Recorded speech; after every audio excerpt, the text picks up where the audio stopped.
Hi, everybody. We're not playing Resident Evil tonight.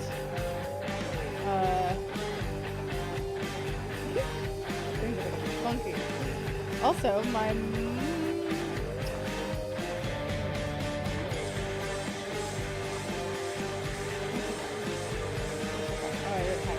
okay. We're gonna turn down the music. It's very loud. In my ear holes. Hey, what's going on with Cam? Why is my camera not turning on?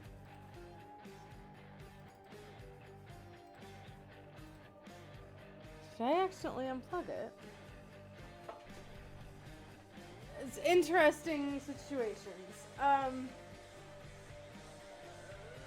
and short, we are not playing Resident Evil tonight.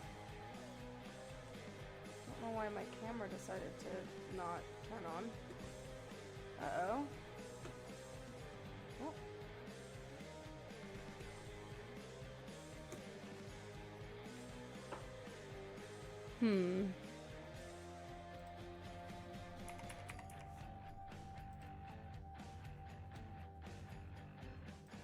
That's a problem. It was working just fine fairly recently. Oh, just needed to change the USB it was in. Okay.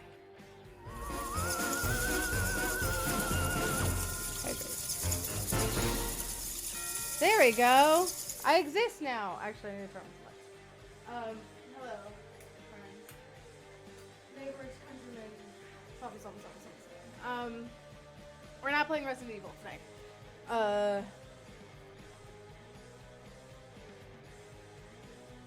And that is perfectly fine. I am not. We might play Hey Girlie. We might finish Hey Girlie. I've not gotten a response back from Shasta. In the meantime, a game that has truly taken over my life, Shapes 2, got an update today. So we're gonna play that for now. And we're gonna see if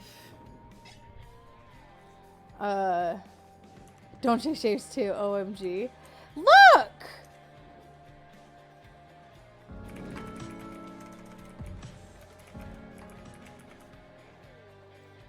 You are... How did you know it was Shapes 2 and not Train Valley 2? It got an update today, and so we're gonna play that. Smirk. What are you smirking about? Did you get it? Do you have it now? And so you were like, oh, I did see the update. Alright.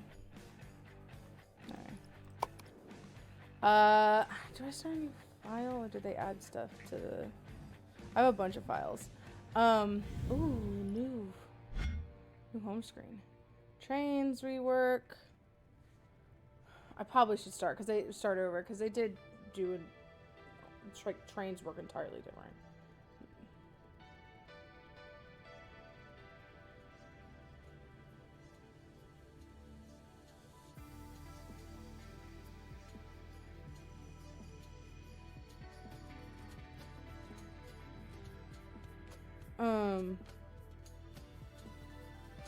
Anyway, sorry.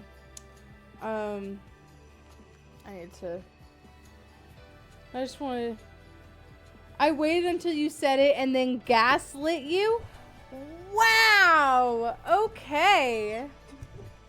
I see how it is. It is how it is, I guess. Fucking rude.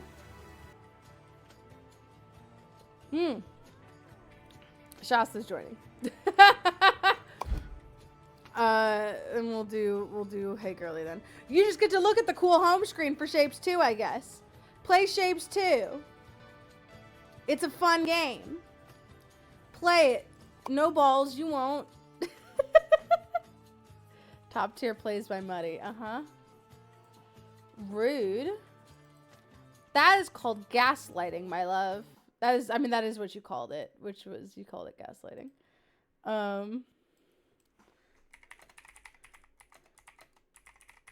Yeah, you get to call it that.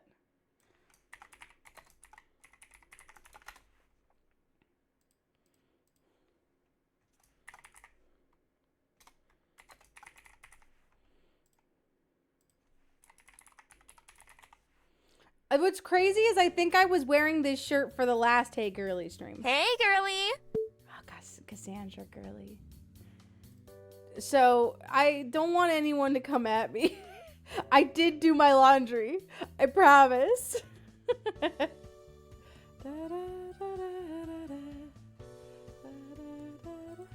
Okay, I gotta re-announce.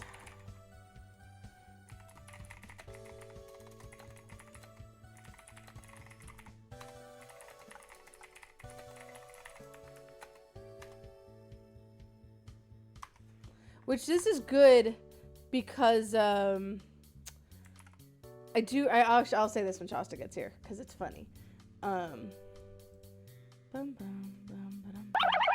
Hello. Hi. I literally just said I was gonna say something, but I was gonna wait till you got here. Oh, Discord. Hello. Okay. I'm being fucking weird. I am putting out announcements. You made a fun joke and my mobile Twitch was not working not working correctly. Because you was like, you're not gonna play Shapes 2, no balls. And I was like, well, yeah, if Shapes doesn't have balls, then what's the point? Shapes. A critical shape. Shapes does have balls, actually. Shapes does have round. Does have circle. You're heading back to work. Oh, I thought you were coming back from work soon. Jesus, your schedule today has not been fun. We're gonna finish this. The thing that I was going to say that's quite funny is that I realized. No, you're off in like an hour. Okay. You're heading back to work from work. Okay, I'll see you later. I realized because I was getting some flight stuff figured out, trying to like nail down some like actual logistical things. For the trip that I'm going on this weekend. Then I remembered, I was like, usually I fly out like middle of the night Wednesday, early morning Thursdays. Like this is what I do usually because it's just easier to do a red eye and have the whole day. I'll be eepy, but I'll get over it. It's fine. My flight is at 10 p.m., 10:40 p.m. on Wednesday. I end stream typically at 9. So I would have not been able to do a girly on Wednesday. And I didn't realize that until after I messaged you today. Asking if you wanted to finish Hey Girlie. So that would have been bad. So Levi's flight getting in late and Tracy has to go pick up Levi right now, meaning that Tracy cannot be on stream, is great. I'm glad we didn't play Resident Evil today.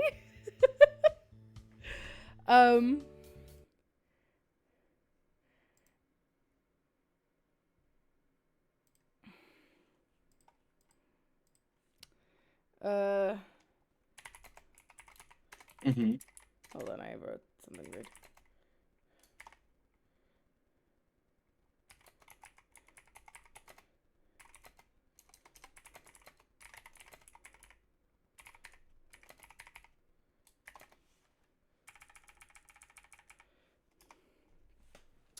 Okay. Right. So, we're doing things. We're continuing. Yes. Yes, okay. Week 7. Oh god, week 7. I don't know what Lucy 7 is, which is crazy, here. but I do know what Kip 7 is. She was very clear about what we're doing next time. That's true. We're playing chess. But first we have to do karaoke. We're doing karaoke, and then chess, and then whatever the fuck Lucy wants to do. Or whatever the fuck Lucy wants to do, and then chess. Oh, okay. You're Cassandra. Kristen, fancy seeing you here. I live here? You're the one giving me jump scares first thing in the morning. I haven't even checked my text yet. Ooh la la. Ooh, she's popular. Anything from any of our eligible bachelorettes? Your silence speaks volumes. Oh boy, would you look at the time. I really have to get going and figure out where I'm going to be starting the week at. Where to next? That's the spirit, Kristen. Early cleric gets the girly. Where are we headed? Also, the fact that conversation is happening on week 7 is so rough. It's like Lucy and Kip are not texting us. Wow. Okay. Okay, Well, so I know clearly this is because Lucy thinks it's funny if you are in a bit of a panic when you arrive. Uh-huh. And Kimberly's like, show up or don't, loser. Yes. Cat? Correct. The answer is yes, Cat. I didn't expect the home EC instructor to be the chess club advisor, but the more you know. Oh, home ec. Good. Okay, so that's school. I hope you remember where she lives. Also downtown. Okay, thank you, Gabe. That's fucking so funny. Okay. So, downtown school is the answer. Cool. Karaoke lounge. There's a bounce in your step as you make your way over to the karaoke lounge, and you can't keep the excited smile off your face. You're so ready to reconnect with your choir roots and sing your heart out. You went the extra mile to get your voice into shape and preparation. You hydrated a ton, stretched your shoulders and back out, and even spent a half an hour doing vocal warm-ups and tongue twisters before you left the house. Wow, Kristen committing. Not to brag. Actually, nah, you're totally gonna brag. You're kind of a great singer. You're going to do your best to blow Lucy and Kimberly away tonight. Maybe you can even pull off a serenade. You have no idea how they might react to that, but you can't wait to find out. You spot the... They both got... I feel like these two both can sing. We might find that out. I will, give you an opportunity to try to guess what, I think you know what Lucy's pick is, but you don't know what Kip and Kristen's is. It'll be fun. You spot the two waiting outside the lounge for you. Lucy gives you a cheery wave as you approach, and Kimberly nods coolly, her expression softening a little. Hey, Girlie. Hi, Kristen. I had to wait for you to be done with that. Kristen? You're almost late again. Still just an almost. Besides, I needed to warm up first. Kimberly stiffens. Lucy raises an eyebrow. Warm up? That's pretty intense for karaoke. Hey, I'm a former choir kid. I always take karaoke seriously. Kimberly crosses her arms, her trademark competitiveness lighting up her eyes. Huh. Is that so? Not as seriously as me. Of course not! Lucy looks amused. I think this is the first time you're going to have a challenge at karaoke night. Yeah, right. What, the other grinders don't get into it? They do. Ruben even has one song he refuses to leave before singing. But obviously Kip has the most, spirit. She's right. I do. I'm a karaoke champion. You raise an eyebrow, giving Lucy a questioning look. She shakes her head and mouths, "You'll see." What about you, Luce? Lucy shrugs. I'm just happy to be here. And we're happy you're here, right?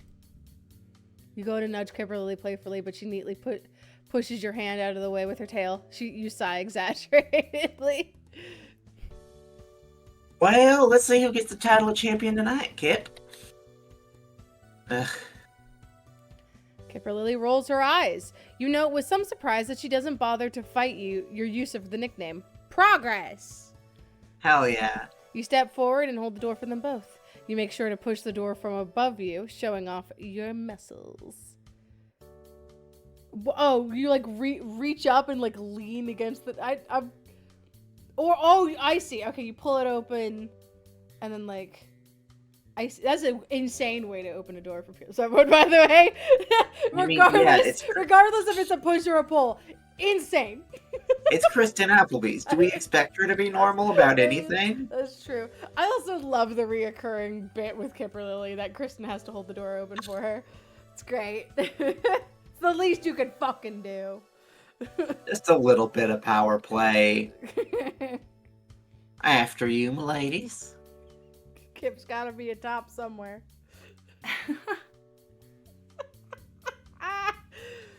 Lucy giggles and gives you a little curtsy. Why, thank you, good sir. Kipper Lily just gives you a long look. You wink at her, and she wrinkles her nose, turning a little pink. You don't miss the quick glance she gives your bicep. Wow! Hell yeah, Applebee's. You reach your assigned karaoke room, which is small and cozy. A raised section of floor at the end of the room creates a makeshift stage, and a mic rests on a stand near the karaoke machine. A rounded booth with plush red cushions faces the stage, a table placed in front of it. Yes! It's private karaoke! Yes! Yes! The correct kind. The correct kind! Public karaoke sucks. Harm reduction supplies available for all. I think that's a Galakea symbol and fig in the stick figs. This has got to be the background usually for the Black Pit. Good. I don't know for sure, but I feel like that's a good like that's a good reuse of that pick, right? Yeah, that makes sense to me. I know there are Black Pit dates. I don't know.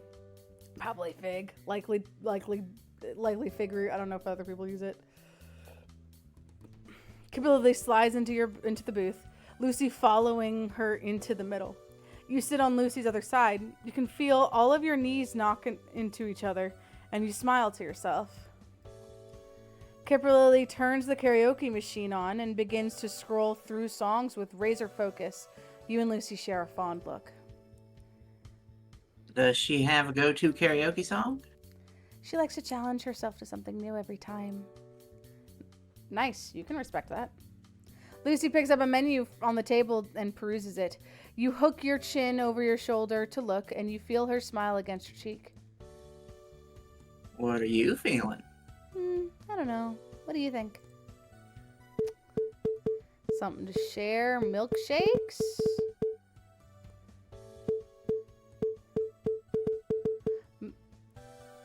Milk? Nachos. I think nachos. I feel like either one of these could be sabotage. This feels like the safe answer and would also be the right answer for Kipper Lily, who's trying to win karaoke. But that feels boring. I think nacho is a choking hazard. But milkshakes are fun. Milkshakes are fun, but I also feel like they might be weird. Like they are thick, and drinking putting a lot of thick in your mouth. Right before singing. Let's share as a family. Oh, it's been a while since I had those. I'd love some. Kip? That's fine. Lucy nudges you. They're her favorite. Yes! Nice. Nailed it. Sniped it. Kipper Lily looks pleased. She and Lucy exchange some little smiles. Lucy goes to place your orders. You figure Kipper Lily won't relinquish control of the remote anytime soon.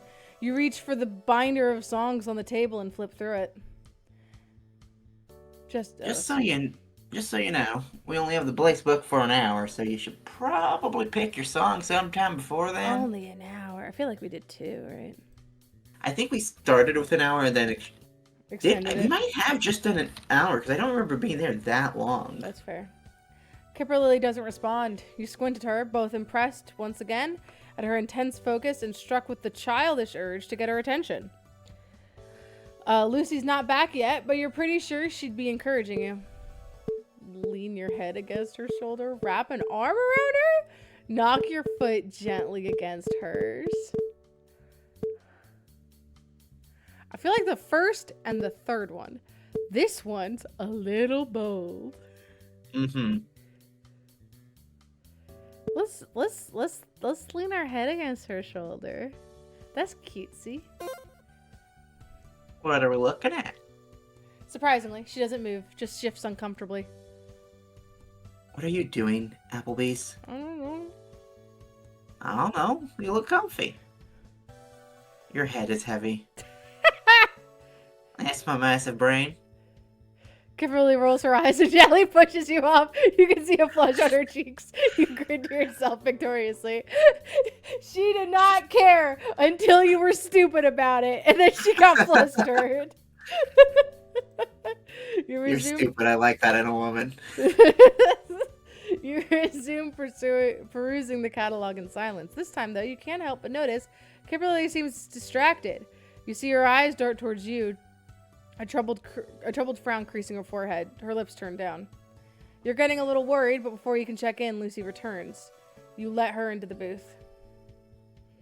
Good. You're back. Applebee's was beginning to irritate me. Oh? I was just trying to get Kip's attention. Besides, when don't I irritate you? Wow, that's one of the smartest things I've ever heard you say. Miracles do happen. Miracles. Lucy sighs. You shake your head at her, fighting back your own grin. Okay, I think it's been long enough. Time to sing. Who's going first? Me, obviously. Obviously. Kimberly stands and makes her way on stage, clicking the remote decisively. Strains of the music start to play, and you recognize it as an emo song from a few years ago that Fig had blast on loop for a month. Lucy gives a cheer, clapping loudly. Kimberly's back straightens to, and she tosses Lucy a smirk and a nod at you. She flips her ponytail back and begins to sing. Na na na na na na na na na na na na na na na na na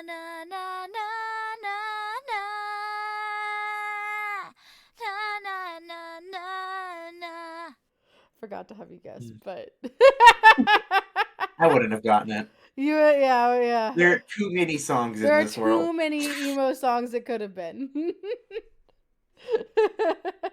I love that decision to do that though. That was we got the descriptions of the songs and then we're just told to pick and go nuts. And I went through a few options. I can't remember what the other one was that Jay did. But maybe that's bonus bundle content. But we ultimately decided on Mr. Brightside because that's funnier.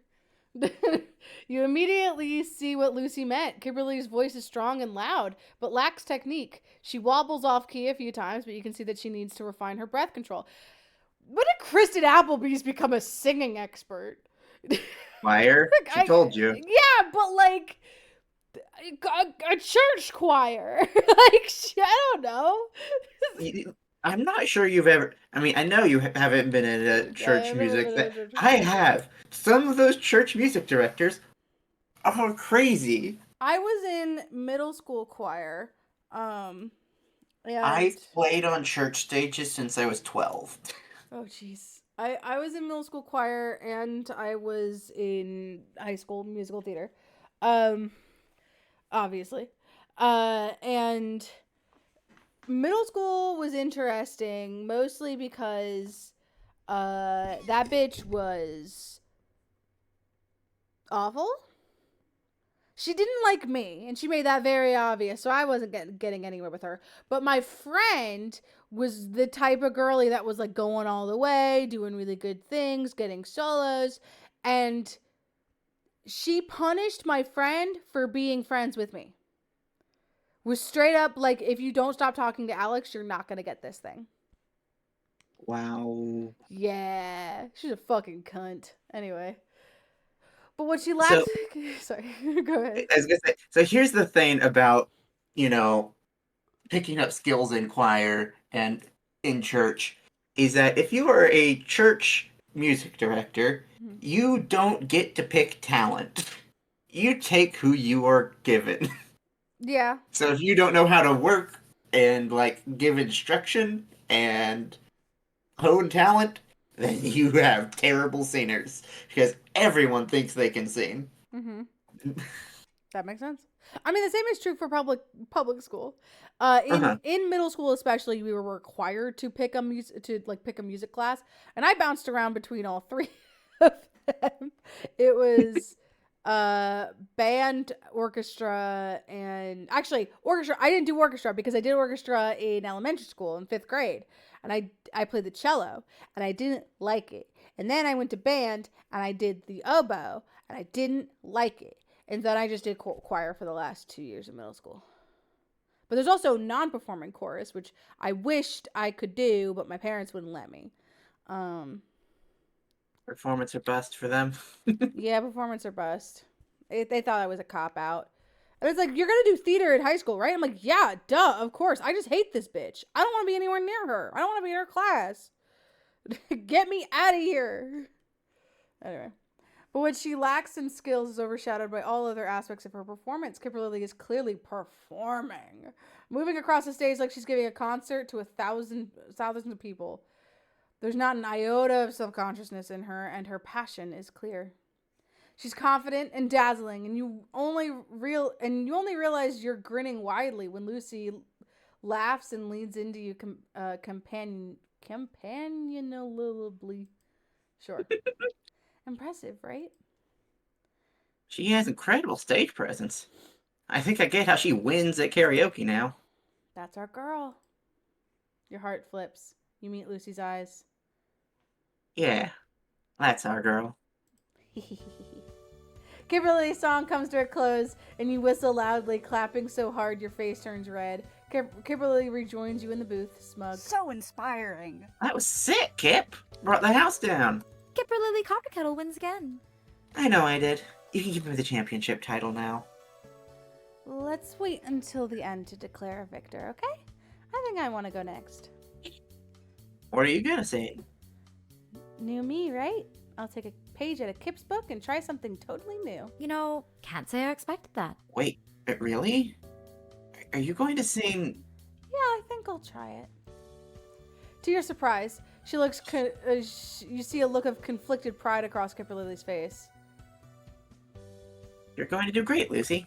Squared shoulders, straight back. Sing from the diaphragm. I know. I've got this. I promise. Lucy hops onto the stage hops up to the stage to up her song. Typho! Dev team! Kimberly watches her with a faint little... That also might... I don't know. That might be a non-Americanism. Kimberly watches her with a faint little smile, then turns to you, her expression sombering. She seems pensive. Also, I don't think I've mentioned this on stream yet, because we talked about the U's, right? Sometimes the U's would come up. Apparently, it was a consistent issue later in the dates. So the first patch included Americanized Lucy.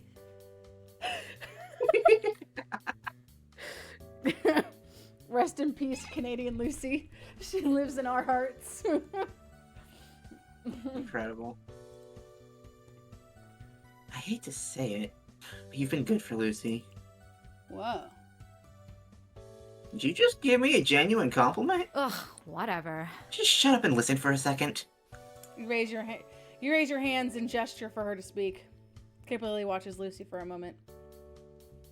Lucy probably already told you this, but things have been weird between us since the others brought me back from hell. I think she was having a hard time after. Hello, Faye. Canonically Canadian Lucy in all of our hearts. Look, she's got dual citizenship to a place up north. That's cold. That's cold. I think she's Canadian.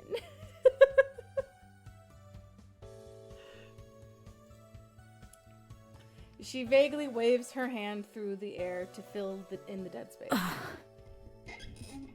It was weird for her to talk about, especially with me. But it seems like she's a lot more confident now. Lighter, freer, even. And that started when you two started talking more, I think. So, thanks for looking out for her, or whatever. If you want to be my lover, you gotta get with my friend. Why didn't we do that? Why is that not in this date? We need an update. You stare at her, she stubbornly stares at Lucy. God, that would be a nightmare to coordinate. Me, Ashton, and Jay asynchronously trying to sing a song together. Awful. Would have been a fucking nightmare. You hadn't expected this level of vulnerability from Kimberly. Seems like something only Lucy can really bring out in her. You swallow down an intrusive joke and look at Kimberly closely. For all her apparent gratitude, unease emanates from her. She isn't quite meeting your eyes. Lucy's lucky to have you as a friend, Kip. She really, really cares about you. Kimberly's cheeks darken. More than she should sometimes, but I know. She's known about the crush. She's known about it. And Yeah. Wow. I care about you too. Oh. Kimberly's gaze snaps up to meet yours for a heart-stopping moment. Then she looks away again.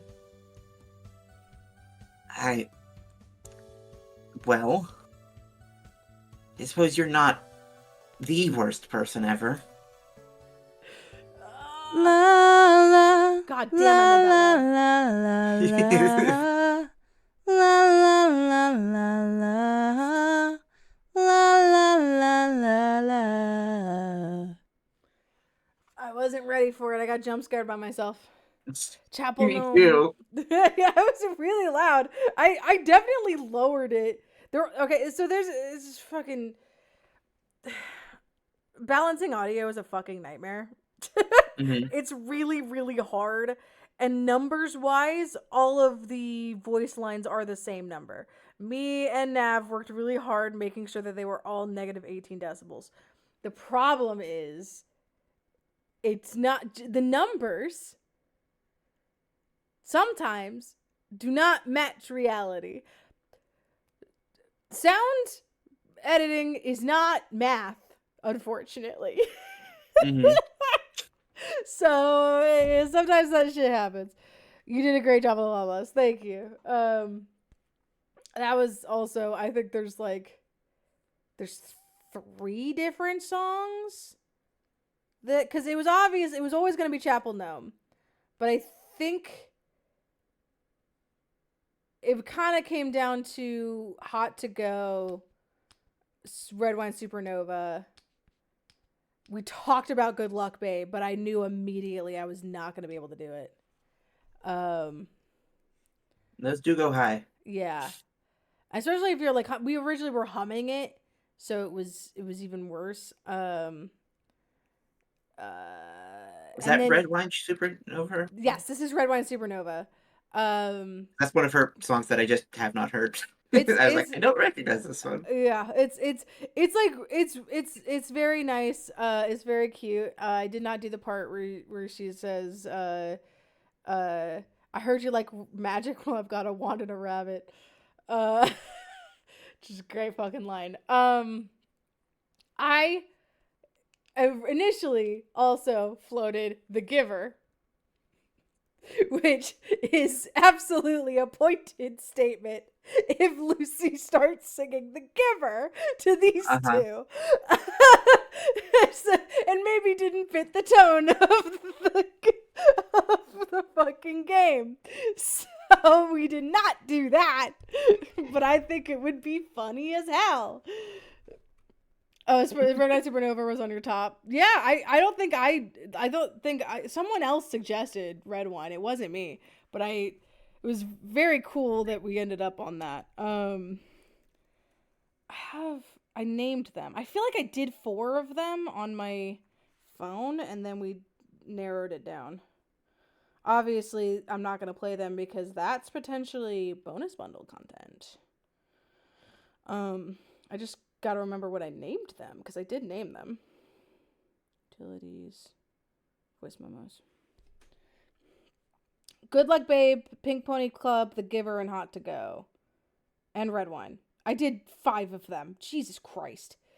Okay, so I did try a bunch of different options. I think Hot to Go and Red Wine were the 2 that were the easiest to do. But we decided on Red Wine because it came out really good. I thought it was like the smoothest one. But also because we didn't want to be accused of only knowing one Chappell Roan song. You didn't get a chance to say more before Lucy clears her throat. The music starts and you hear the latest upbeat Chappell Gnomes single start to play. Lucy's voice is sweet and mellow, and she launches into the song with gusto. She's not quite as immersed in the music as Kipperlily, but she jumps up and down across the stage and shimmies to the music as she sings. That's adorable. She grins and gives you a tiny wave when somebody notices you watching. You clap along. As somebody. When she noticed you, somebody lurking in the shadows. Kalina is here in the shadows. Yes, give me Kalina. I want to date Kalina.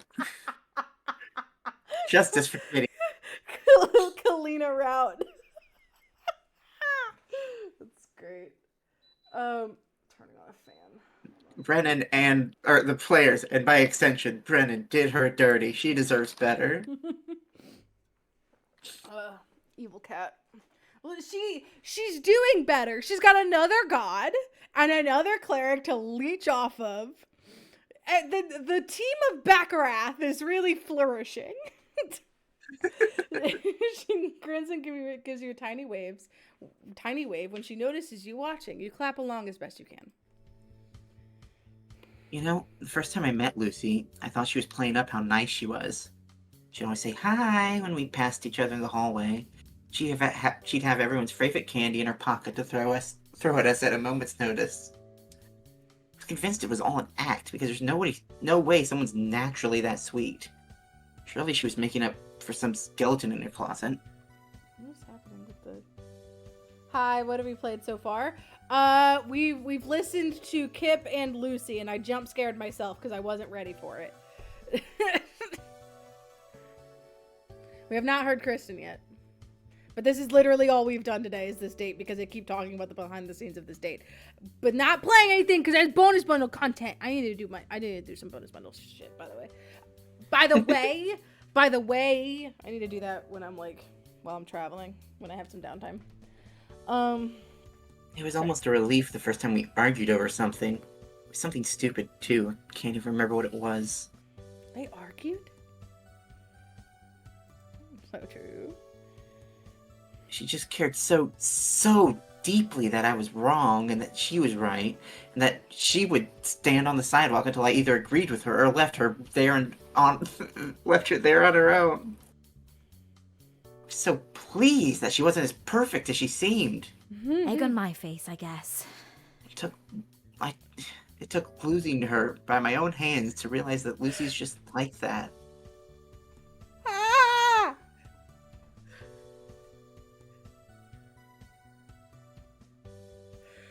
I did not expect the karaoke date to have a line in it that punched me in the gut that fucking hard. Oh my Lily, god! no! It took losing her by my own hands to realize that Lucy is just like that. I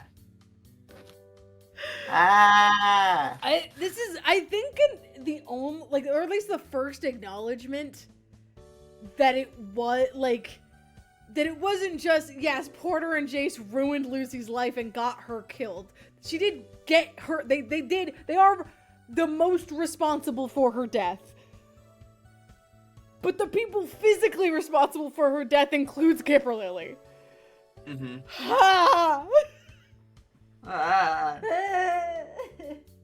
Fellas, is it gay to kill your best friend under the assumption that she was gonna come back to join your... And then be permanently scarred over it? And be permanently scarred forever and forsake her god to become the chosen of a rage monster?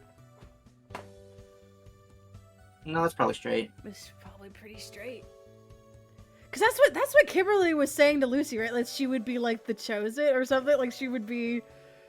Backrath, new chosen. Backrath, Incarna. Well, they didn't know it was Yeah. Incarna yet, but like it's like you would be so important to this relationship. Like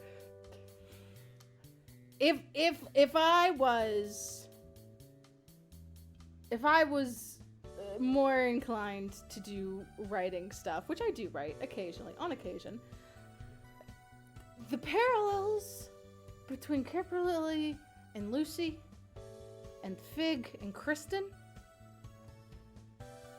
tasty. It's very tasty, I think. But there's obviously some personality things that are different. Lucy and Kristen are not very similar people. I just want to stare at this light for so long. Anyway. Warm, kind. Someone to sit next to the fire. Sit next to you by the fires her god is so obsessed with. Someone who would set herself on fire if it meant warming everyone around her. Someone who didn't have to be perfect to be good. Kimberly's voice is soft in its wistfulness. Lucy's just like standing on the stage, staring. Watching these two cry. Like her song's well over, and she's like, "Hey guys, what are you talking about?" That's our girl. That's our girl. Kimberly brow furrows. Say it back. Say it back. Oh. I wouldn't say that. No one owns Lucy Frostblade. She chose to spend time with us, and that means she's going to spend time with us. If she didn't want to, she wouldn't be here, no matter how much she likes us. That's true. She is incredibly decisive when it matters. She just wouldn't talk to them. She wouldn't tell them about it. Not even a god can outstubborn that girl. Oh, Lucy finishes singing and you clap raucously. Kimberly squeezes her shoulder.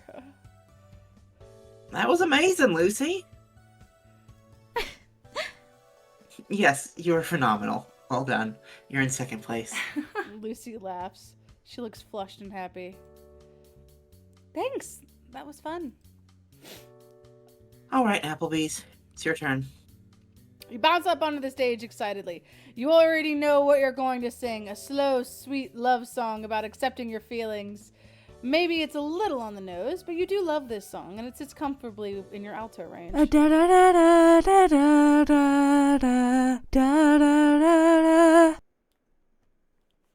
one's a little shorter. Yeah. That was... I've actually seen that be the only one people don't recognize immediately.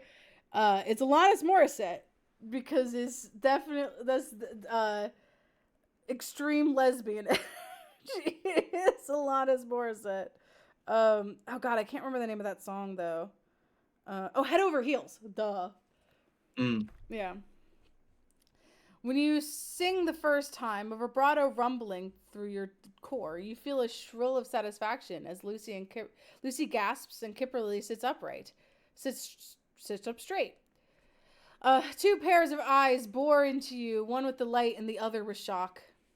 You pour your whole heart into that song, trying to evoke as much tenderness and love from the words as you can. They feel true somehow. Like they're about Lucy and Kimberly. You kind of want them to know that. Get off the stage and sing to them face to face. Sorry, I just pictured her singing to them like her picture. Like forehead first. Make intense eye contact with both of them as you sing. Point to them as you sing. I like this one. I think this is also very performance, right? It's super duper Kristen. Yeah. Kimberly's eye. Both of them. Hello. Look at We got it. Kimberly's eyes widen even further in shock as you approach. Lucy just watches with shy, knowing fondness. You watch as her pinky nudges Kimberly's, who reddens further. This close to them, you make sure to soften your voice, making the song feel even more intimate. When you finish, they're both silent. Eventually, Lucy speaks. Kristen, that was beautiful. You smile at her, bashful, now that you're no longer performing. Oh, thanks bunch, Lucy. You and Kip made for some great bardic inspiration. Lucy nudges Kimberly at that, playful. So, what's the verdict, Kip? Mind the running for third place? Participation trophy? We have not done Kip 7 yet. We're going to do Lucy 7 and then Kip 7. Because I hate myself. We're going to prolong it for as long as possible. God, if we go all of this beautiful moment, and then we Kip flop, I'm gonna be devastated. So excited about chess, TBH. Yeah, it's a fucking Shasta core date.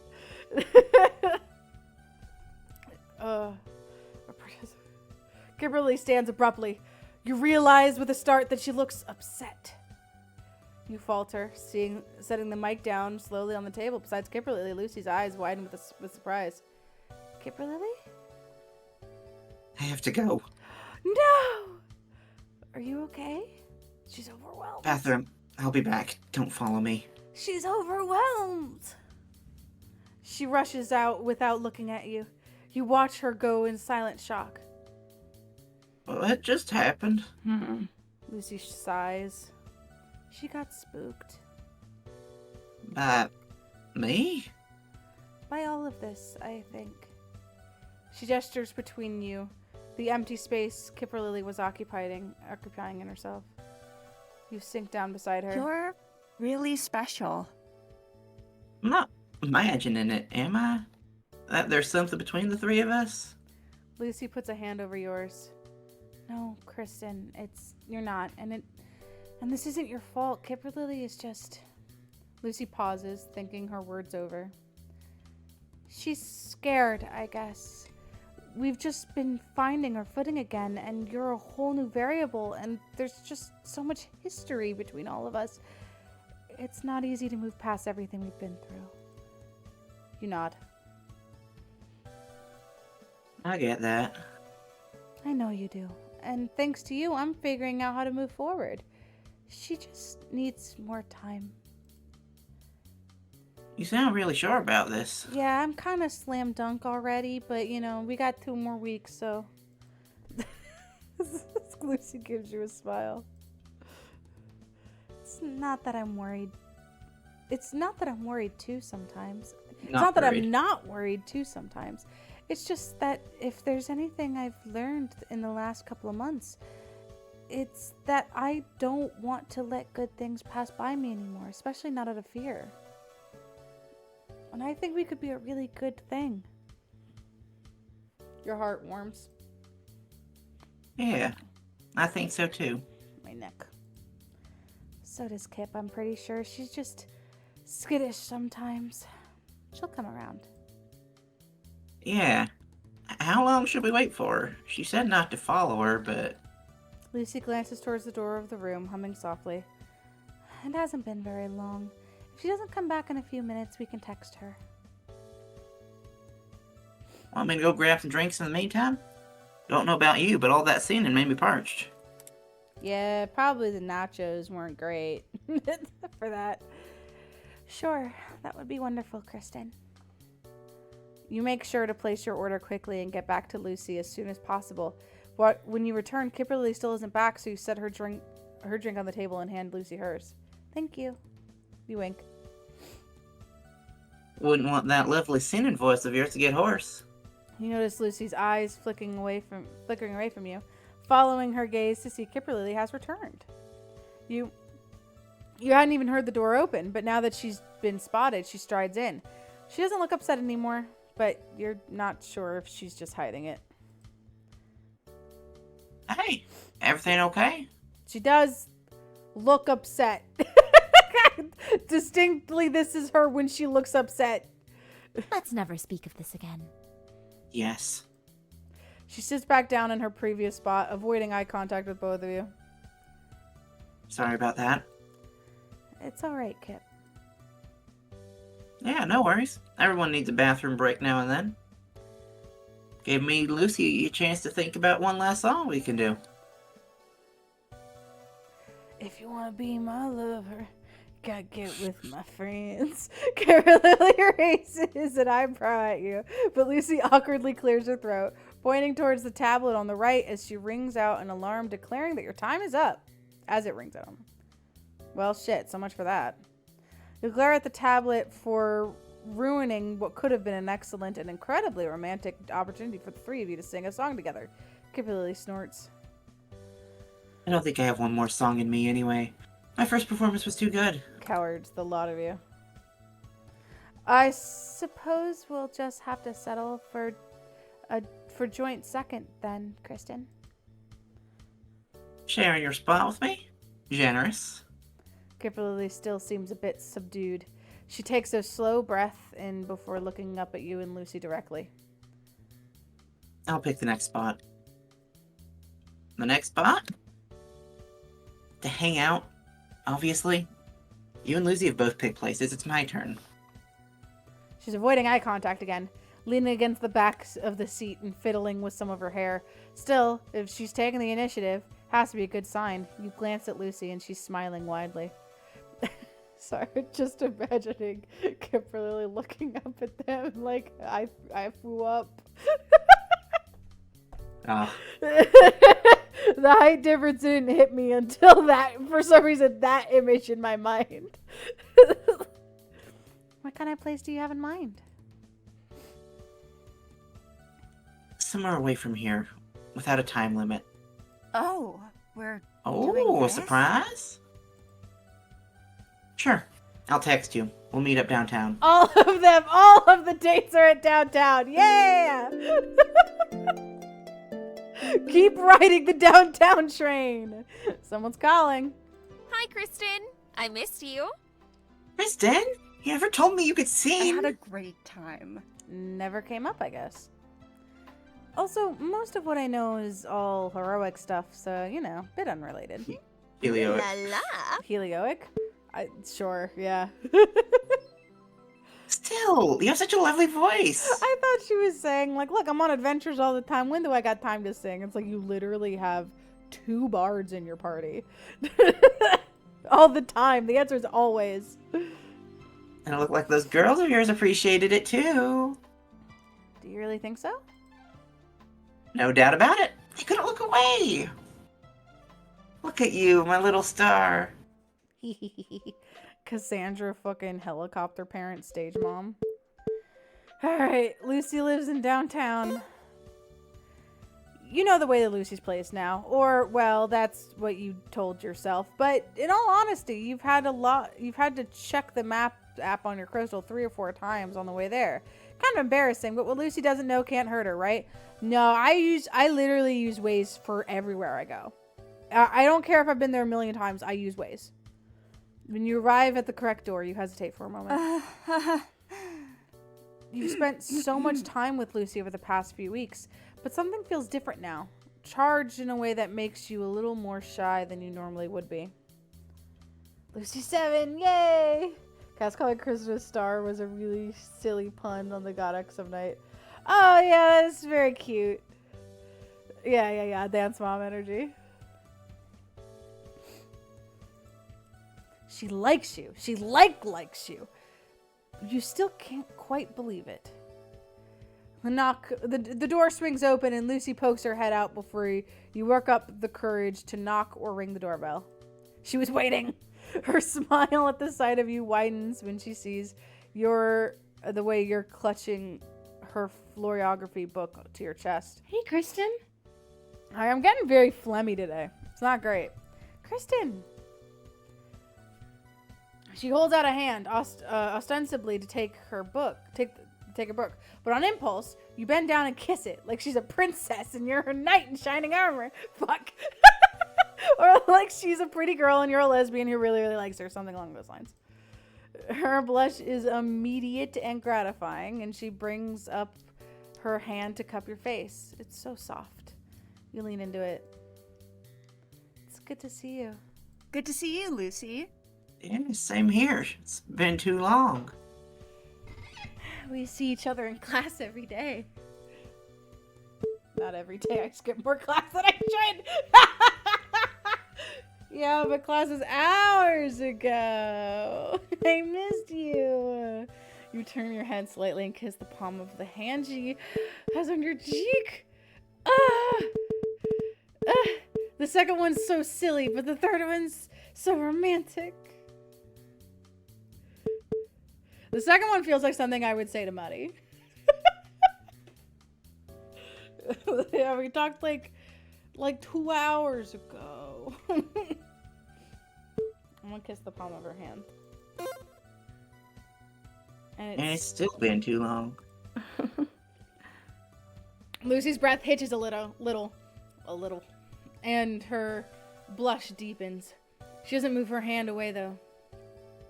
Thank you for bringing my book back. Did you get a chance to read it? What did you think? Did you like it? Cassandra, but she's cute when she's excited. You can tell she's holding herself back a little, but Lucy visibly lights up when she's talking about the things she loves. You've seen this animatedness in her face a few times before, and you really want to see it again as many times as you can. I did. My favorite sections were the ones on daffodils, peonies, and pink and red orchids. Those are what you said you'd give me, right? You remembered. Of course I did. And for what it's worth, I get you all those too. Especially the orchids. She's all but told you to your face that she's interested in you, but your heartbeat still speeds up in the moment of silence before she responds. Finally, she nods decisively. Good. I'm glad. Good! The immediate flush of relief and glee you feel makes you glad none of your other friends are here to witness this. Just single word good. Just the reason I always say it like that is because of fucking the way Zelda reacts in one of the CDI games. Mm-hmm. Like someone says that like someone's in danger or someone died and she goes, good! Yeah. She's so snotty about it. It gets posted whenever someone terrible dies in real life. Mm-hmm.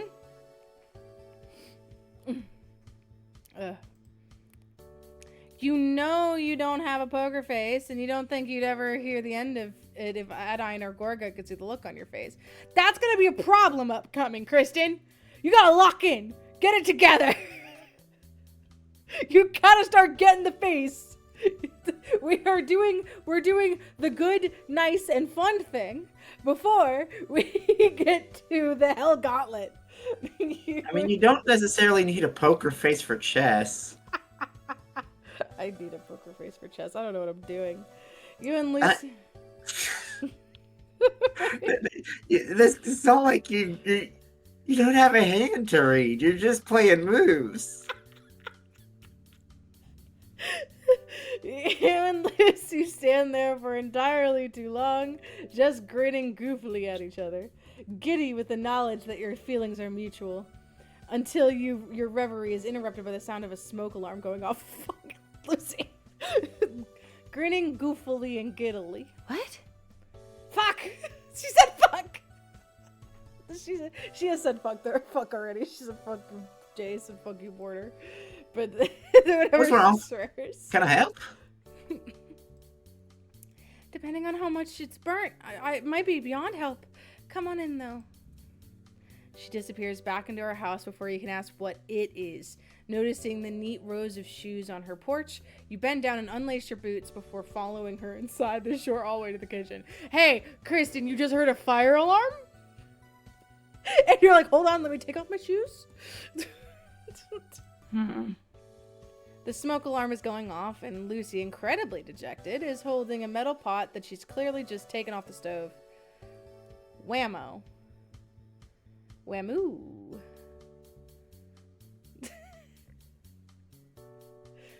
Whammoo. Oh, it says wahoo. Woohoo. Okay, that's a lot better. That is clearly an H. I don't know why I thought it was an M. Like the possum guy. Right, the wahoo rat. That's not a rat. Fuck. Oh my god. There's a sticker. Is a sticker and an emote in the Hey Girlie server that is a reference to. I think I probably have the ability to post it in my server. I'm pretty sure. I think it's a sticker. Oh god. The way it is. The way this thing is. Why is it like this? It's not a sticker. It's just an emote. There it is. I think we're just massive wahooers. Yeah. I don't know why I thought that said that was an M. There is no way in hell that's an M. It's so small for me that I was just fair. taking your word for it. That's fair. I'm just stupid. That's the answer. I could screenshot it so you can get a better.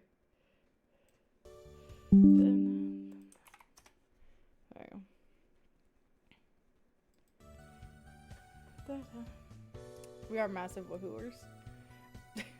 Yeah, that's wahoo.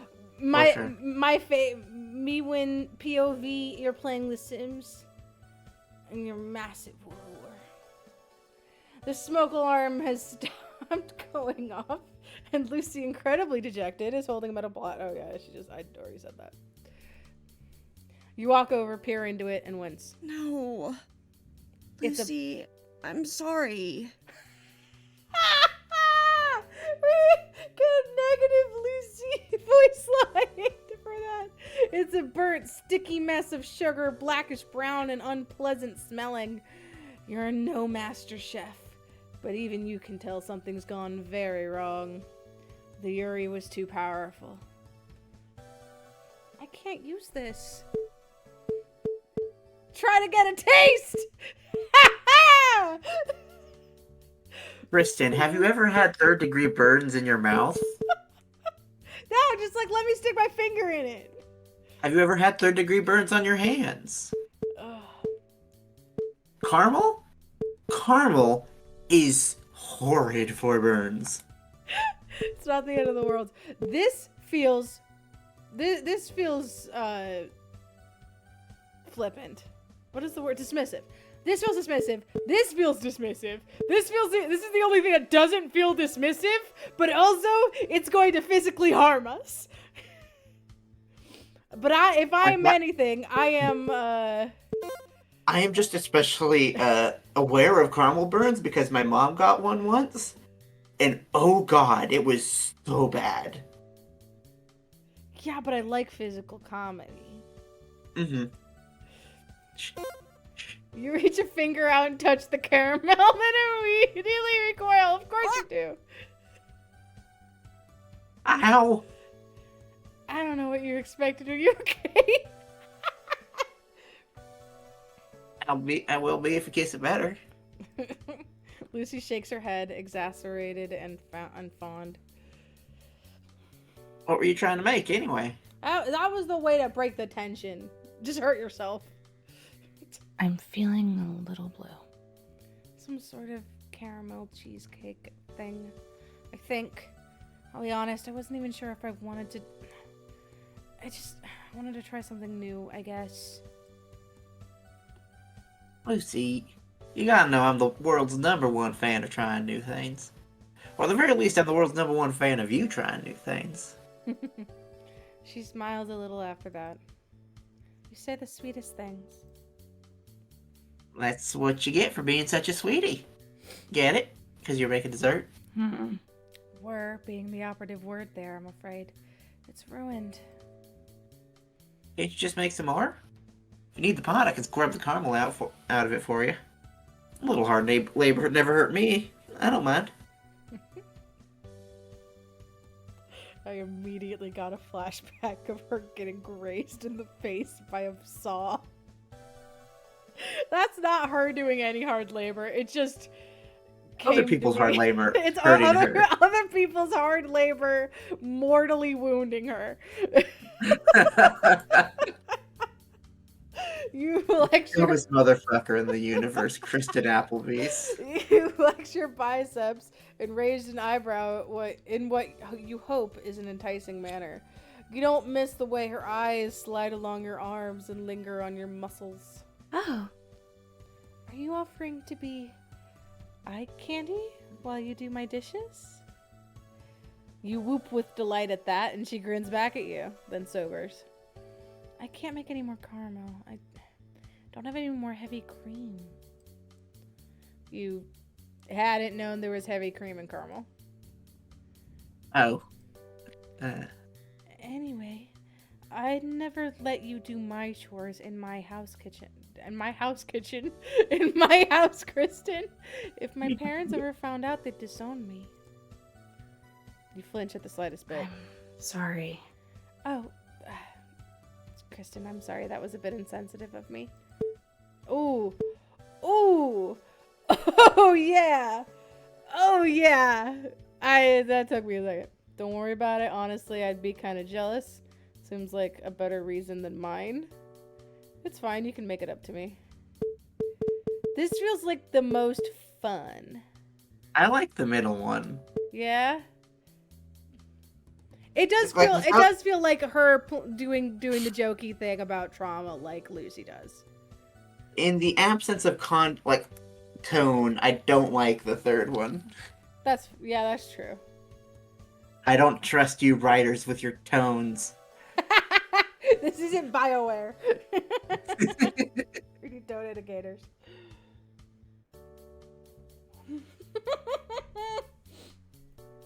Fair. If Lucy can joke about dying as often as she does, surely you can make light of your own shitty past, right? You watch her face change and she comes to the same conclusion. Yay! Cool. Yeah, that's fair. Wow, that is the most, I didn't know what take Scott used. That is the most just like me ass straight up just saying, cool, ever. I think that probably is a neutral line. Cool. You realize the momentary silence that follows that you're inside Lucy's house, and you cast your eyes around it, soaking in every detail. Woohoo! I can't get over Whammo, though. In keeping with the rest of the neighborhood. It's a nice little kitchen, bright and airy. There are a handful of magnets on the fridge, a house plant on the counter, and a light breeze coming in from the open window. I like it. Oh, right. Welcome to my humble home, I guess. Sorry. I haven't been a great host so far. I'm just kind of frazzled right now. They also have a baking overlap date. I love the Frost Kettle parallels so much. Date parallels. Hey, Lucy, it's okay. You have nothing to worry about. I'm happy to be here. I'm glad you're here too. I don't have friends over very often. Just think I'm something special, huh? Amending my statement, I'm happy and honored to be here. Seriously, I guess spending all that time grinding rats didn't leave you guys too much time to actually hang, huh? Fuck, that's funny. Also, they probably hung out at Ruben's, right? Ruben's got the big mansion. Or is it Kip or something? No, it's Ruben who has the mansion, right? I don't remember I think anymore. so. Like, also, so many of them are rich. Truly, too many of them, actually. I think too many of them are upper class. Yeah, it's Ruben. Like, Oshin and Ruben are, like, upper class. I think Kip was like upper middle class. That's too much money. Oh, Sheen fascinates me. Just you want to spin him around in your hands. Also, like his part and like in his family's part in the finale is both a very cool fight and some of the most horrifying like in D&D things I've ever heard. What a freak of a guy. Yeah. Like, oh good, we've killed so many children this fight. Yeah, that's true. Like, Oh, they did 66 damage? That means they're under 6 years old. Yay!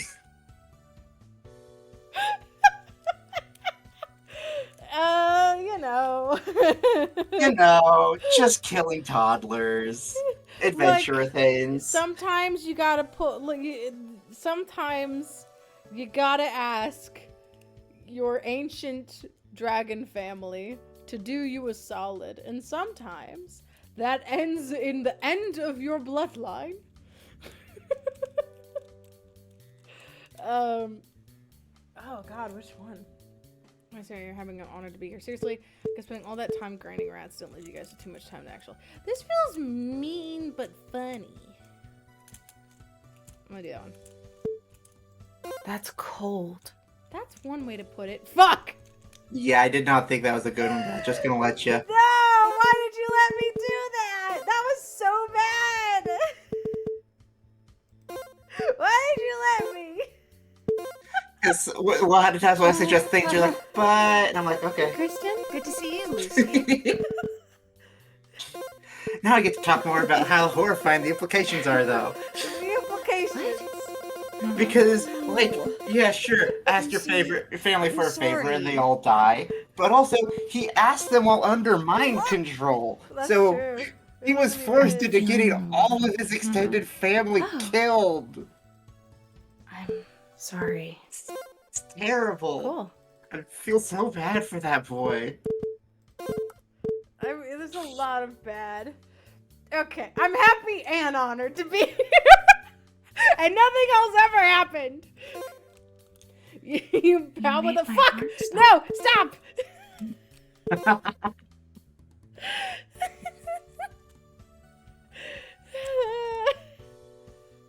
Oh God, there's a lot going on here.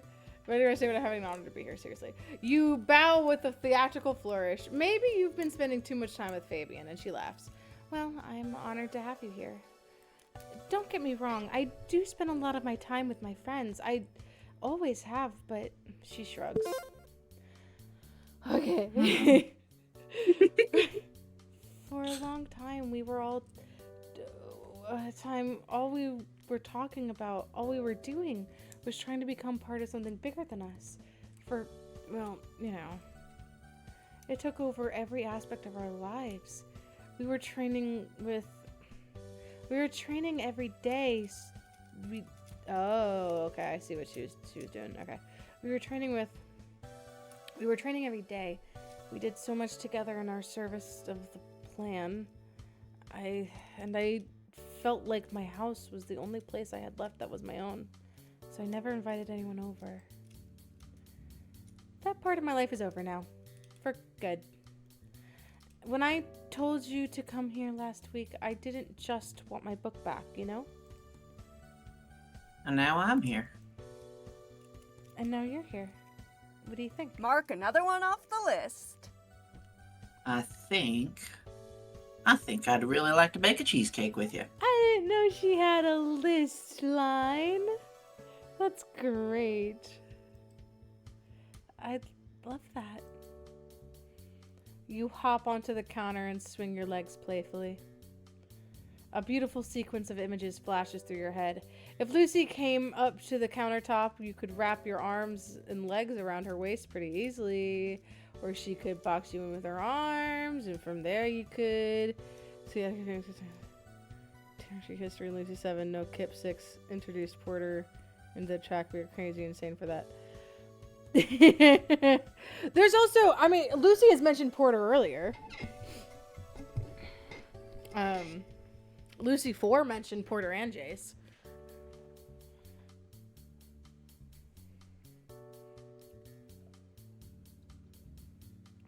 But it's clearly on their mind. But I don't play about frost kettleism. That's true.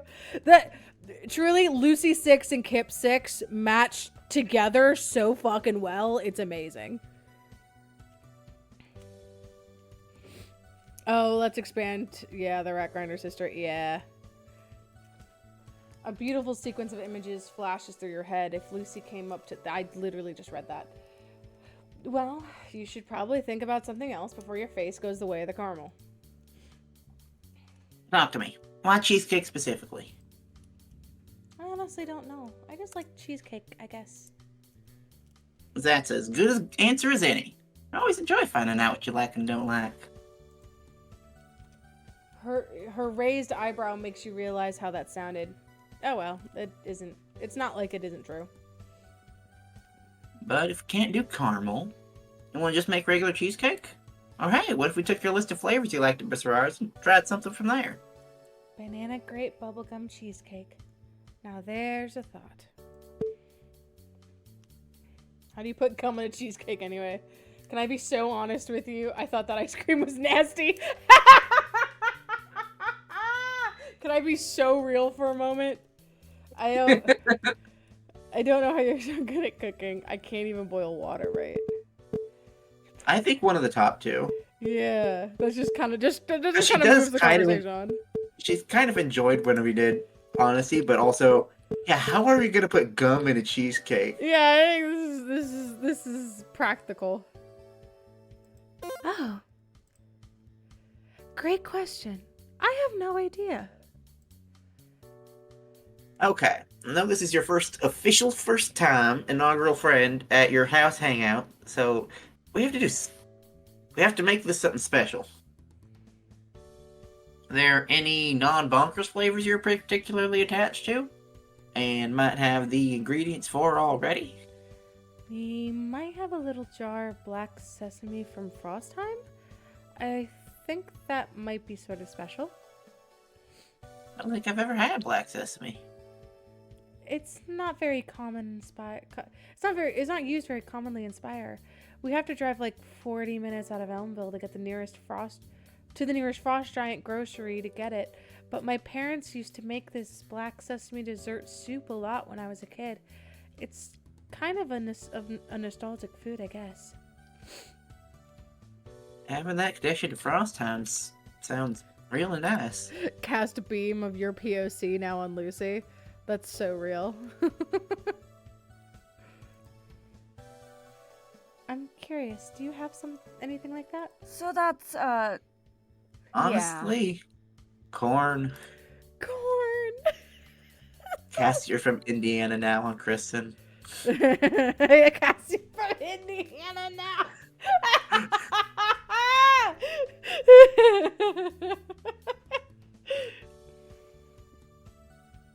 HG Kip is very visibly blonde and white. Yeah. So sometimes I feel like if you made if Kip ended up looking too far away from the canon, we might have some issues with people being like, who the fuck is that?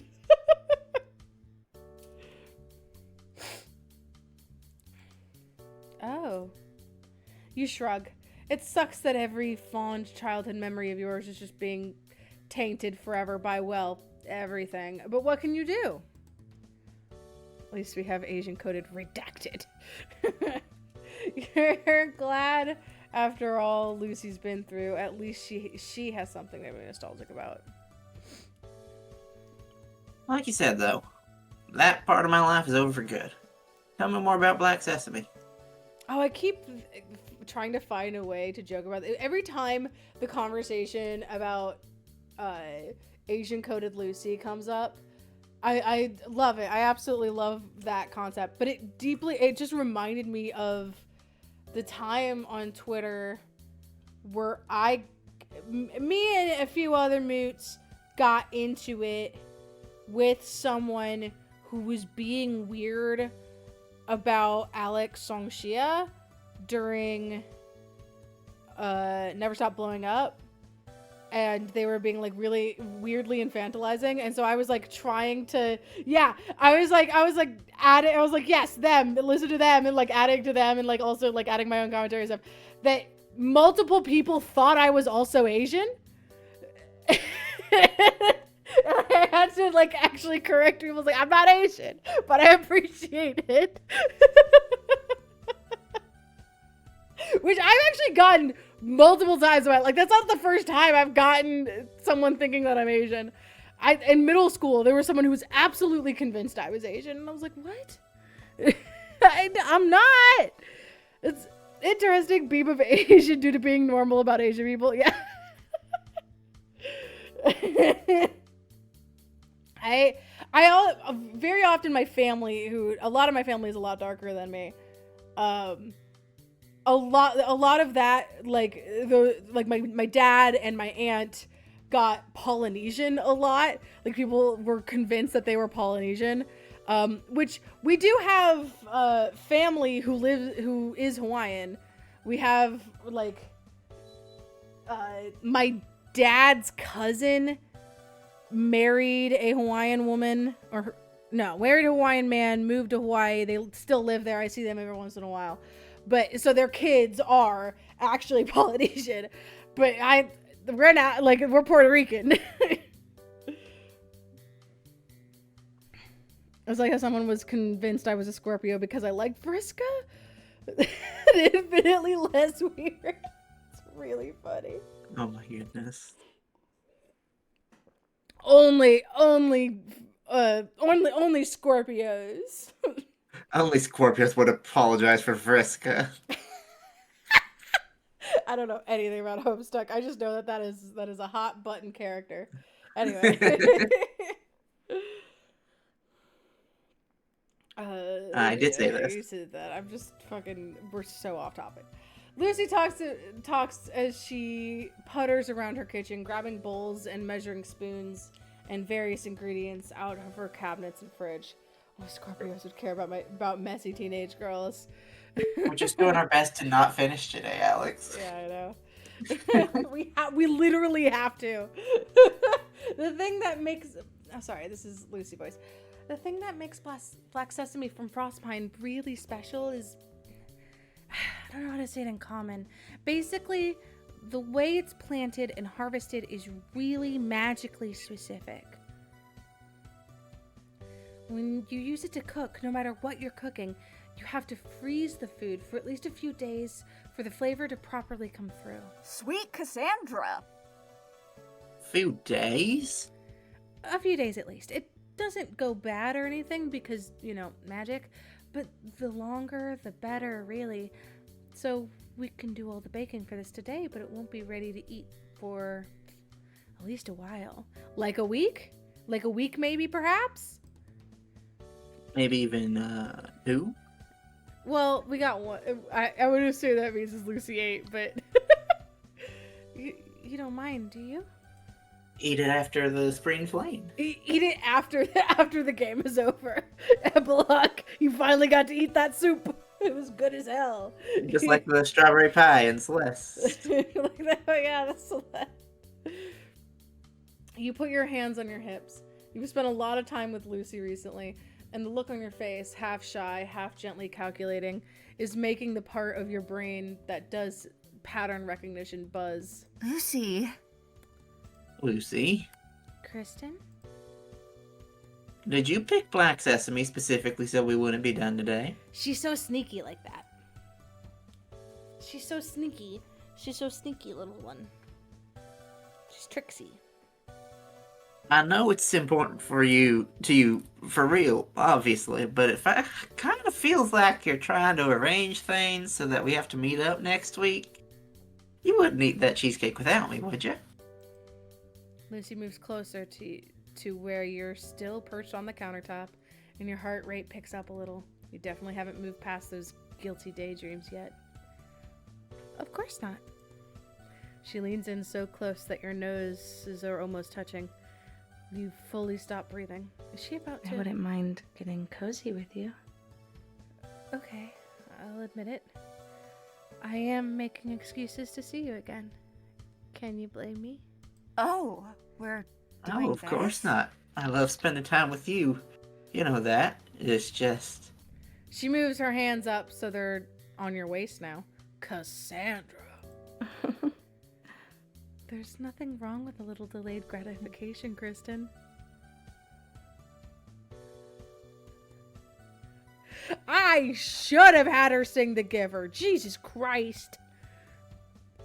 If something lesbian doesn't happen in the next 30 seconds, you might die for real, but Lucy doesn't move. Lucy? Lucy, we have to talk about this. Much to your disappointment, she pulls back. She looks a little overwhelmed, like the tension of this moment has just caught up to her. No! Yeah, you're right. You okay? Yeah, sorry. I think I went a little too fast even for myself there. Got carried away. You allow her to step back and place a gentle hand on her shoulder. That makes sense. I am devastatingly attractive. Lucy laughs and the tension in her drains. Seems to drain away. Is that right? Am I missing a phrase here? No, you're right. There is actually an extra word there. Okay. The tension in her drains seems to drain away. You really Her are? drains are extremely tense. her sink is crazy. I am so sorry.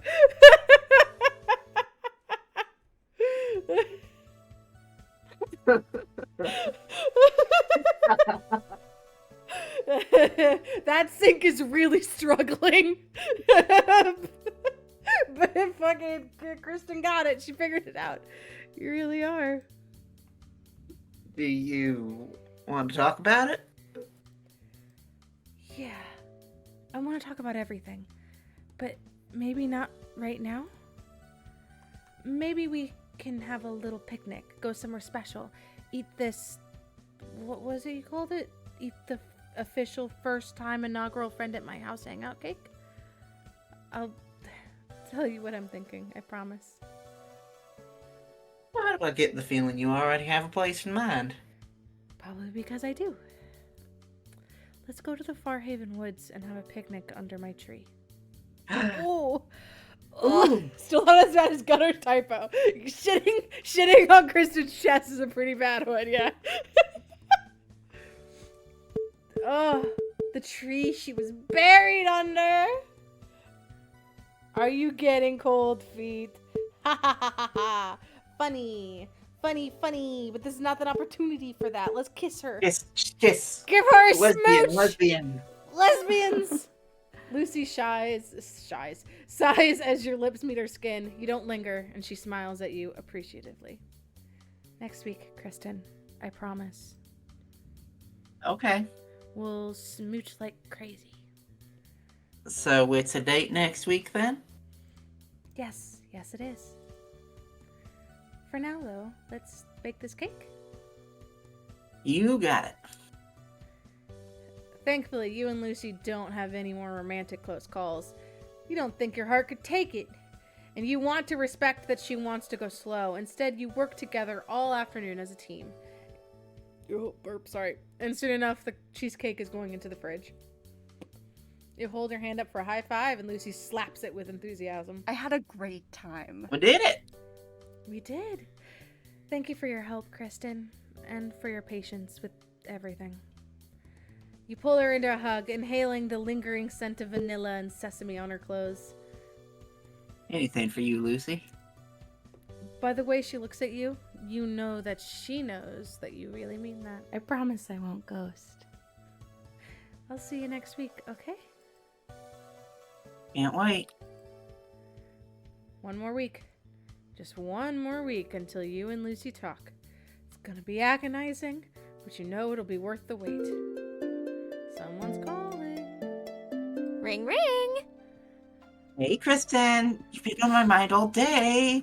Can't wait to hear about how it went with Lucy. Why do you have that look on your face? It does kind of look like Kristen. Okay, no, just tell me.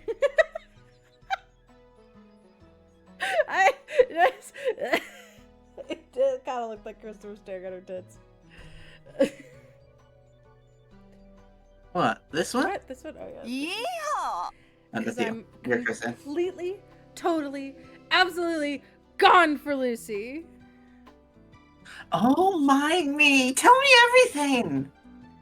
Baking with her was amazing, but I think we could just about do anything together and I'd be happy. Ooh la la. Amazing!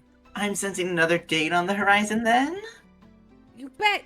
I'm already counting down the days. And now it is time. Now it is time.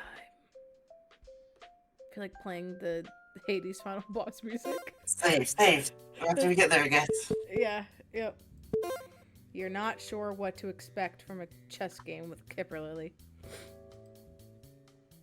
Well, that's sort of a lie. Based on what you've done with her in the last few weeks, you're pretty sure she's not going to show you any mercy. You're just not sure why she asked you to play chess specifically. Because she knows I don't know how to play. It's fine, Shop. Because she likes to see how you play. She's trying to psychoanalyze you through chess.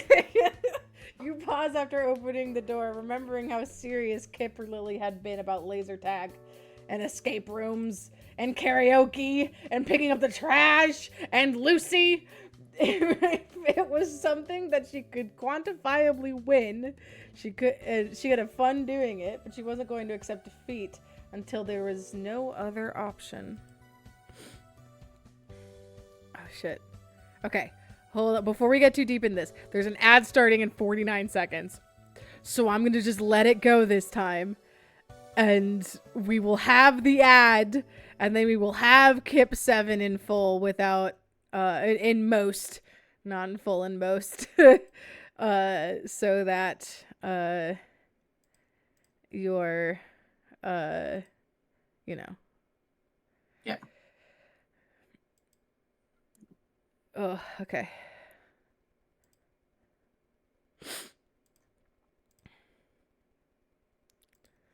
Should probably have the music still going at least. I thought someone was gonna come to say hi, but then she just kind of got up and readjusted in her bed.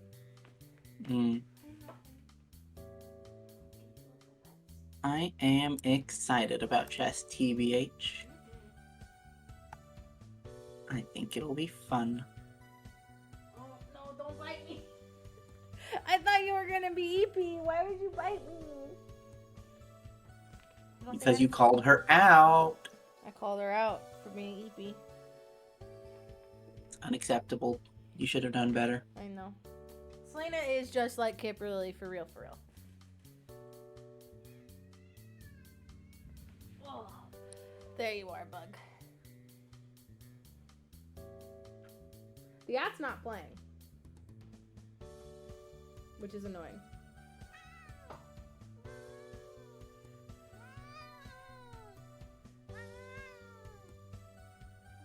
Well, pretend like you're going to press forward. There it is.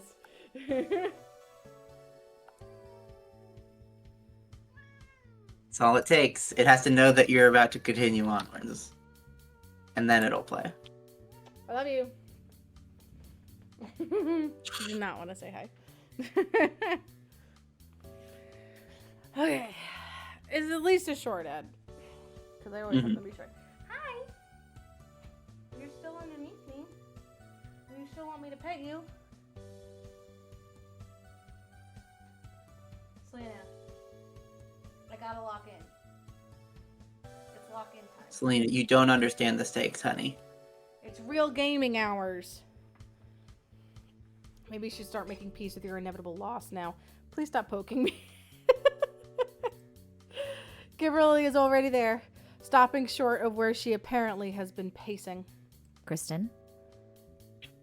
Way to finally arrive, Kristen. You made absolutely sure you wouldn't be late, but based on her snickering, you have a feeling she would have said that no matter how early you were. President Applebee's reporting for duty. Ready to get absolutely demolished at chess? That's a lot of confidence. Have you played before? Who needs experience when I have beginner's luck? Looked at the rules for the first time this morning. Get ready for some skill. I watched Adam play checkers with Jawbone once. Fuck, that's funny. I think the first one, she does get very lucky. The first one's very funny. The second one is, I'm doing my best. Yeah. But theoretically, she should have looked at it earlier.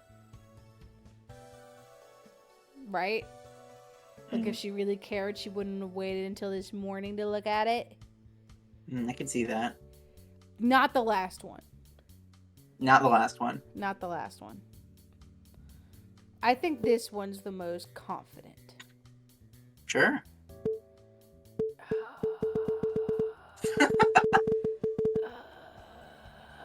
We're right at the start. We can reload if she says a bad line. This is going to get very embarrassing for you then. You make a show of warming up, like you're about to run a race, stretching your arms up, flexing a little more than necessary. Kimberly rolls her eyes, but also has a pointed look away. So you take that as a win. We're not even at the gauntlet yet. I'm paranoid. Any stakes, or is this all just bragging rights? You're kidding, right? Sorry, what was that? No? Did you miss something? Kimberly has been flustered back at the Rose Garden when she laid down the challenge. She'd talk about some kind of charade, but she definitely hadn't mentioned what you were actually playing for, had she? Before you try to remember the details, Kimberly pulls out a tiny metal object from her pocket. A key. The key. Oh shit, the key! Really? Did you forget about the fucking key? You stopped mentioning, so I thought you just liked hanging out with me. That implies that we were thinking about it. But we've been having so much fun. They think hello Olive. Hello from Purgatory. Or hello to Purgatory, I guess.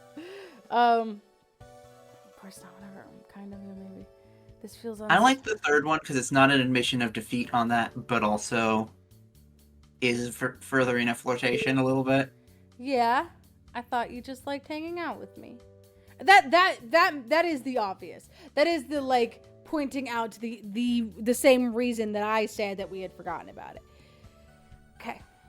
What the fuck? Yes! Please. You would know if I liked hanging out with you that much. Kimberly flicks the key into the air, catching it in her hand and rolling her eyes. Well, there's your stakes. All or nothing. If I win, I keep the key. Maybe I'll renovate your office again. Wait, so everything I already did for you doesn't count? Never heard of an ultimatum before? I hate that show. Then it's probably a good thing I'm here to win. Probably should have expected that last minute plan, huh? That's not fair. I've never played. And don't be a sore pussy about it. I'm here to win. I'm here to win. Kimberly narrows her eyes at you, but the corner of her mouth curls up into a smirk. All right, Kip. All or nothing. Yes. You stick a hand out for her to shake. Kimberly shoves the key back into her pocket before taking it. She shakes it for barely a second before turning around and walking to the chessboard, taking a seat behind the black pieces. Ah, she's giving us first move. First move is yours. You slide into your seat, looking at the board. All memory of how the pieces move and how to win vanishes from your brain. So that's, yeah. Any day now, Kristen. Thinking, strategizing. If it helps, I can't actually beat you in one move, so you can't doom yourself immediately. Alright, then take that! You hop a knight over your line of pawns. It's perfect! It's unexpected, it's genius. It's not taking control of the center. Really looks at it for what feels like less than a second before moving a pawn forward and looking back at you expectantly. You don't have a clue what a good move would be so early in the game. So you just try the first thing that comes into your head. Kimberly is so quick with each counter move, focusing entirely on the board as if you might actually have some sort of secret strategy. After a few more exchanges, you can't help but focus more on Kimberly. Losing the key in the office would suck, but the idea of not hanging out with Kimberly again feels worse. Once the spring fling is over, you won't even have planning that as an excuse to drag her to places. So, why are you finally calling it? Kimberly's hand hovers over one of her knights, and she looks up at you with a frown. What do you mean? Key. Why put all your leverage on the line? The game, you're obviously calling your defeat already. You even brought the key, right? You know you'll never defeat my insane beginner's luck strategy. Did I piss you off or something? No, first one. Oh, not the first one? No, go for the first one. Yeah, I think we yeah.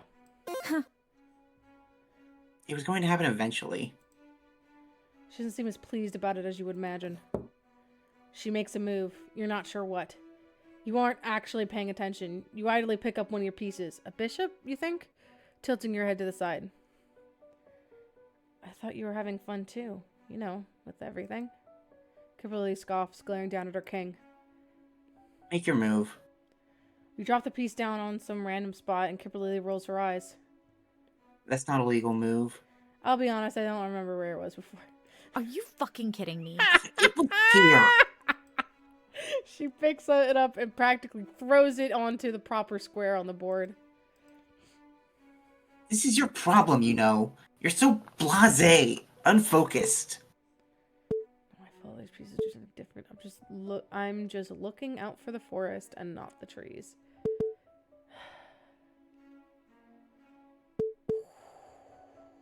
That's defensive. The other one's going back on the offense.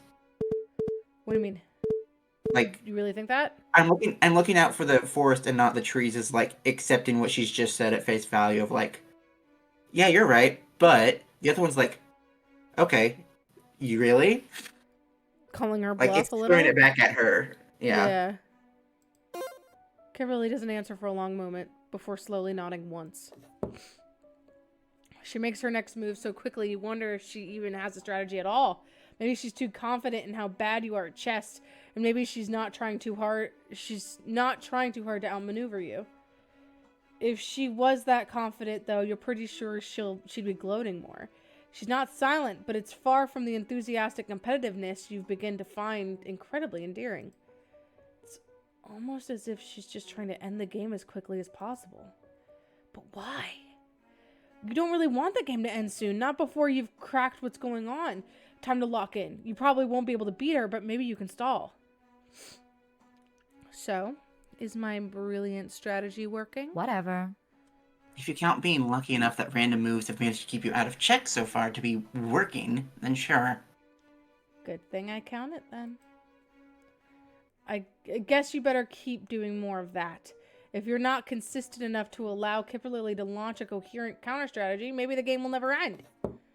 You focus on moving pieces correctly to avoid pissing off Kimberly needlessly, but you just barely get away with taking a little too long to decide your next move each turn. You fill in the dead space with chatter. When did you start playing chess? Middle school. Chess club after school. Oh, yeah, I always wondered what those clubs were like. Was it fun?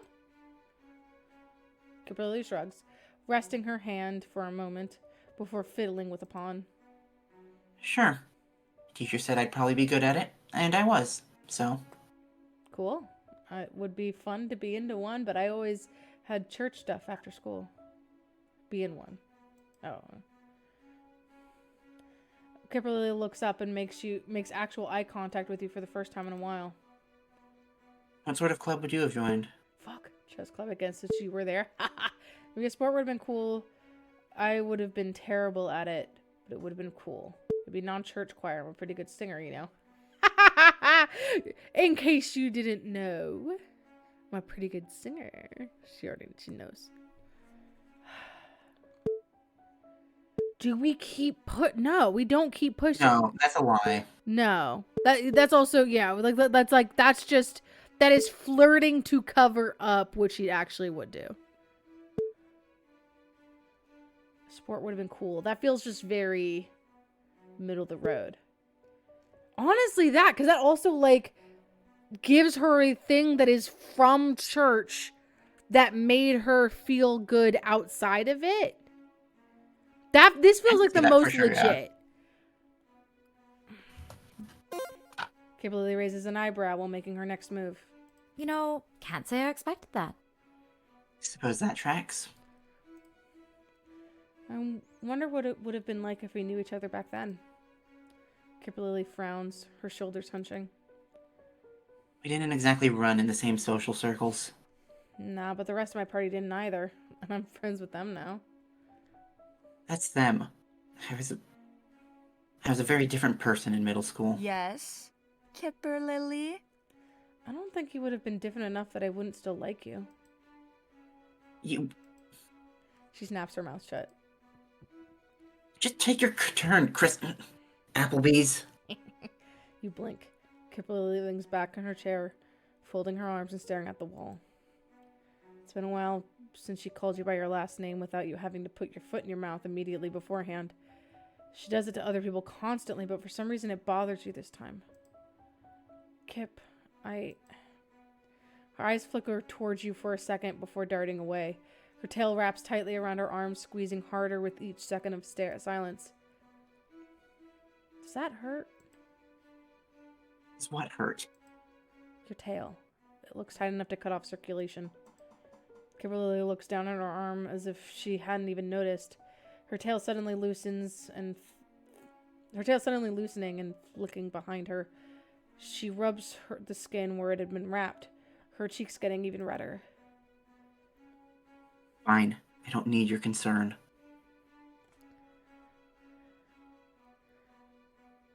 I don't remember what points correspond with which options. That's so funny. Oh man, the thing I was fucking with disappeared. Oh no, there it is. I need the thing to fuck with.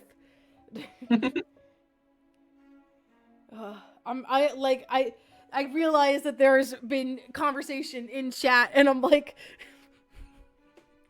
really similar to Lucy 6 exchange. Yeah. Are you sure? You seem a little... She glares at you. What are you getting at? Something obviously got you pressed, or just tell me. I don't know. Maybe I'm imagining it. I've just been missing the smug gloating about your inevitable victory. I think we go direct.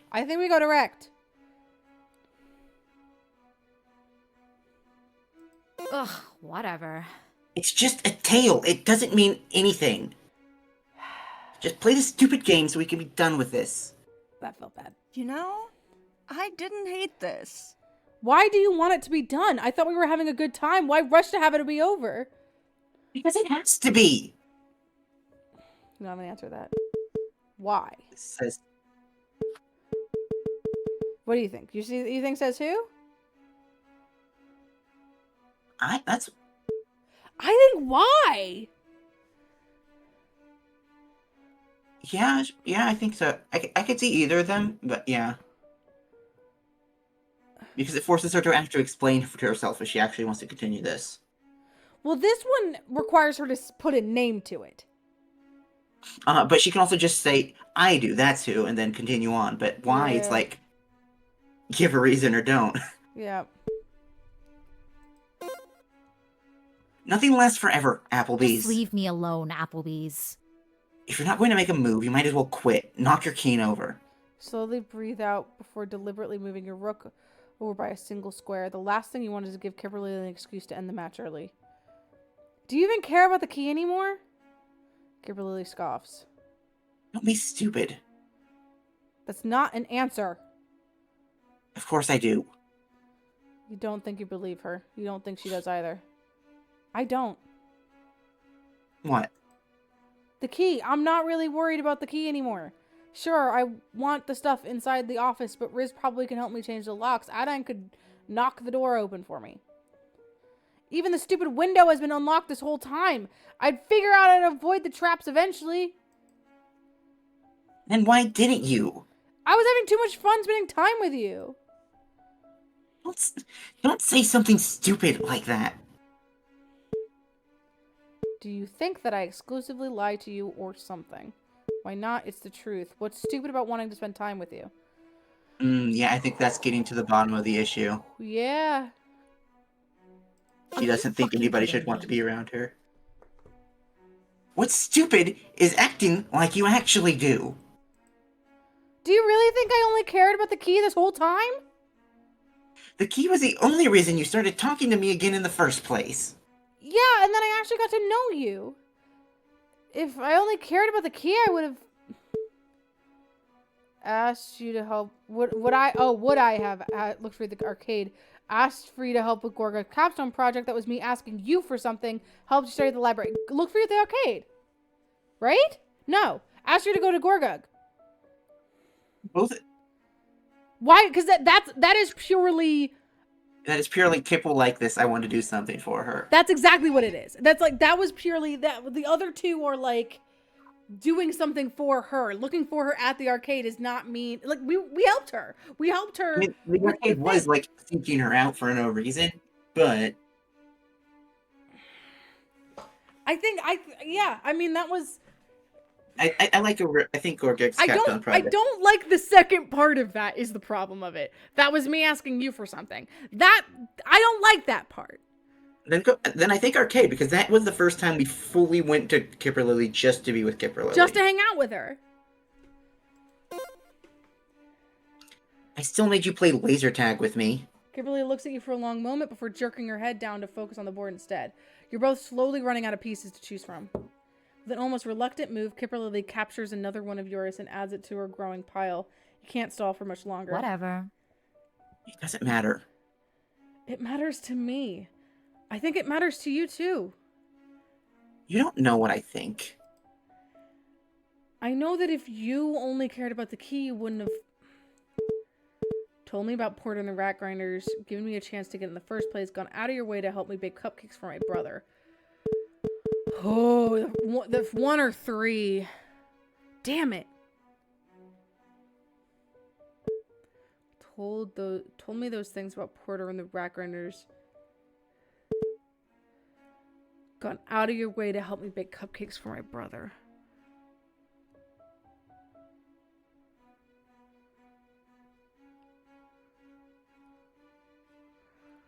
Oh my god.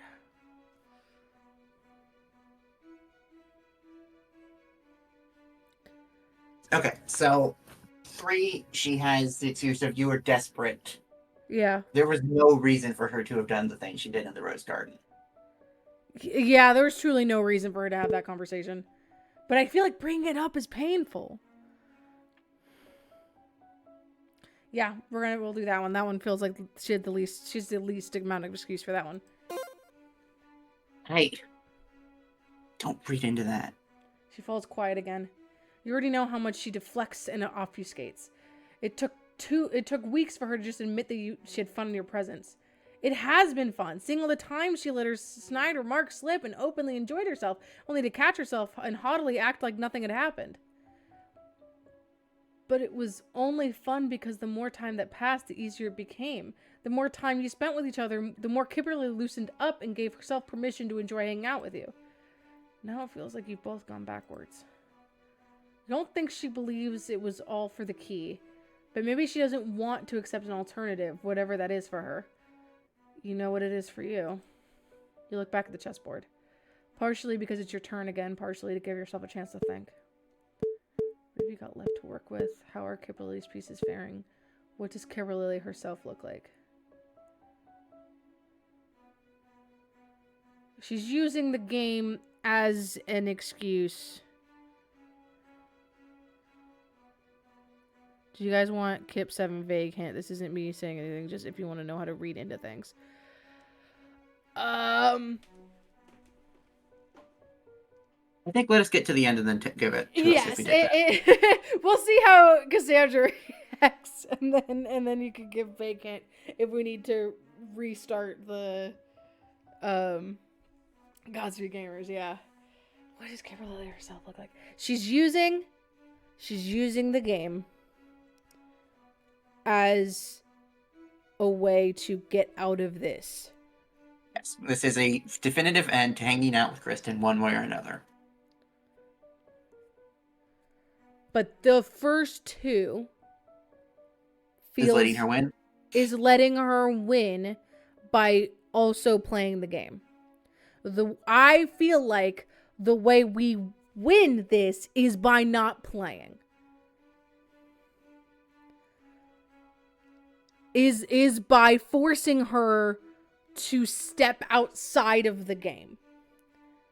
We have played her game on almost every single date up until this point. It is time to step out of the game to have a real conversation. That's how I'm seeing it. Send it.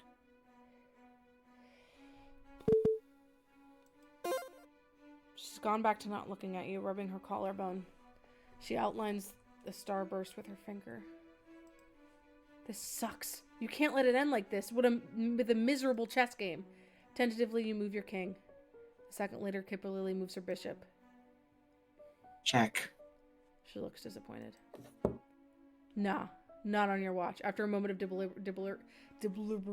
deliberation, you move your last knight in the way of the bishop. Kipper Lily pauses. Nat 20! Killer strategy successfully executed.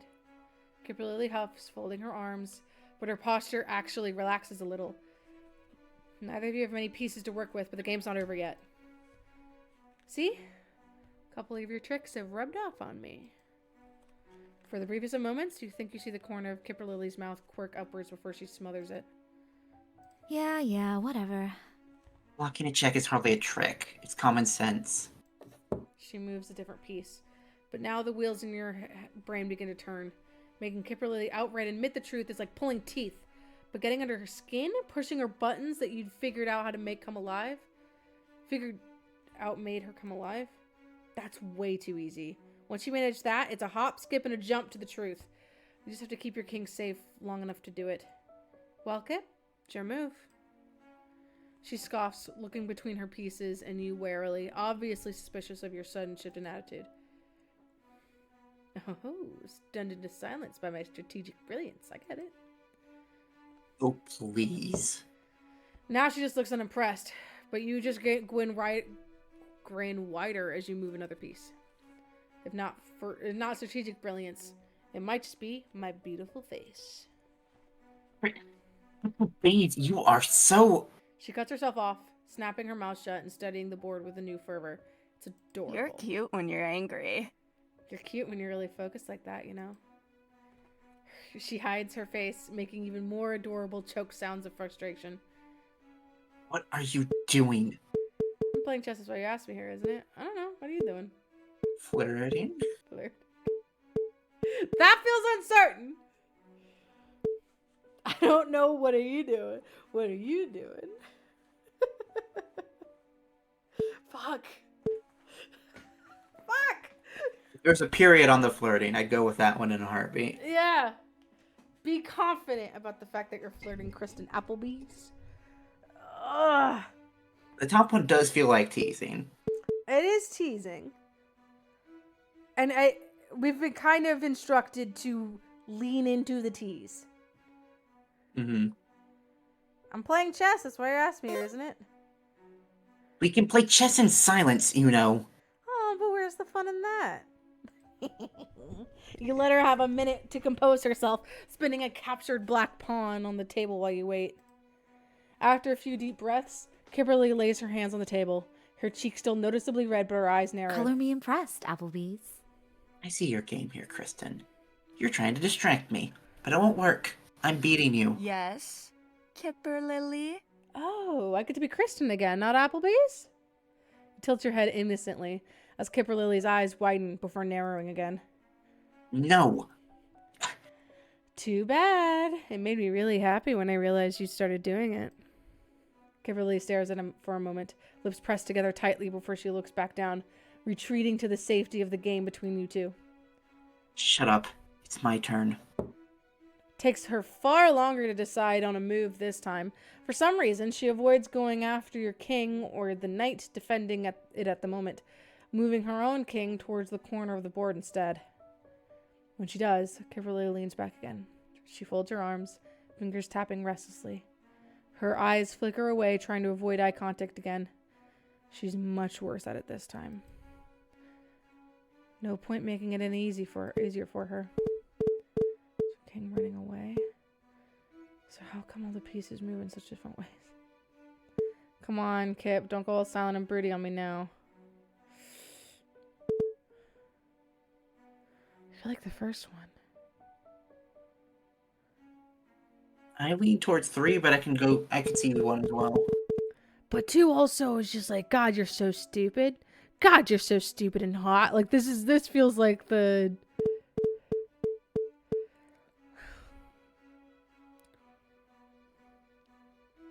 This feels like the option of like, man, I'm so dumb. Kimberly, explain a thing to me.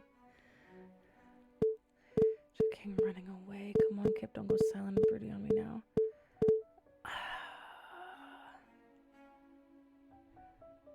I like 3 for the reason of like not focusing on the chess, but I can also see 1 because this feels like specifically moving towards a corner feels like a way of trying to throw the game. Mm-hmm.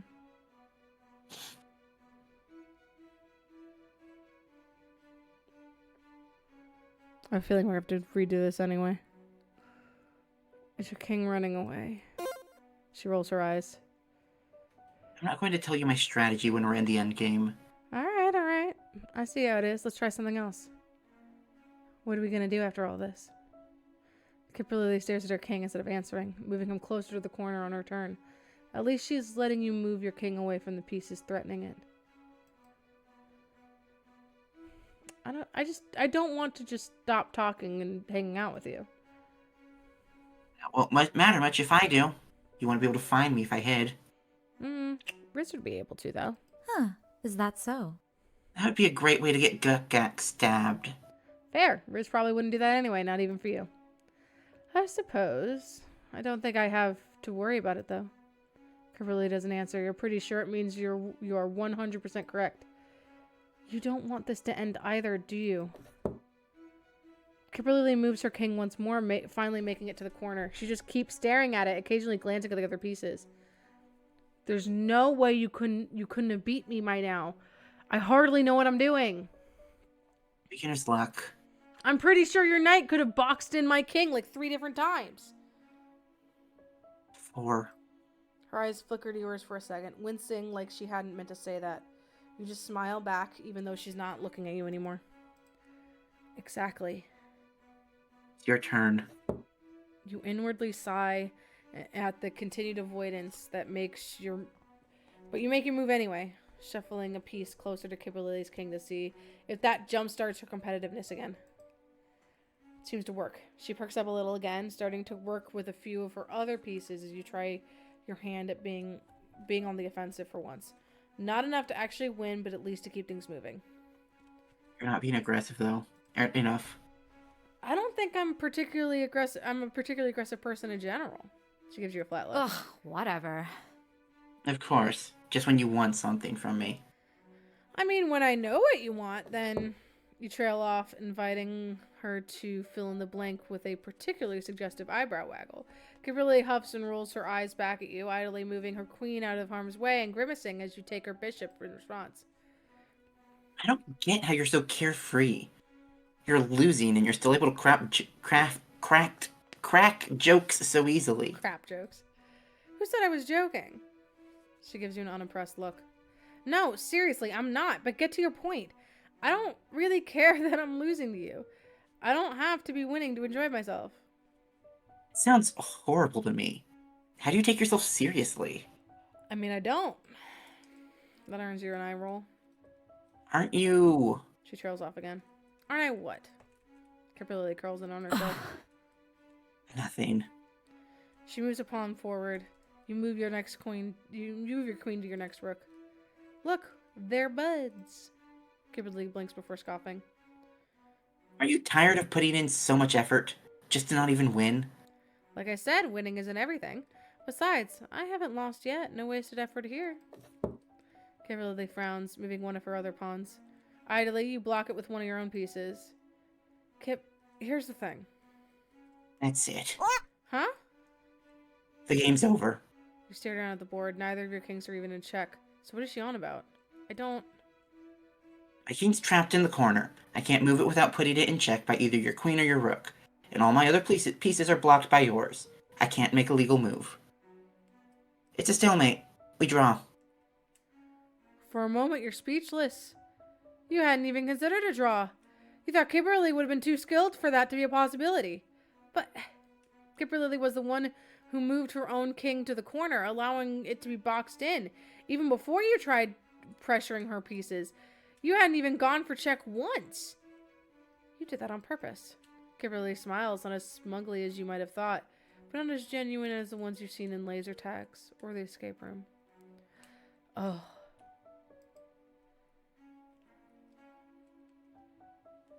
I've always got a last-minute plan, Kristen. Congrats on Alex's friend on picking up on it. Oh yeah, that you were that she was throwing.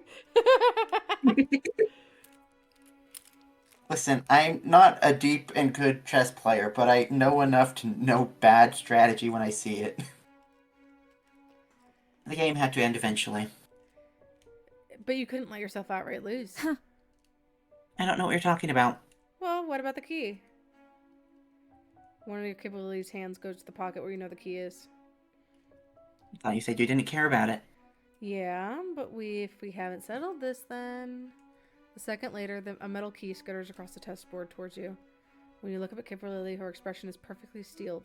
All traces of her previous frustration smoothed away. But it was a tie. The rule was, if I win, I keep the key. I didn't win. She goes to stand up, but jolts back at the same moment that you feel one of your legs being tugged from under the table. You slip in your chair, flailing until you manage to grab the table leg for support. You have her tail around your leg. You glance under the table and see Girlie's tail hastily unwinding from where it had wrapped itself around your ankle. Neither of you notice the entire time. You wonder how long it had been there before you hear Girlie's chair squeak across the floor in her haste to put distance between you. I'm leaving. Enjoy your office. Kip, wait! You stumble out of the chair and catch her hand, squeezing it tight. So you don't want to go, just wait a minute. Do over, maybe a different game. Surely your draw isn't good enough for you. Take it back, I don't want it. Oh.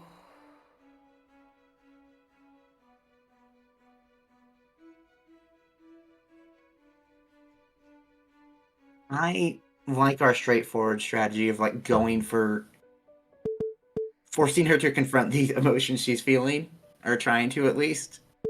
Obviously you don't want to go, just wait a second. I put the full admission of I don't give a shit about this fucking key. I don't. We already admitted that. Yeah, but I didn't.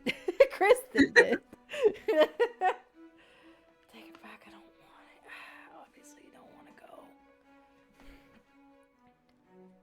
Like, the key is focusing on the wrong thing, I feel like, of like, both of them do not give a shit about this key. Yeah.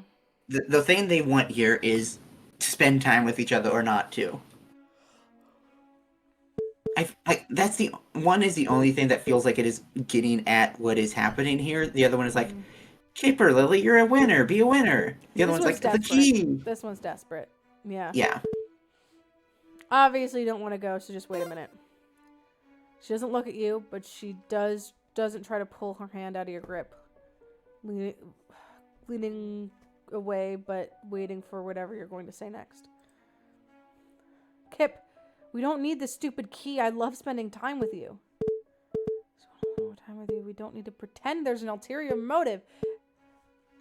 I think that's what I've been trying to fucking tell her this entire goddamn time. Is two. Sure. We don't need to pretend there's an ulterior motive. But this also could be. This could also be counter. This could also be just bad. It depends on how this is taken.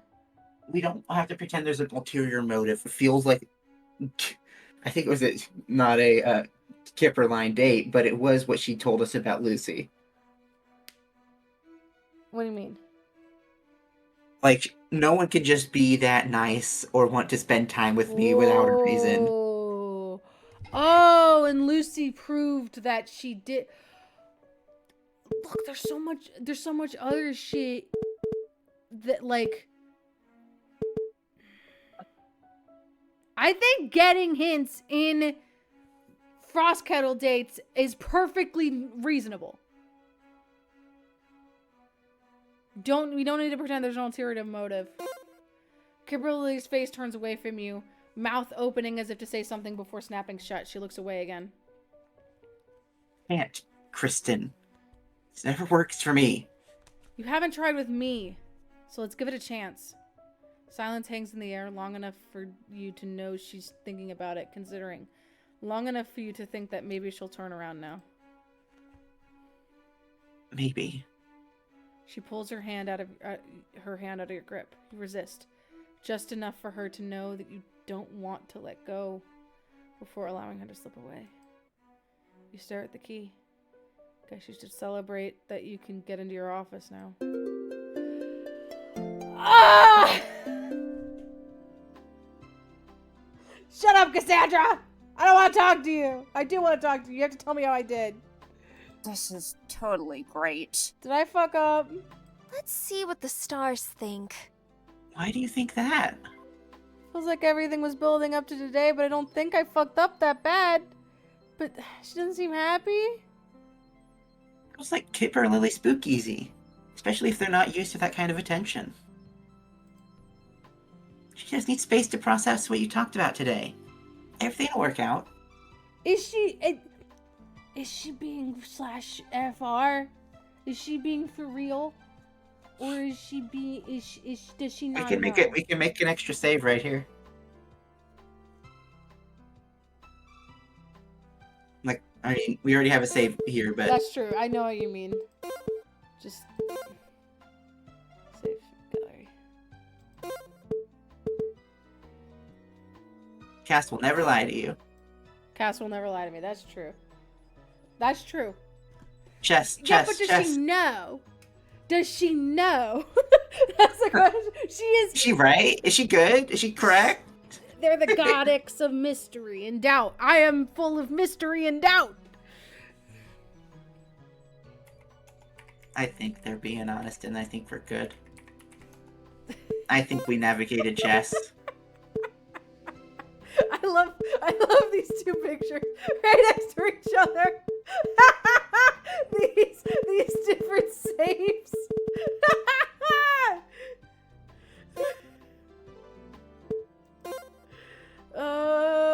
You think we did it? I think we did it. Okay. Really? All right. If you say so. Yeah, sick. I just had to channel my Lucy. Hi, Kristen. Channel my inner I Lucy. missed you. Oh. Crunch time, Kristen!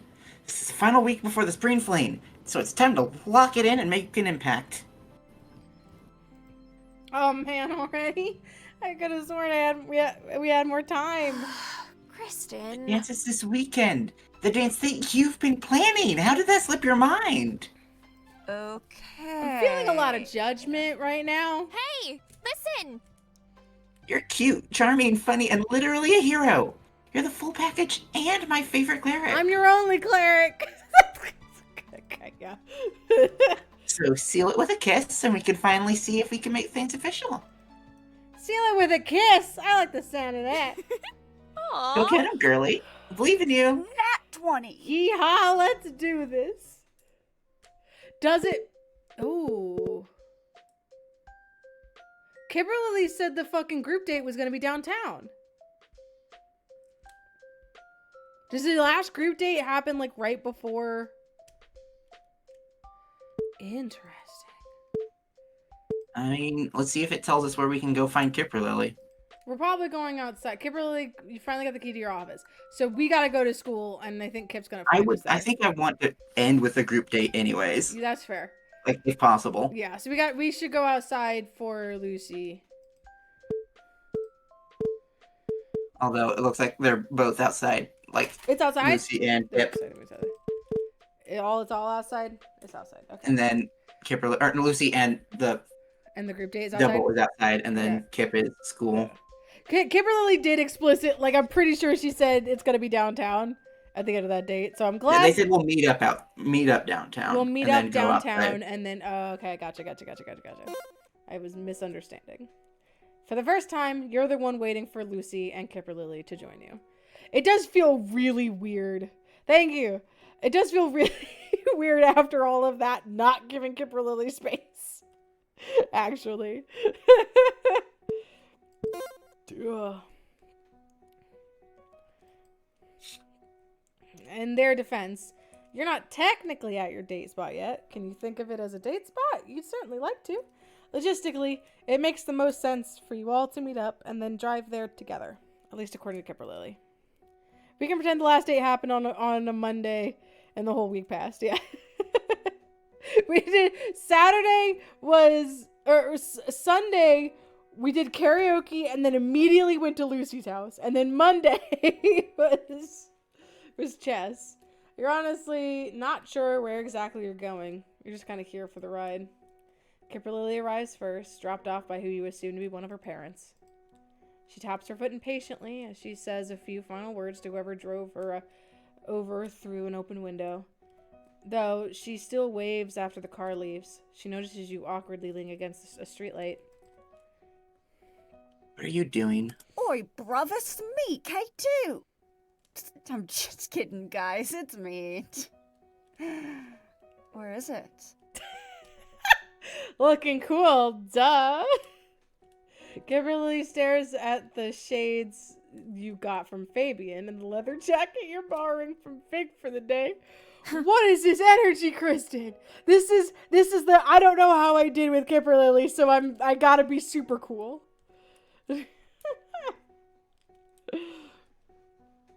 Ugh. Ooh, right. You have the distinct feeling you're being made fun of. You very courageously choose to ignore it. Do you know when Lucy's getting here? That's Kristen. You're Kristen. Kimberly pulls out her crystal and scrolls through her notifications. Yes, you can hold Kristen until Lucy gets here. Until Lucy gets here, yeah. Looks like she's got held up getting permission to borrow her mom's car. She can drive. She can drive? She learned over the summer. Something about not wanting to be held back from doing things just because her parents weren't available. Kimberly busies herself with something on her crystal. Within seconds, she goes from casually scrolling through it to furiously typing, a blush slowly painting her face pink. Is something up? Kimberly's eyes snap on yours. Nothing! She shoves her crystal into her pocket before you can snatch it out of her hand. You'd be offended if Riz didn't do the exact same thing every lunch period. Rogues. Lucy arrives in a slightly beat-up silver minivan a few minutes later. She very cautiously pulls up to the side of the street that you two are on. Is this what you... Is this where you call us losers and tell us to get in? What? No, I was going to ask if either of you know how to parallel park. You stare at her. You see Kimberly doing the same out of the corner of your eye. They gave you a license without seeing if you could parallel park? I mean, I know how to parallel park. I just don't know how to do it, you know? You don't, in fact, know. Right. So can we get in?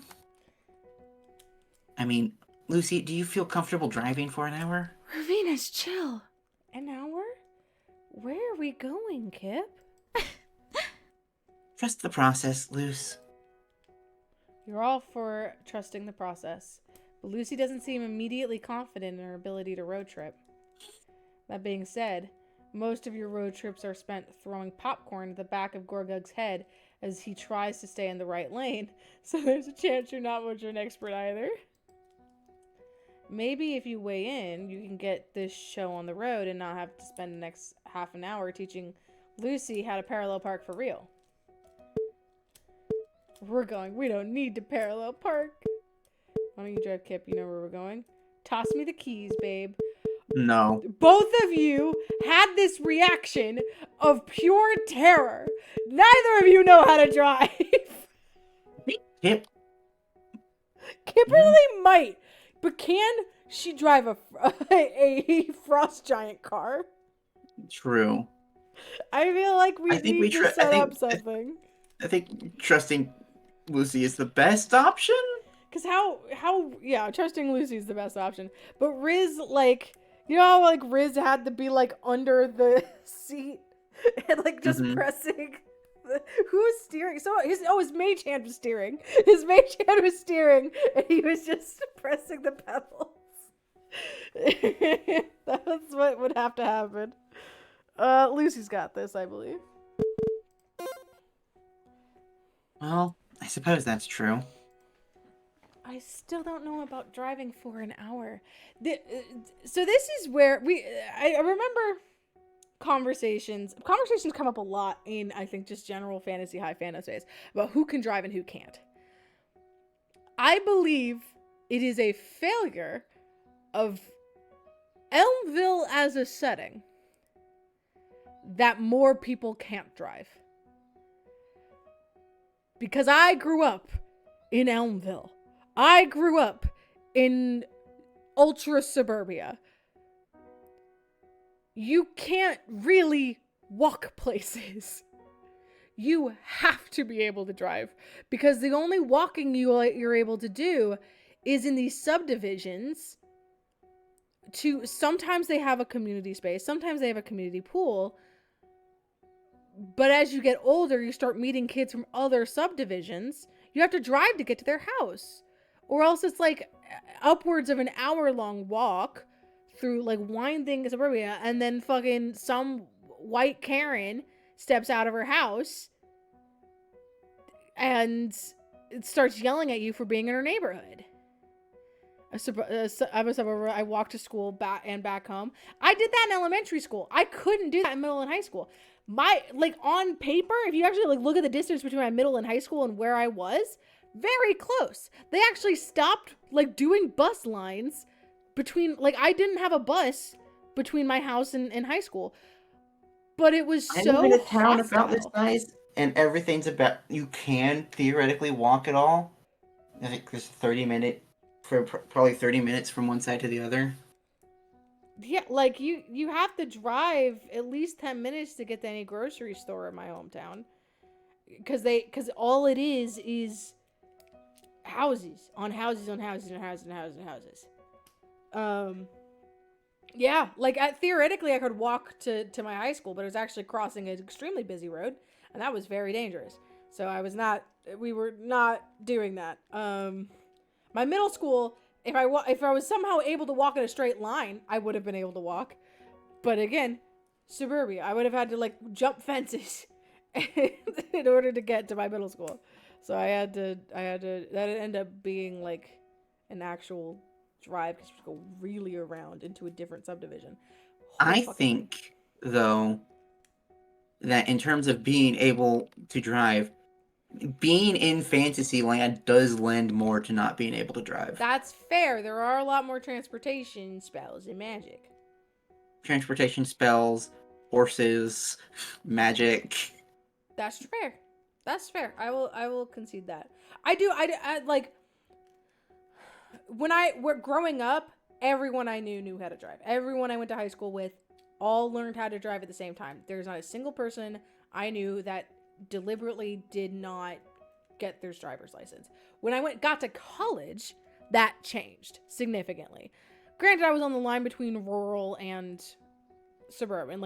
My high school was 50-50 on that. So I get it. There was a lot of farmland. But college, a lot of my friends were from in and around New York, and so many of our friends can't drive. Having recently been around other late high schoolers, it seems like 60 to 70% of the 18-year-olds still don't know how to drive. Are less people learning how to drive? Is that what it is? Am I too old? I waited till I was 18 to start driving. Nah, the second I turned 15, I was getting my learners. I I was mean, adamant about that. most of that for me is I had no reason I needed to drive because I didn't leave the house. Like, That's fair. I had friends online. I had nothing to leave the house for. Yeah, I rode horses and did, well, I didn't do ballet at that point, but I rode horses, did theater stuff, did rock climbing after I stopped doing horses. So I had to start driving places. If I wanted to go hang out with literally anyone, I had to drive. But it was very helpful in theater stuff where it's like, oh, hey, we have a tech week. Wherever we have our set build weekend, and that starts at 7, and my mom doesn't want to wake up to take me. So, because she's not going to stay there. Anyway, it doesn't fucking matter. This is I don't know about driving for an hour. I am the designated driver very often in our friend group, so I'm just so used to driving that it's like not even anything. If you get tired, we can always swap out. That's true. I just don't like driving in cities. That's fair. All right, let's get going then. I cut my teeth on driving in cities. Drove the fucking massive ass school van through Manhattan often. Kimberly hops into the passenger seat and pulls it forward, giving you all of the leg room you'd want in the back. You completely ignore that to lean forward and wrap your arms around the passenger seat. Just managing to balance your forearm across the shoulders, she scowls at you but doesn't move. When you're all settled, you're off. Kimberly navigates with precision, warning about every turn and lane change far earlier than the driver actually needs to start worrying about it. And I didn't have my own car. That's not to say that like my parents were rich enough to that I could have my own car. I didn't. It's just my mom traveled a lot, and so I got to take her car.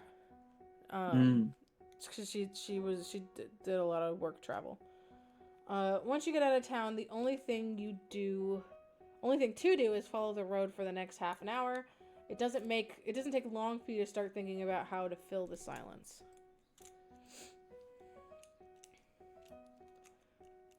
So, when do we get to know where we're going and what we're doing? When we get there. Oh, fuck, I remember what this date is. Yes. If I didn't know any better, I'd think you're taking us to the woods to kidnap us. Or worse. You're ridiculous. If you must know, I happen to know a very good spot for berry picking. Yippee! Ooh, what kind of berries? You'll see. She folds her arms with a smug grin, so you figure you're not going to get any more clues out of her until you actually get there. You ever heard of this berry picking spot, Lucy? Nope. She's been holding out. Damn, she's full of trade secrets, huh? Kimberly doesn't deny it. How about some music?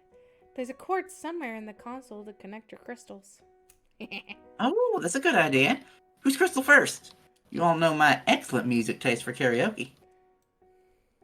I actually have a perfect playlist for this occasion. Did you make it specifically for this? I'll never tell. Well, I've got plenty of road trip worthy songs on my playlists. Which should you start with? Kimberly sounds like she's planning everything out. Why mess that up? I know my music is perfect. Nope. Lucy's car, so it's only fair she gets first dibs on music. I say we do Kip. I agree. And that's another point to Kimberly Copperkettle. Obviously pleased, Kimberly connects her crystal and almost immediately hits play on her playlist, starting up a high-energy pop song with lyrics you don't understand. She must have really had it ready to go. She listens to elf pop. With an epic soundtrack, there's nothing that can stop you now. Oh, Kip. Did you ever reply to Marianne in the group chat, by the way? Huh. Kimberly turns bright pink as she gives Lucy a half-hearted glare. Marianne mentioned. Why would I fucking reply to that nerd? Ah! I thought it was a kind sentiment, personally. She said it was... She abruptly cuts herself off, noticeably glancing at you. Yeah? What did she say? I hate you. No, you don't. Okay, what inside joke am I missing? Our dear party caught wind of this trip and had very nice things to say to the three of us. Ugh, whatever. Very nice things, my ass. If you send Ruben any photos, I'm crashing this car myself. Are they making fun of you? Ivy and Osheen are always making fun of the rest of us, and Marianne and Ruben can give as good as they get, even if they don't always try to. For a second, you wonder what kind of sick, twisted definition of friendship Lucy and Kimberly have been putting up with. Then you remember that Fabian has spent the past 4 years calling Riz the ball, and Adine sometimes puts Boggy on chairs to make him croak loudly when people are about to sit on him.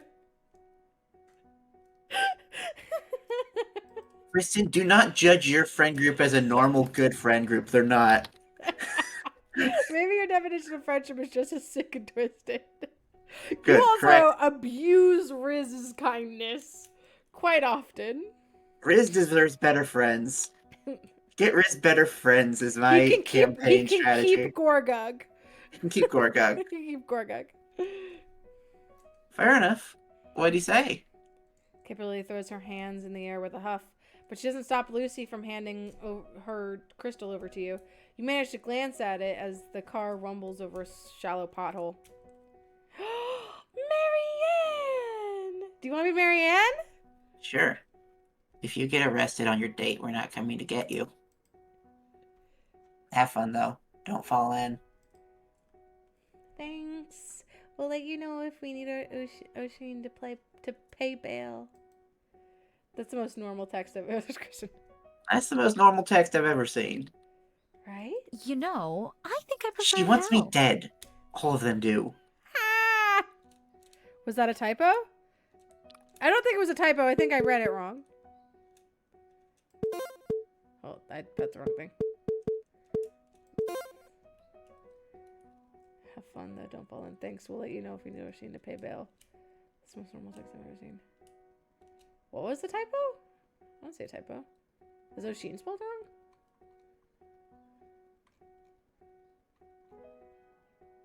No. I think we're good. Oh, was it? What did he say? Oh, wait. Oh, yeah. What did he say? Yeah. Yeah, there you go. Yeah, misgendered Marianne. Marianne text was originally from Osheen, so I wasn't sure the pronoun had fixed. Oh, yeah, okay, fair.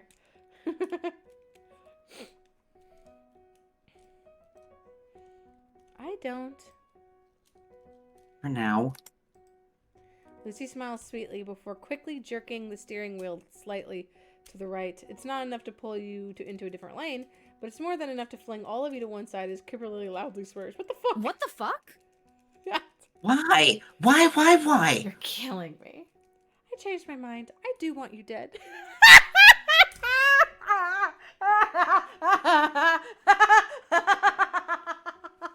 Also using the fucking "you're killing me" line. Oh, fuck. Oh, Jesus. Oh, great. Just one more thing to tell my fucking therapist pissed about. Yeah, the girls I'm into tend to be actively trying to kill me at all times. There's still nothing wrong with me, though. Her eyes fly open with mortification the second she processes what she said. She glances out the window. Please don't jump out of the window of a moving car. We love you too, Kip. Things like that is why I think we should have done the other Kip first before this one. Try and get her back into a normal mood before. That's fair. That's fair. I'm glad Kimberly has a therapist who isn't the school guidance counselor. I didn't register that it was all good, like that's what you meant was do Kip 8 first. But that does make sense, given what I know about Kip 8 versus Lucy 8. Kimberly makes an incoherent series of half-choked sounds as she sinks into the floor under the seat. Aw, I knew you liked me. You and Lucy exchange a mischievous glance. I just wanted to give her more space. So, Kip, what exactly is it about us you're into? Is it my dazzling charm? Unparalleled sense of humor? A hoax smoking hot bod? What the fuck? None of those things. You repulse me, Applebee's. I'm gonna throw up. Lucy pouts at her, leaning over to catch Kimberly's eye. I don't repulse you, do I? Look at the road, Lucy! Kimberly stares at Lucy. She opens her mouth, but words fail to come out. What is it you like about me? My morbid sense of humor? My tenacity? She slides you a grin. My smoking hot bod? Really? You can almost see the steam coming off of Kimberly's face. You could probably fry an egg on that head, although that would get her hair on it and probably be gross. I think we broke her, Kristen. You're really special. Don't worry. We can always kiss about it later. Kiss it better later, but I appreciate her enthusiasm. Kimberly finally finds her voice. Let's never speak of this again. I'm never talking to either of you ever again. That'll make it hard to go on this date, won't it? Kimberly just crosses her arms and sniffs. You and Lucy laugh silently and decide to show her some mercy. Eventually, Kimberly guides you off the beaten track and onto the side of the road that leads into some kind of natural forest. Natural forest by the border of to the Baronies. All right, pull over here and park. Better not be parallel. The three of you get out of the car. Kip, this is in fact a random forest. Well, yeah, where else are you supposed to go berry picking? You can go fucking anywhere in fucking the right time of year in Seattle. Get some crazy blackberries. Farm? That's what I love. I thought you bad kids were supposed to have a sense of adventure to go along with the nepotism. Anyway, we got like 10 minutes to walk before we actually get there, so grab a basket and let's go. The basket Kimberly hands you is worn but sturdily built. When you pretend to balance it on your head, she kicks your ankle and glares it back into your hands.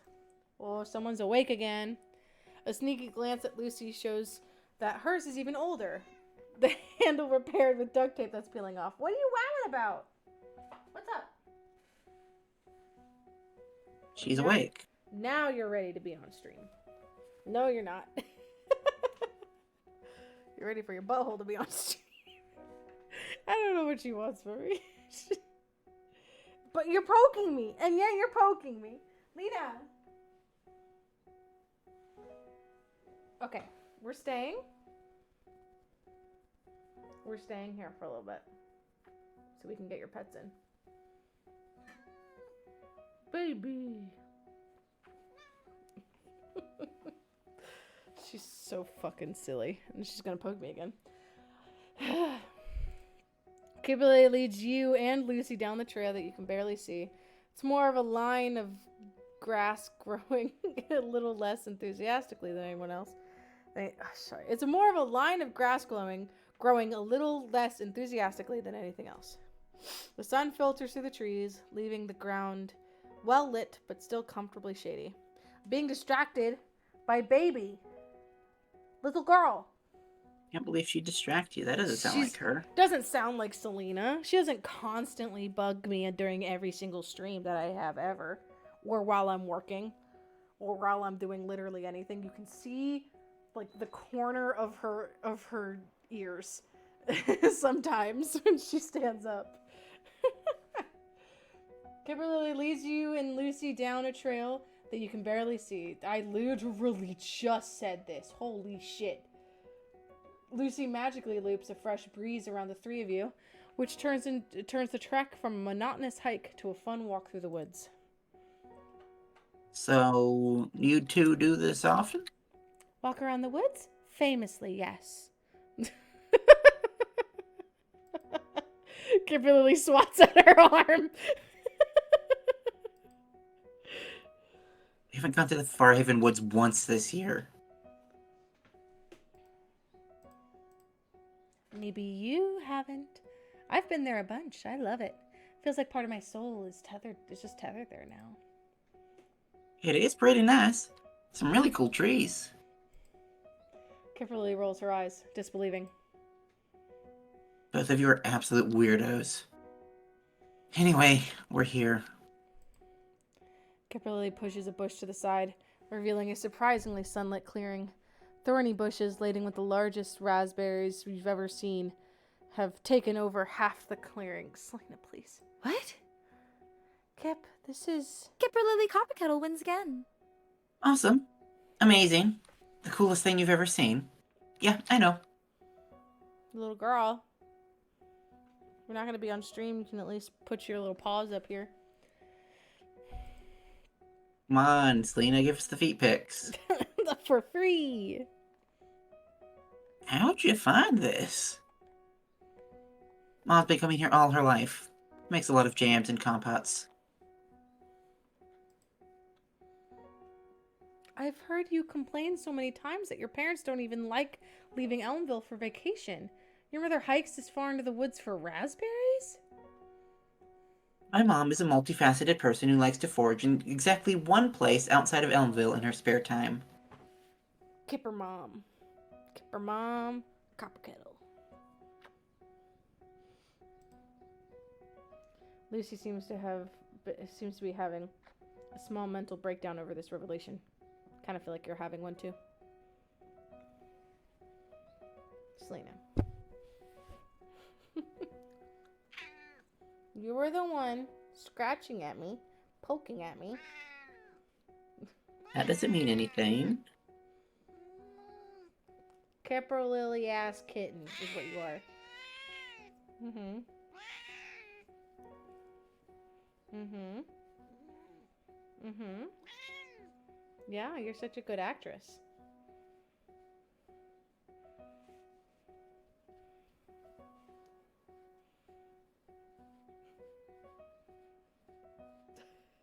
She is so talkative. She's starting to like this.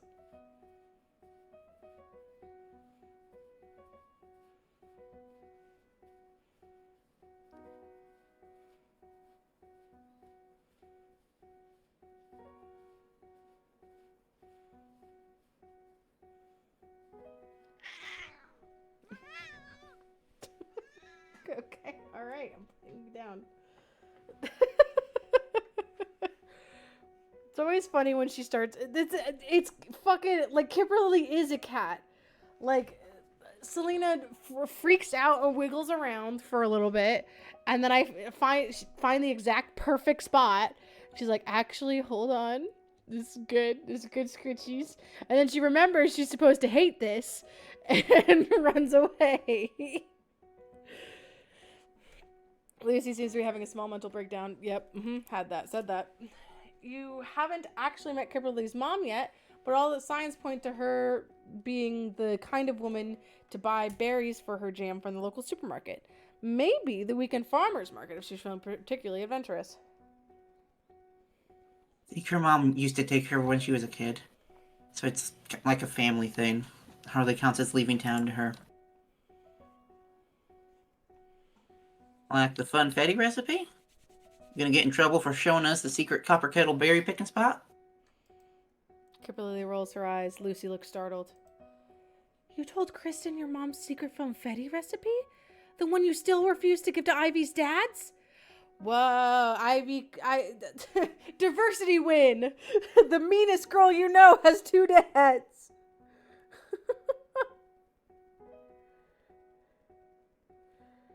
So many rich gays.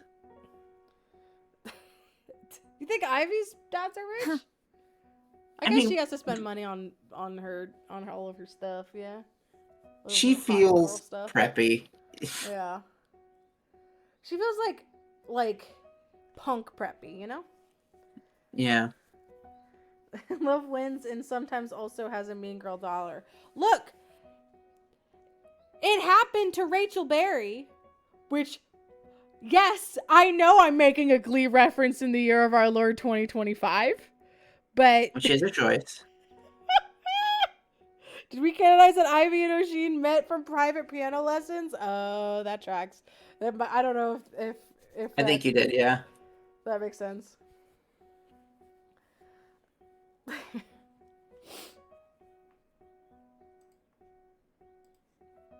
You realize with a sudden giddiness that the photo you still haven't deleted from your text thread could have given you a lot of leverage with the rest of the rat grinders. Is this why Riz and Kimberly are so obsessed with bartering for information? No, it's just a berry spot. It's not like we own it. Don't go telling everyone, though.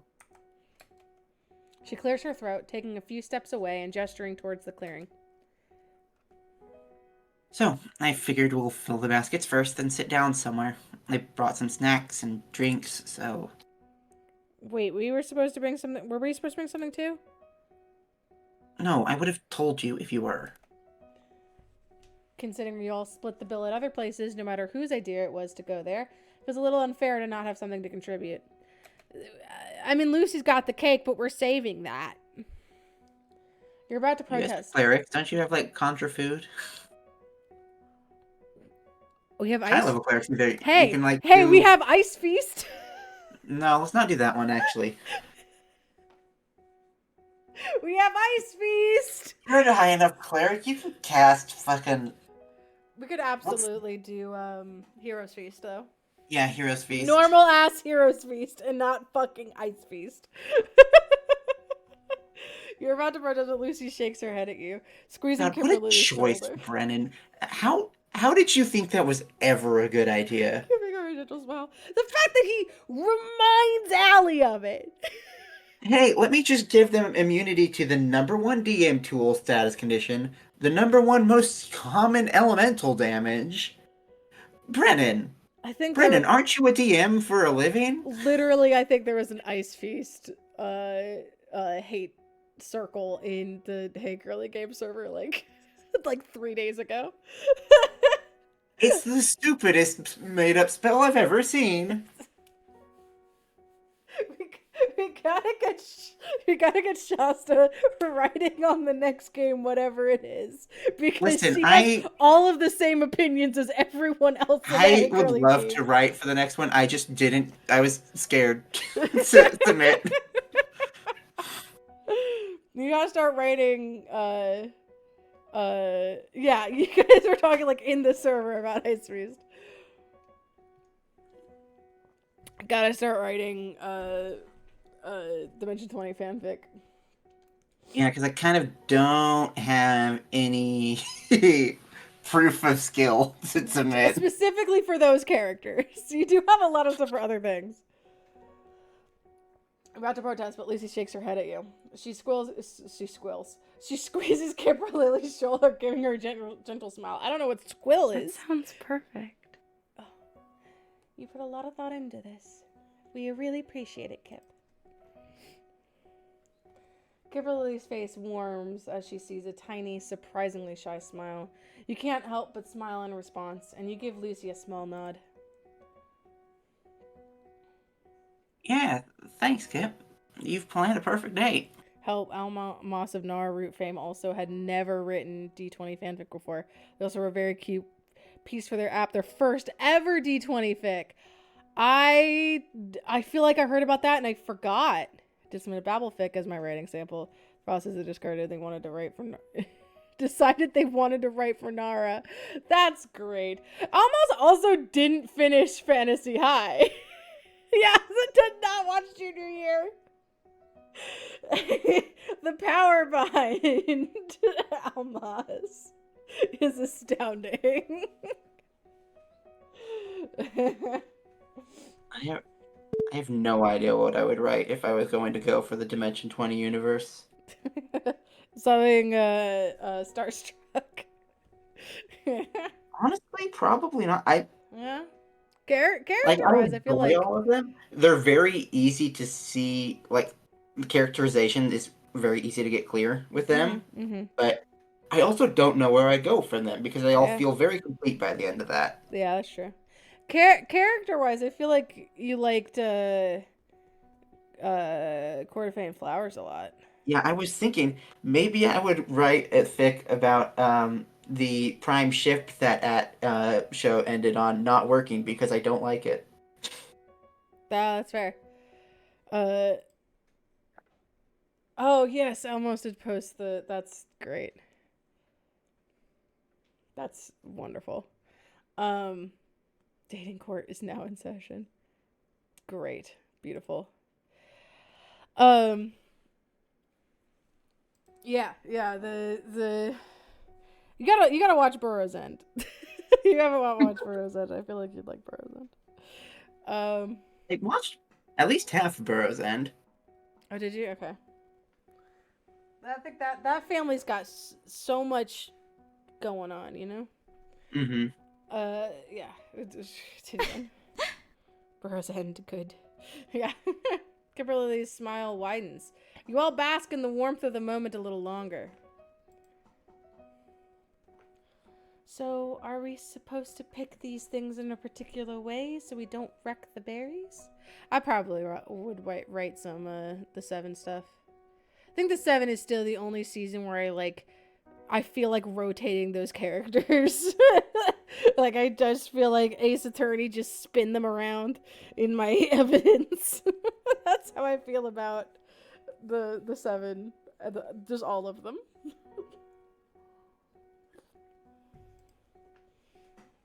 Oh, yeah, you have to be really gentle, and if they're not coming off easily, they're probably not ripe enough.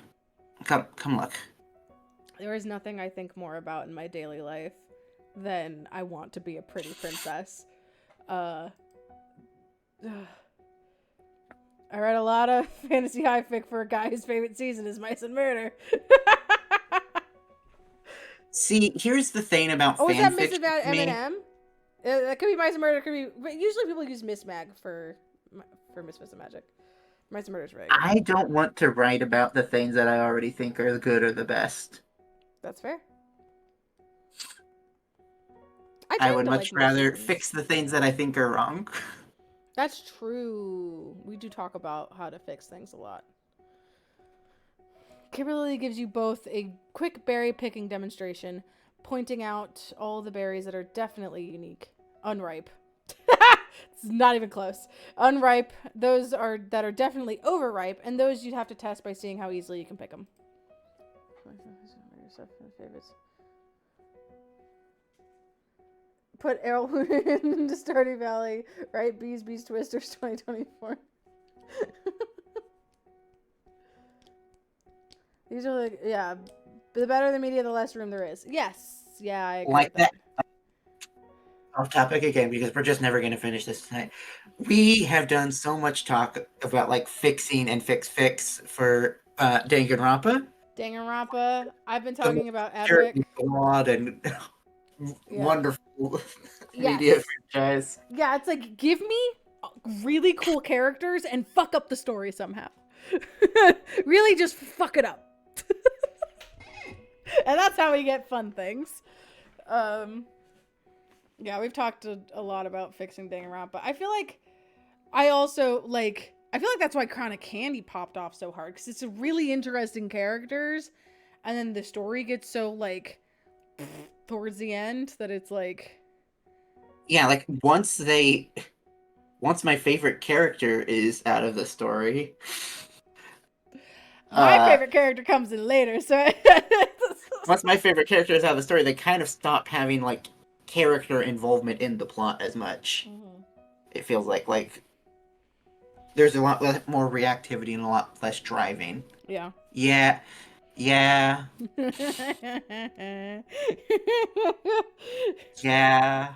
I had watched. I'm a big Saccharina girly. Yeah. Though give me an Emily Axford character and I will bow down to her every single day. There is not a single season where Emily's character did not end up being my favorite. It is truly like hit after hit, all bangers, no problem. Like, Emily has not made a bad PC ever. I'm a full believer that Lapan is probably, like, if not the best Zack character, top 3. Mm-hmm. That's why we briefly were joking about doing NADPOD stuff as well, and I'm like, I would kill 8 separate people to be able to do anything with Moonshine Siphon.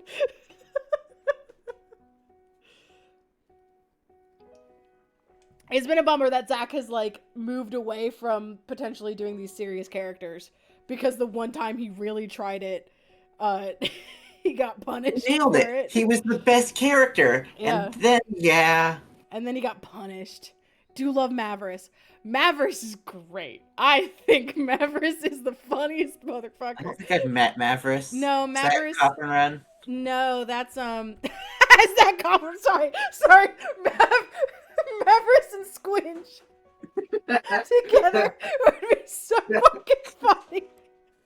No, Mavericks is Zach's character in NADPOD, who after getting like once he's been kind of into his own story with everyone else playing his friends, he has to become kind of the straight guy, but not really. He's still just he has to position himself as the leader of the group, but be the worst about it. It's so complicated. Those boys are the most toxic friendship I've ever heard in my entire life, and they're so fucking funny. I see. He is also baby boy. It's oh god, Mavericks is great. What? Held for shit bag. Bullying Zakoyama, bullying Mavericks Bonborough. No, he deserves it. Mavericks Bonborough deserves to be bullied. It's all pretty straightforward. Soon enough, all three of you are off. You all work diligently at first, picking berries and putting them into baskets. But soon enough, that all starts getting boring. We need to shake it up with the overwhelm. The need to shake it up a little overwhelms you. Instead of carefully dropping berries into your basket, you start trying to toss them into Lucy's. She notices soon enough, and with a giggle, tosses some into your basket. One bounces off the handle into the basket, and Lucy pumps her fist. You do your best to stifle your laughter. Though, read NADPOD. I know we're fucking getting off topic again. I promise it won't be too long, but I just had the thought. Every time we don't get Emily as a PC, Jake ends up being my favorite, my favorite in the group. Like, if Emily's DMing, Jake creates some kind of freak that makes me so happy. And I don't know what it is. I don't know how he manages to do it. I'm really partial to Caldwell characters. Caldwell does make the best little guys. He makes the best. I want more of, oh god, with the Shadowfell game, not the Shadowfell, it wasn't a Shadowfell, the in-between zone where Emily was the DM. I fucking loved Jake's character. I can't remember his name right now. Marvy? Is it Marvy? Twilight Sanctorum? I show people the animation of you have to put the cone on or have the socks on your hands. It's like, I'll take the socks. His fucking voice is so funny, and his willingness to immediately submit himself to a murder cult is just outstanding. Anyway, sorry, one bounces off the handle into the basket, and Lucy pumps her fist. You do your best to stifle your laughter. Lucy presses her lips together as she points at Kimberly's basket. You nod enthusiastically. Rice to see who fills their basket first. Rice. Kimberly snorts as she digs through the bush in front of her, not even glancing at the two of you. It would hardly be a race. Lucy manages to throw a whole handful of berries into Kimberly's basket while she's not looking. You that confident you can win? What do you think, Lucy? You nail 3 berries into Kimberly's basket in quick succession. Well, that's not fair. She's got years of practice. Passed down by the daughters of the Copper Kettle Line. 5 more berries to make it in. A 6th bounces out. You'll get it next time. An honor tradition that we're privileged enough to be let in on. Lucy tries to throw another berry into Kimberly's basket as she speaks, but it's intercepted by her whipping around and snatching it out of the air with her teeth, easily catching it into her mouth. Damn, fuck, Kimberly, Jesus. The 3 of you stare at each other for a second, shocked by what just happened, before you all burst into laughter at the same time. Okay, do you guys want to race for real now? Ha! Prepare to be completely... Okay, 3, 2, 1, go! Lucy darts off before either of you can react, giggling as she jogs towards one of the largest bushes. Kimberly shrieks and bolts a second later, leaving you the slowest to respond. Maybe it's not exactly low-key or relaxing, but it's definitely fun. Trying to fill up your basket. You find opportunities to sidle up next to Lucy to compare, or maybe reach across, trying to grab the same berries she was going for. I see what you're doing. Yeah? Gonna do something about it? Lucy looks like she's about to say something, but she just shakes her head laughing as she darts off to another bush nearby. Kimberly's harder to keep track of, predictably focused on winning the impromptu competition, but she pops up every now and then to taunt you about how to empty your basket. To taunt you about how empty your basket is, even though you swear it looked fuller before. Done. Mine's full. Oh, really? She appears out of nowhere to inspect Lucy's basket, her own very nearly full as well. There's like half an inch left to the rim. Well, it's way fuller than mine. You know that's because Kip was stealing your berries, right? Yeah, I figured. You stare at Lucy for a moment, then down at your basket. You've definitely picked more berries than what's currently in there.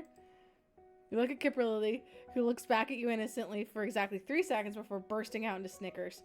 Lucy joins shortly after, and then it catches you too. I'll never get used to rogue antics. I'd be offended if it didn't pay off so well for me in the end. I still beat you. Second place is better than last. The flagrant cheating is forgiven as you all catch your breaths from laughing. You're warm in ways that are separate from the sunlight shining down on you, and the others are flushing pink from both the effort it takes to fill the baskets and, if they're on the same page you are, the company. I had a great time. It's been perfect. I really like this. We should do it again. Today's It's been perfect. It's been perfect. Lucy's expressions. Hey, monster! Get down! Get down! Stop scratching the bulletin board. Put my heart and soul into that board. Lucy's expression softens. Kimberly averts her gaze, but isn't quite able to push her down her grin. Yeah, I think so too. I suppose that was fine. I suppose it could have gone worse. Kimberly pauses, twining a berry stalk between her fingers, and then looking up at you and Lucy. You and Lucy straighten in tandem at the nervousness on her face. I know I've taken a little longer to come around in this whole She clears her throat and gestures between the three of you. situation, I guess. Spending the last few weeks with you has been a lot of fun. And I know things are weird. Maybe let's turn out to be an unmitigated disaster, but She takes a deep breath and lifts her chin. I want to do this for real. Your heart is beating out of your chest. Lucy exhales quietly. She's the one who initiated. Do what for real? Kimberly doesn't even look annoyed at having to spell it out, and that's when you know for sure. This is happening. This is happening. Do more things like this. Spend time with you. Maybe date you. Properly. That warms my heart. Oh, Kimberly, I want that too. With both of you. You're both so special to me. You stare at them both, a helpless grin pulling at your lips. What do you say, Applebee's? Actually, I was going for Tracker Nara. You don't say anything. You give Lucy a long look, and somehow, in all her Lucy shrewdness, she knows exactly what you're asking her. She nods, starting to beam. Slowly, you scoot forward towards Kimberly, who stares at you in shock. You telegraph your intention as you lean forward, waiting for her to move away if she wants. Kimberly swallows. She doesn't move. Slowly, you lift your hands to cradle her jaw, and you kiss her, melting into her soft, berry-stained lips. Her hands clutch the back of your neck, and you deepen the kiss, pulling her close so that she's halfway on your lap. When you separate, she's breathing hard, a flustered expression on her face. You lean forward to press a kiss on her neck, unable to help yourself. Wow!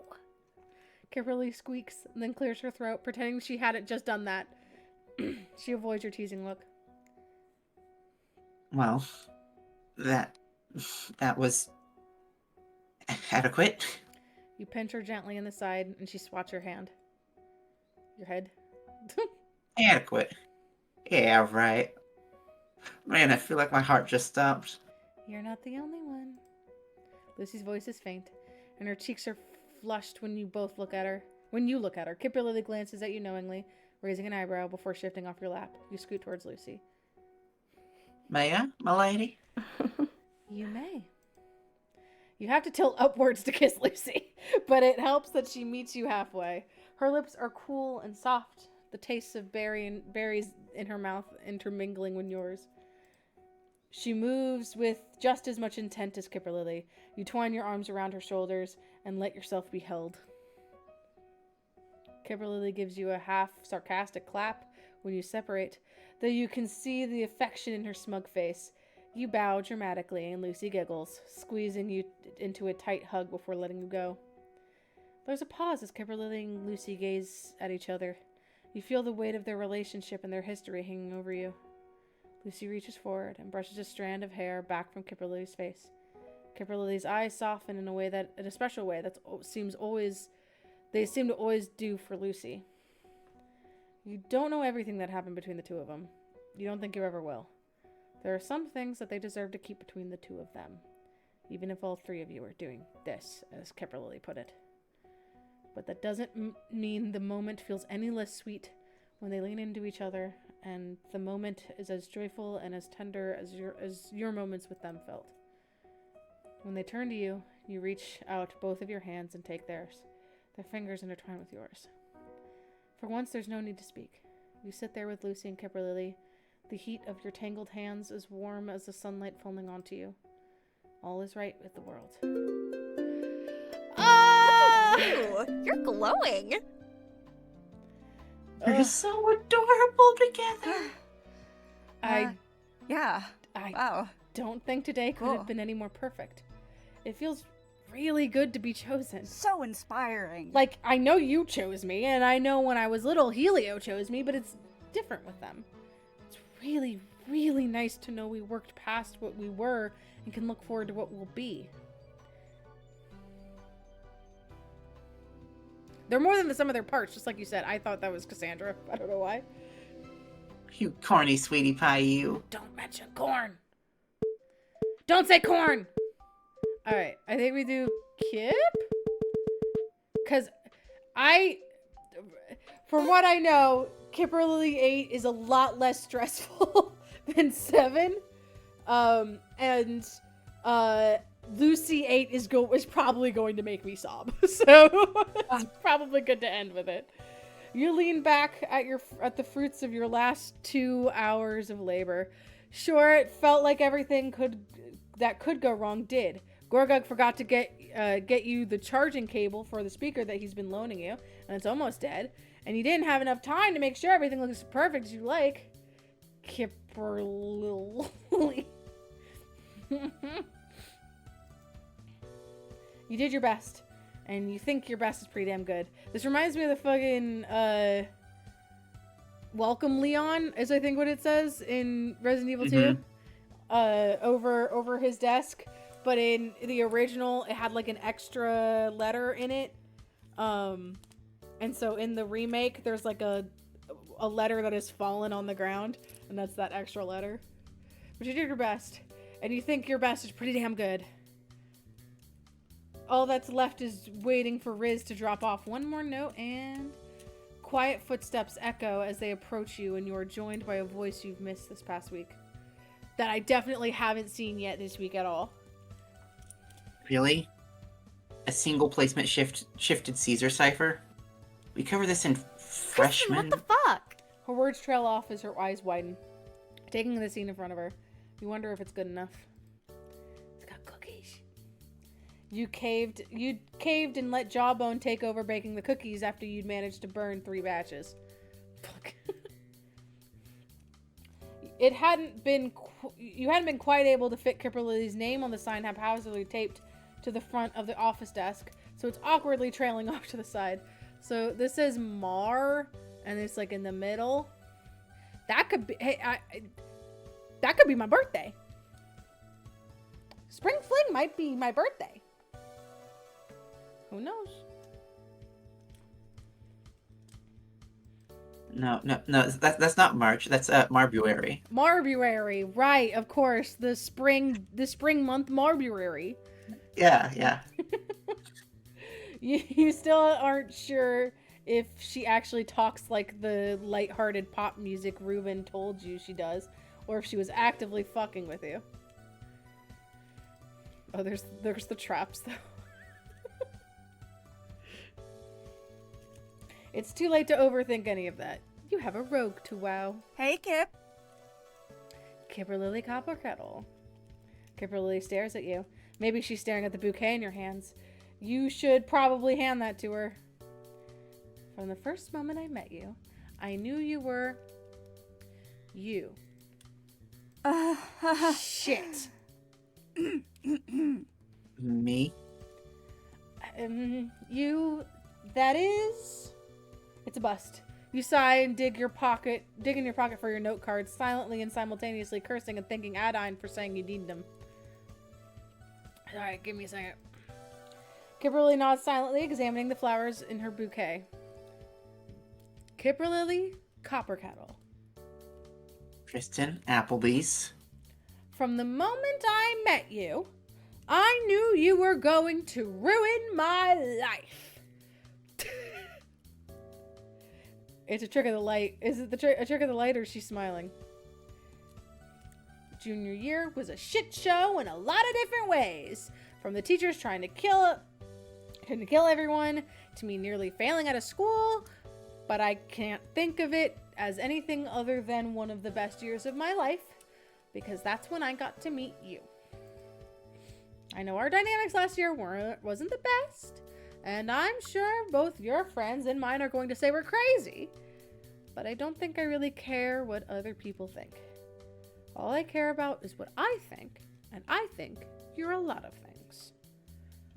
I think you're an amazing friend who cares more deeply about her loved ones than she wants anyone to know. I think you're one of, if not the most competitive person I've ever met.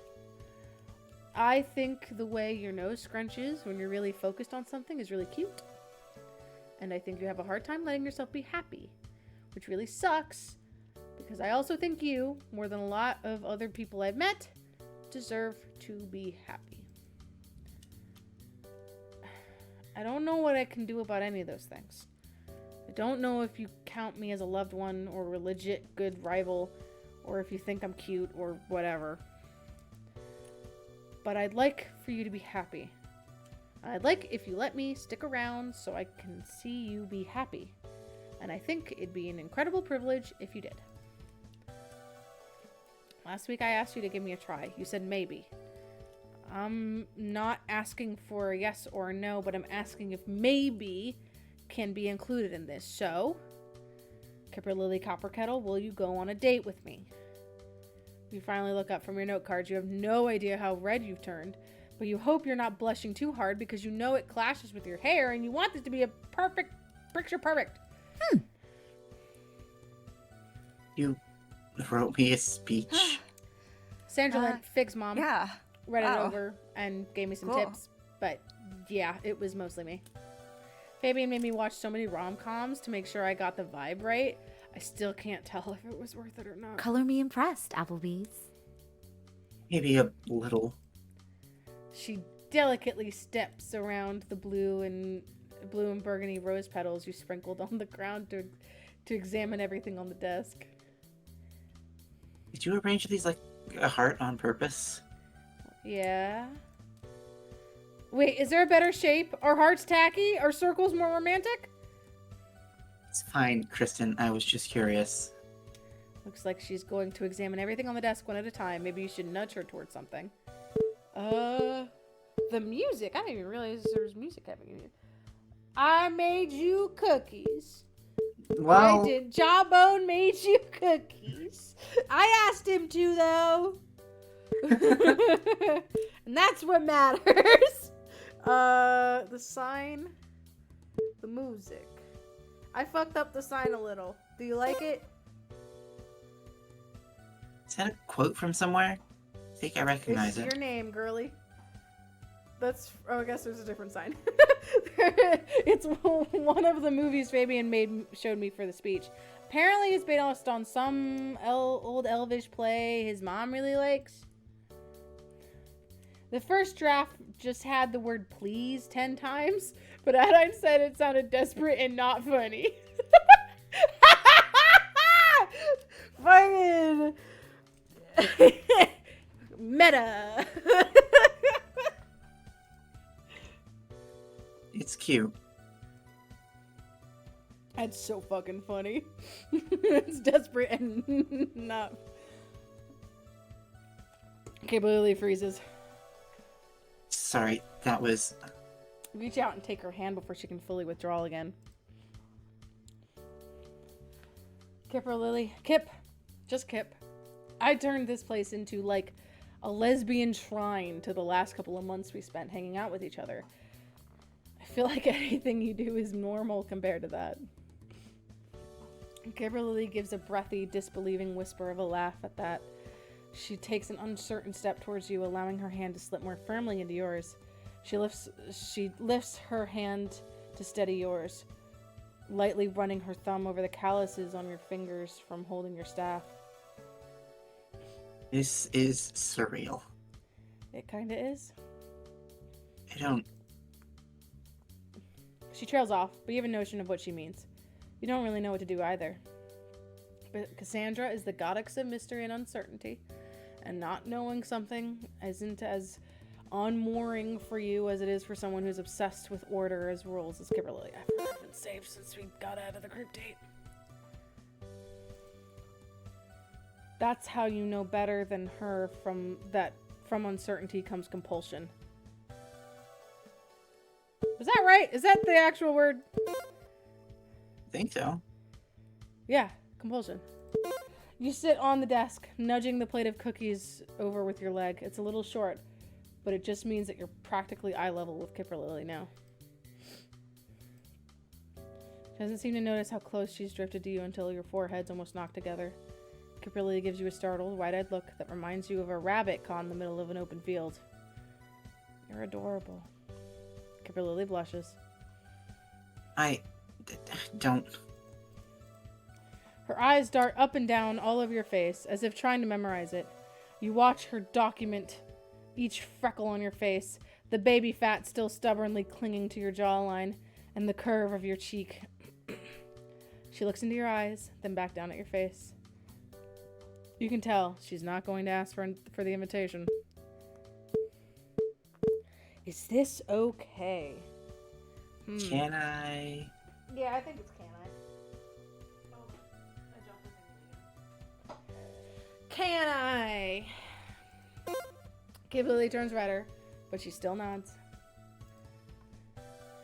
You cup her cheek with your free hand and close your eyes as you lean in, pressing your lips against hers for a few seconds before pulling back to see her reaction. She'd gone stiff when you first made contact, a breath hitching in the back of her throat, but you're pretty sure it was just from shock, because the second you made eye contact after that first kiss, she grins wider than you've ever seen her. Second kiss, it's fine. We don't need to see them right now. Is that it? Wanna find out? Still doubting it. You match her grin, let go of her hands to hold the other side of her face, and dive in again. This time, Kimberly is more than ready for you, and it shows her enthusiasm. In her enthusiasm, she grabs the collar of your shirt for leverage and practically pushes you backwards onto the desk. Oh my god! You scramble to keep from sliding off the desk without breaking away from her, the sign crumpling under your thighs. Your teeth click as you fumble backwards to support yourself before finally just putting your hands under Kimberly's arms and pulling her close. She catches you in the next second, clambering onto the desk with you. Somewhere vaguely beside you, the bowl of cookies clatters to the floor, and you can pick them up later, eventually. Kimberly pulls back just long enough to give you both a moment to catch your breath before she twists around, pins you with a deceptively strong grip, and kisses you again. You can feel the blood rushing to your head, your brain only be able to catch up whenever one of you has to pull away to breathe, but even that barely lasts a moment before you keep going. You try your best to give her room to pull back whenever she wants to, but at some point your hand just ends up in the small of her back when you're pulling her onto your lap and sitting up to meet her. She responds by circling her arms around your neck and pulling herself closer once more, meeting whatever energy you're giving her. Eventually, you break apart and don't immediately dive back in. Your noses brush up against each other as both of you breathe heavily. Oh hey, with prestidigitation, the 5 basic rules and 2 gross magic means you can eat floor cookies. Beautiful. Thank you, Shasta.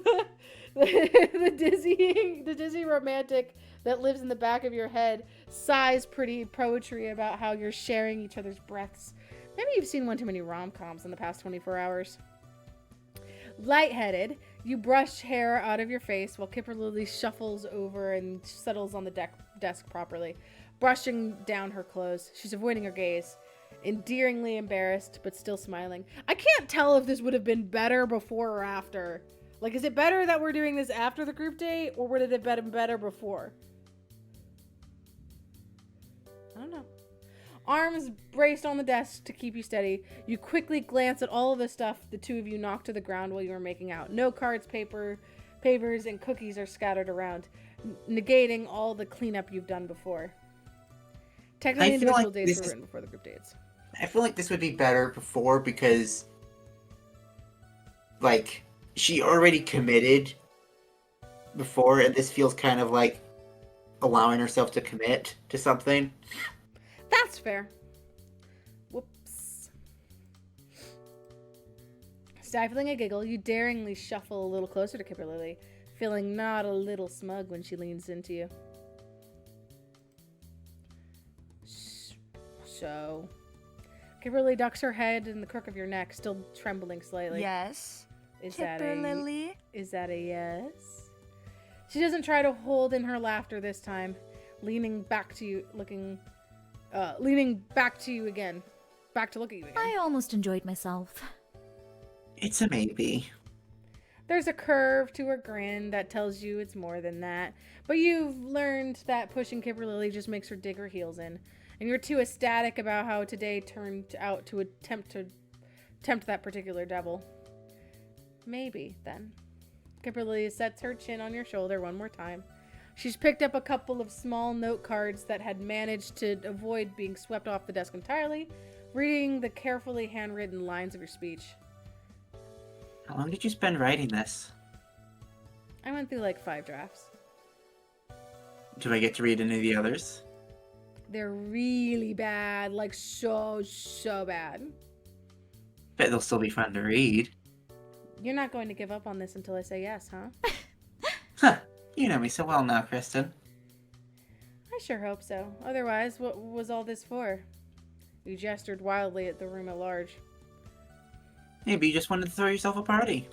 You should celebrate, realizing how obsessed you are with me. Is that what this was? I suppose it was. Kind of you to let me see the depths of your adoration of me. As pointed as her tone is, Kimberly's not able to hide how happy she is with today's outcome. You let her pretend that you can't tell. She just lets you indulge her. After a second of pleased silence, she sighs, breaking the moment. I didn't exactly plan for this. The others are expecting me at Ruben's place tonight to go over our plans for Ivy's celebration feast this weekend. Too much spontaneity for you, kid? There's nothing wrong with wanting to keep a schedule. She reluctantly slides off the desk, though her hand lingers on yours for a second longer than strictly necessary. I really think you should have this, by the way. Kimberly blinks at the key in your hand. What? No, that's yours. You earned it. I didn't exactly earn it fair and square, though. Kimberly shrugs. What does fair matter? You still earned it. I think fair matters a lot to you, so I want to do it fairly. Besides, we can just keep the door unlocked from now on. I was gonna say the same thing. Kimberly, your entire premise for running for president was fairness. Mm-hmm. That sounds like a horrible idea. What if I want my constituents to feel like they have access to me? I can leave a little suggestion box for everyone on the desk. If it really bothers you, you can always make me a copy at Drows. At Drows? It's kind of hard. I know. No, I think it's Lowe's. So it's pronounced Drows. This is purely a written pun. For like 10 copper. Because I don't say louse. For like 10 copper. Maybe we should. I'd like to keep the original though. It'll be like you have the key to my heart. The best kind of pun. That kind of doesn't really actually work. Exactly. Girlie opens her mouth as if to summon another argument. But this time she stops herself. She lets the hand you were holding curl around the silver key. You'd better be ready to jump when I tell you. Happily. Yay. Fancy seeing you here. Ace Hardware does keys, but I think we already used Mace for Ace pun, right? So we couldn't have done Mace Hardware. Oh, right. Yeah. Kristen! Gnome Depot! It's right there! Gnome Depot! Gnome Depot! Damn it!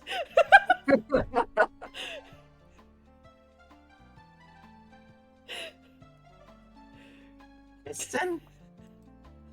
The next patch notes added Gnome Depot. Hey, listen. Got it to Kristen. Kristen, do you copy? Kristen Applebee's! Cass, why are you shouting? Kristen. Oh, my me. Well, spill! How'd it go? Well, Yeah? all of it are so bad at making puns, we struggle every time. Next time I should make all the puns and the different roots consistent with each other. Yeah, I feel like if someone like wrote a list down of all of the pun stores, there'd be like a bunch of different conflicting ones. Both have Brokeback Mountain, but Centaurs, and Poor Bottom Hill in the same universe. That's true.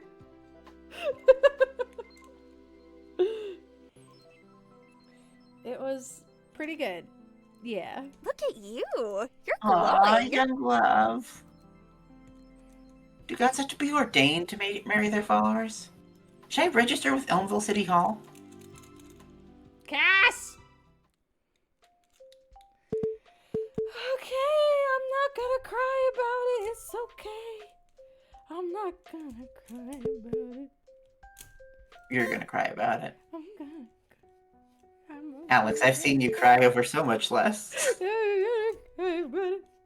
There's an For those in our chat, we have multiple highlights with Alex just breaking down in tears on stream.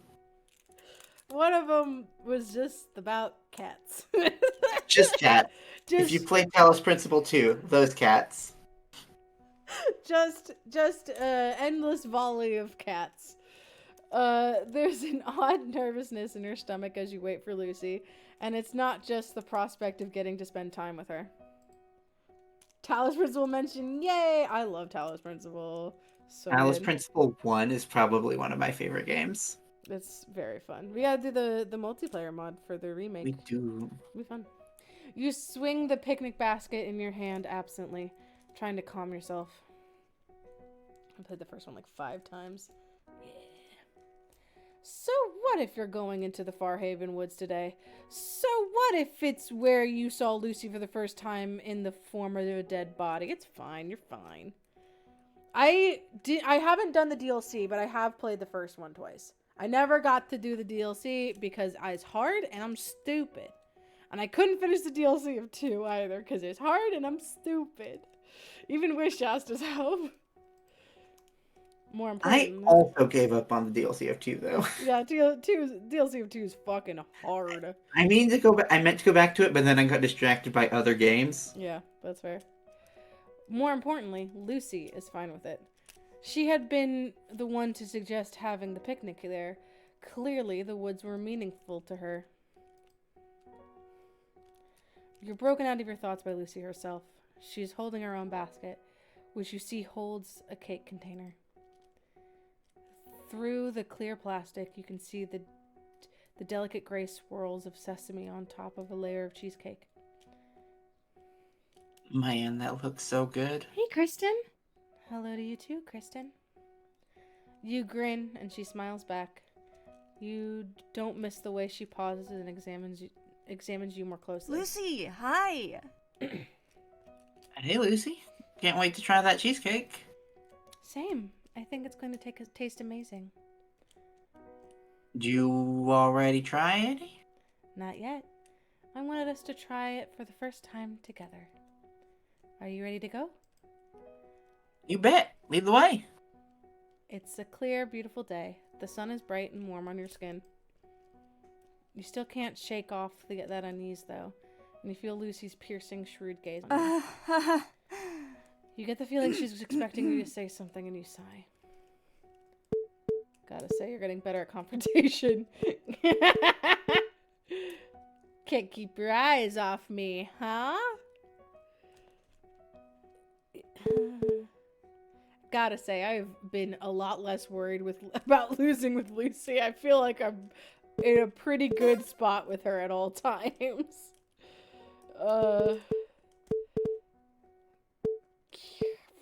Gotta say, you're getting better at confrontation.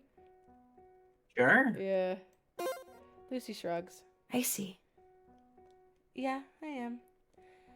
Am I right to think there's something going on with you? You sigh again. Yeah, maybe. What's wrong? Nothing's wrong, exactly. It's just... I'm kind of nervous, I guess. First time I've been back to the woods since the whole... You wave a hand. You know... I know you're okay with it, so it feels silly that I'm still hung up over what's happened. Lucy stops. Kristen, you found my dead body in those woods. You're not silly for being scared to go back. You exhale, fighting back a shiver. Yeah. I guess it just feels worse because now I actually know you. And I know what your corpse looks like. You remember how limp and lifeless Lucy's body was under your hands compared to the vibrant, real person you come to know and love. Just thinking about it fills you with dread. It's a lot. Hey. Lucy takes your hand gently. She presses it over her heart. What do you feel? Her heartbeat flutters strongly beneath your fingers, even through her clothes. You focus on it and count her pulse, slowly breathing in and out. I feel your heartbeat. Yeah. I'm alive. She cups your face and looks you straight in the eyes. I'm alive, Kristen, and I plan to be for a long time, okay? You nod slowly, holding her gaze. The uneasiness of your limbs and chest dissipates, leaving you feeling lighter. Thanks, Lucy. Think I feel better now. Do you want to keep going? We could go back to the park instead if it's too much for you. You shake your head. No, I'm okay. Let's go. Okay. You start walking again, and you realize that Lucy hasn't let go of your hand. You swing your linked hands back and forth playfully, just to see her smile. You don't comment on the way you're both blushing. Before you reach the woods, you hear a loud squeak. Did you hear that? Oh, Lucy gasps. Spot! A gray blur. Oh, they brought him back to life. A gray blur streaks past you into Lucy's waiting hands. She brings the writhing mass of fur to her face and smooches it on its forehead.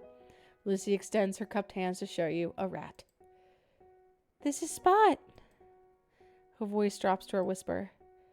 He's my favorite rat, but don't tell anyone else. They'll just get jealous. You grin. Oh, we've met. Hi, Spot. The rat squeaks at you and accepts a delicate pet on its forehead. You think he looks pleased to see you. You've met? Yeah, he helped us find you. I see. He didn't tell me that. Spot nuzzles Lucy's hand in apology. She melts and seems to instantly forgive him. She places him over her shoulder. His friends are probably hanging out in the clearing. We're almost there. True to her word, a few other rats approach you, noses twitching inquisitively. Lucy coos over them for a few more minutes before and invites them along to your picnic.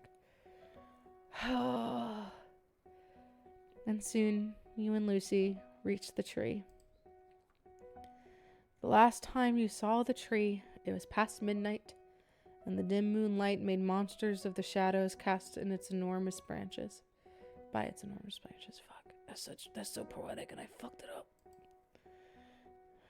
But in the sunlight, its height is staggering, and the complex weave of its boughs and branches is beautiful. You can feel how ancient this tree is, and that it contains some sort of strange, powerful magic. Lucy breathes in deeply, her eyes falling shut. She looks at peace. You feel yourself relaxing too. I think I get why you like it here so much. I knew you would. Okay, let's get this picnic started. Lucy spreads out a blanket, and you set your basket on it and sit. Spot and the other rats perch at the end of the blanket. Lucy sets the cheesecake container in front of you. You gaze at it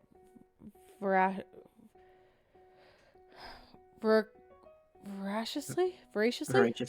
Jesus Christ. Then look at Lucy hopefully. How about we eat dessert first? Nat 20! Yes! Lucy opens the container and produces a knife and 2 paper plates from the basket. She cuts 2 generous slices and passes you a fork. Ready? Ready? No, why did I think I needed to read that? I've never been more ready in my life. In tandem, you eat a piece of the cheesecake. Oh, wow. Holy shit. The cheesecake melts in your mouth with the wispiness of cotton candy, leaving behind a frosty feeling, as though ice has dissolved on your tongue. The richness of sesame, cheese, and cream lingers in your mouth. The crust balances the cake's sweetness perfectly. Marry me. I need to eat this every day for the rest of my life. This is the most delicious thing I've ever had. This is incredible. We did it, partner.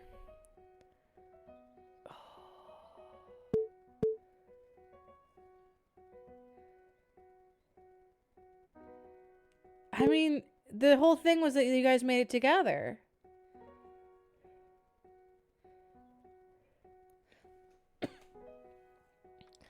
This is the most delicious thing I've ever had. I think I said that 1 or 3.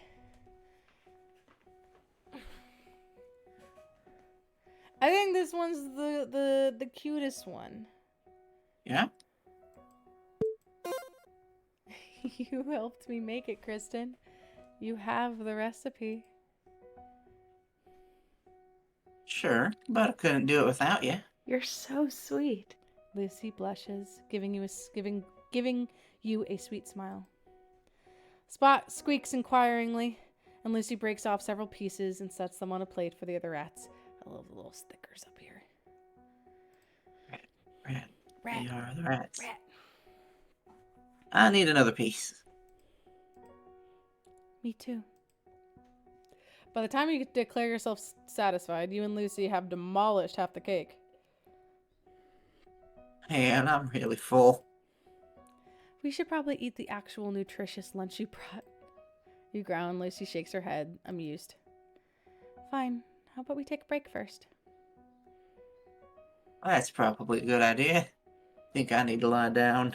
You cover the cake, move the basket aside, and stretch out on the ground. After a moment, Lucy moves to join you, positioning herself so her head rests against your shoulder. Your head rests against her shoulder.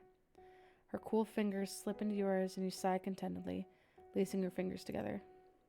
In silence, you stare up at the tree's thick canopy and watch how the sunlight dapples across the leaves. You stay like that for a long time, peacefully listen to the birds and the wind, till Lucy lets out a long breath. Oh, there it is.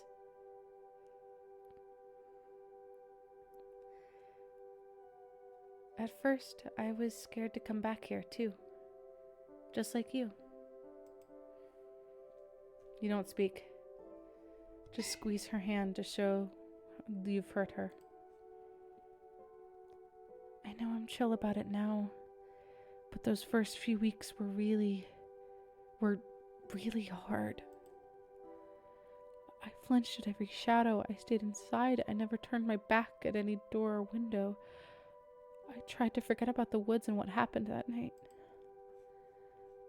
But I knew I couldn't stay like that forever. I couldn't move on. I knew I needed to come back here to get past it. Lucy pauses. You turn your head and see that she has her eyes closed, lost in memory. You wait patiently, watching the wind ruffle the short strands of her hair. When I finally mustered up the courage, I shook the whole way here. I thought I was going to get killed again. But when I got here, the clouds parted, and out came the full moon. And then I saw the tree. It was just as breathtaking as every other time I'd seen it, except even more so. I wasn't scared anymore. I just felt at peace. Go the fuck away, Ad. Because I died here. My blood soaked into the soil and roots and fed them, and I felt this tether, this sense of belonging. I'm part of this tree, this woods, just as they are part of me. Hi, Tony. I died here. I remembered that it wasn't so horrible. In some ways, it was even beautiful. Though Lucy's voice is soft, it rings with the same conviction as when she described her faith in Ravina. You hesitate, then ask her the question that's been plaguing you since everything happened last year. What was it like? Lucy turns her head and meets your eyes. I don't remember the moment I was killed, but I do remember dying when you freed me. It was warm, in the same way you feel warm during your last moments in a blizzard. I could feel that Ravina was with me, and another presence, Cassandra, and I felt Yolanda holding my hand. And then we were in your afterlife. You feel yourself holding your breath. You've wanted to ask about Lucy's experience in your afterlife for a long time, but you've never felt right about asking until now. Can you tell me more about it? My afterlife? It was a lot like this forest, actually. It was late evening, and I could hear crickets chirping and a brook bubbling nearby. I know. There were fireflies everywhere. Tons of thousands of little beacons to light the way, flickering like little heartbeats all around us. It didn't feel like time was passing.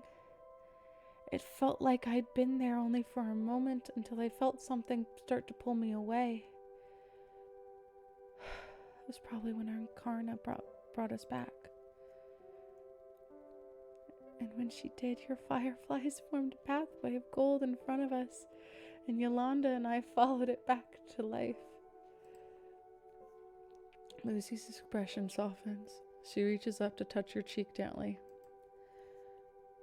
I know I've said it before, but thank you for saving us, Kristen.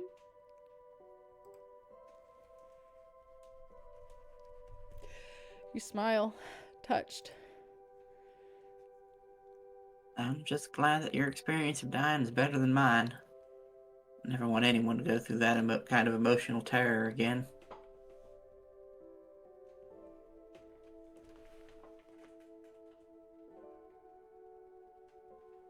Sorry, it sounded like Selena was throwing up, and I was like, right now. She is not throwing up. Just being a weirdo. She's just being a weirdo. She's getting Nancy. She's like, you're going too long. You should be done by now. I know. A thought strikes you and you grin. Although, I'm sure I could have made it better. Maybe I should talk to those fireflies.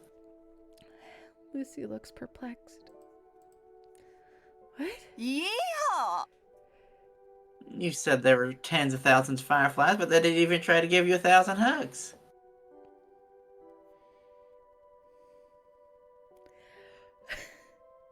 I knew that joke was in here. I knew about it because I heard about it.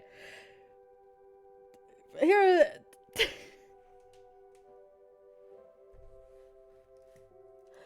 Historically, me, Alex, hates that song. I don't like it. I've never liked it. I always found it annoying, and especially when it came out, it was just everywhere.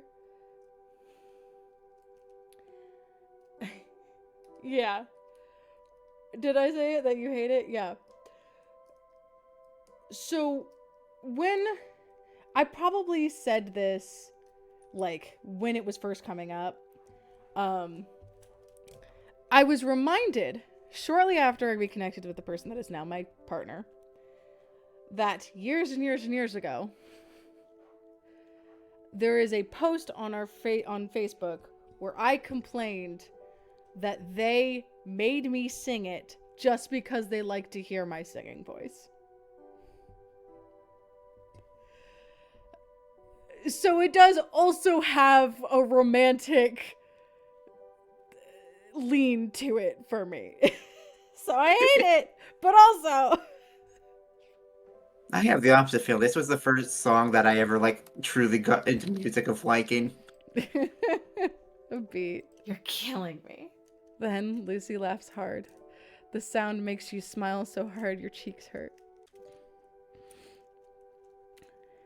Do you really want to turn your afterlife into an Owlbear City song? It would be funny. Cassandra would be okay with that. I'm sure I could convince her. She knows how far I like to go to commit to a bit. Your crystal bust is in your pocket. Probably a sign that Cass will not be convinced. Oh well, still a fun thought. You sigh. Something settles in your chest. A weight you never knew you were carrying has been lifted. Thank you for telling me about it, Lucy. Glad my afterlife was a safe place for you. Okay, we have to pause now. Because there's a fucking ad. This So is rude so that they won't let sweet. you just tell them no. I know. I did. I snoozed it. I snoozed it 3 whole times during this date. Incredible transition into the ad. Ugh. Do you also want to die?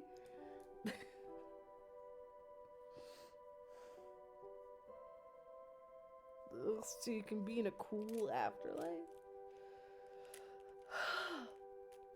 God damn.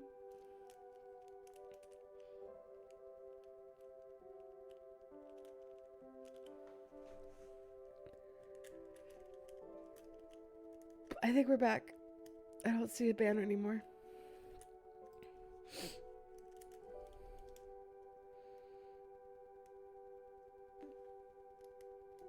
So, better continue. Yeah. Okay. It kind of makes me feel better about dying a real death, whenever that is. Hopefully not soon. Hopefully. Given your track record, maybe that's not realistic. But you feel strangely optimistic about it. You know, as much as I'm excited to see what Ravina's afterlife is like, I wouldn't mind visiting yours again one day.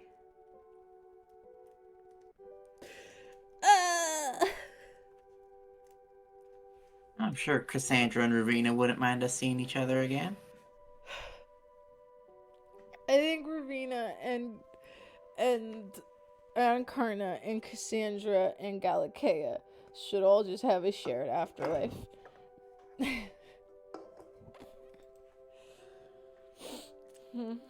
That's an interesting thought, actually. You make a mental note to talk to Cassandra about it later. Lucy smiles. Kind of puts a different spin on the whole concept of till death do us part, huh? You freeze. The air shifts between you, turning intimate. A ray of sunlight falls across you both. You can a hub. A ray of sunlight falls across you both, framing Lucy in gold. Her gaze is warm on yours. You're breathless when you speak. That's a wedding vow, isn't it? Your faces are close, your arms still around her. You can feel her icy breath on your lips. Her voice is soft. It is. It's also pretty similar to what we're talking about, isn't it? She's looking at your lips too.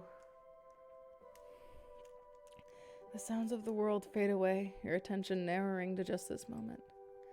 It feels like you're standing on the edge of a precipice, every charged moment between you two already culminate into this one decisive moment. I'm not reading it. You're not mad. Are you mad at me? Are you mad at me? Hey, Lucy, are you mad at me? Are you mad at me? Lucy, can they kiss you? You're really special. Lucy blushes. She beams. It's one of the biggest, most beautiful smiles you've seen her give you. You made my heart stop. Yes.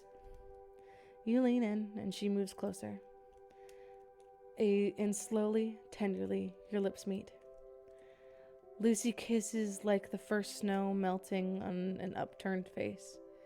Cool, refreshing, full of magic. Her hand rises to cradle your face, and you tighten your arm around her middle and pull her impossibly closer. You can taste the remnants of cheesecake on her tongue, and you chase after it, kissing her more deeply. She makes a little noise that sends your heart tripping even faster, and her hand moves to your back to clutch your shirt. When you separate, you're both breathing hard. Lucy's cheeks are flushed, and you're sure yours are no better. Wow. Wow, that was... Wow. Put all the poets on the Lucy route. I do remember a vague discussion of you have to pull back on the poetry a little bit because Kristen's stupid. You want to smack yourself. Very eloquent, Applebee's. Yeah.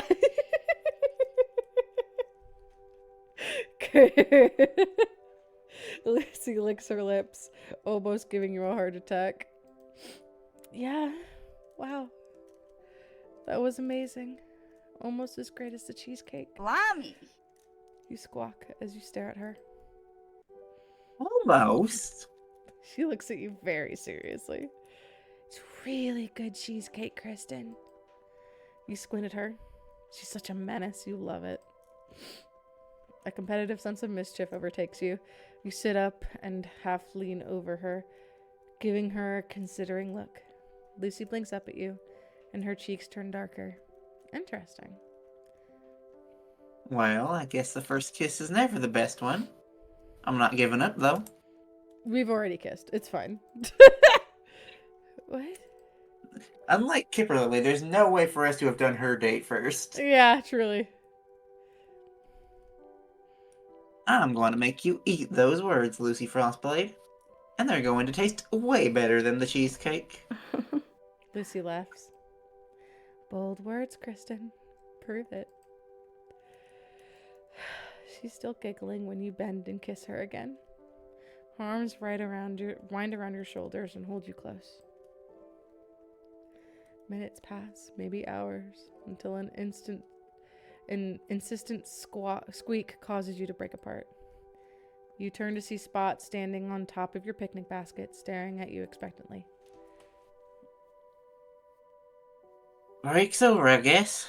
Time for real food? Looks like our friends are hungry too. You can't help it. You duck forward and give her another kiss. More of that later. I'll hold you to that. You spend the rest of the afternoon talking, eating, laughing with Lucy. A lot of kissing her too. It's only when dusk falls that you both finally decide to pack up. You clean up slowly, lingering. Lucy says goodbye to the rats, and you give them all a scratch on the forehead. They really are adorable. And not sexy. You reach the intersection where you and Lucy have to part ways. This time, instead of hugging her goodbye, you reach for Lucy and pull her into a kiss. I had an amazing time with you today, Lucy. I did too. Kristen, thank you. For what? For being so kind and encouraging and helping me learn more about myself. For giving me a haircut. For helping me with this cake. For all of it. You're an amazing person, and I'm glad we've become so close. So are you. You make me a better person, and I'm glad I know you. You smile at each other for a few more moments, clearly reluctant to separate. Take care, Lucy. Finally, Lucy waves and walks away. You watch her go, the butterflies in your stomach flapping hard enough to leave you feeling as light as air. As you walk home, you think about all the adventures you've had with Lucy since you met her. You think about all the ways you've changed and grown just by being there to support her journey. And you know deep in your heart that with Lucy by your side, the future is going to be as wide and beautiful as the clear blue sky. Cassandra, I'm having a moment! Kristen! Cassandra! Ravina told Encarna some juicy gossip that she is purposely withholding from me. I can't wait any longer. You have to tell me right now, please! Thank you. We kissed a lot already. La We did la. that. I'm head over heels obsessed. Who would have thought that randomly pairing up for an assignment would lead to this? Seeing, Yeah. Wow. seeing where Lucy died again, but with her this time. But with her there this time. Thinking about how far we've come together and how beautiful her brain is. I feel like the best version of myself when I'm with her. Aww. This is so sweet. I love this for you. Do you think after we die, you and Ravina could write us up some afterlife hall passes? Who are we to stand in the way of true love, Kristen? Of course we can figure something out. Nat 20. Good. But of course, I think Lucy and I have long, happy lives ahead of us first. No doubt about that. Damn. The spring fling approaches. Dawn of the final day. Hey, girlie. Hi, Kristen. Do you have any news for me? Okay. We're going to do a separate save again. Just because. Are we gonna see all three endings, or? Yeah.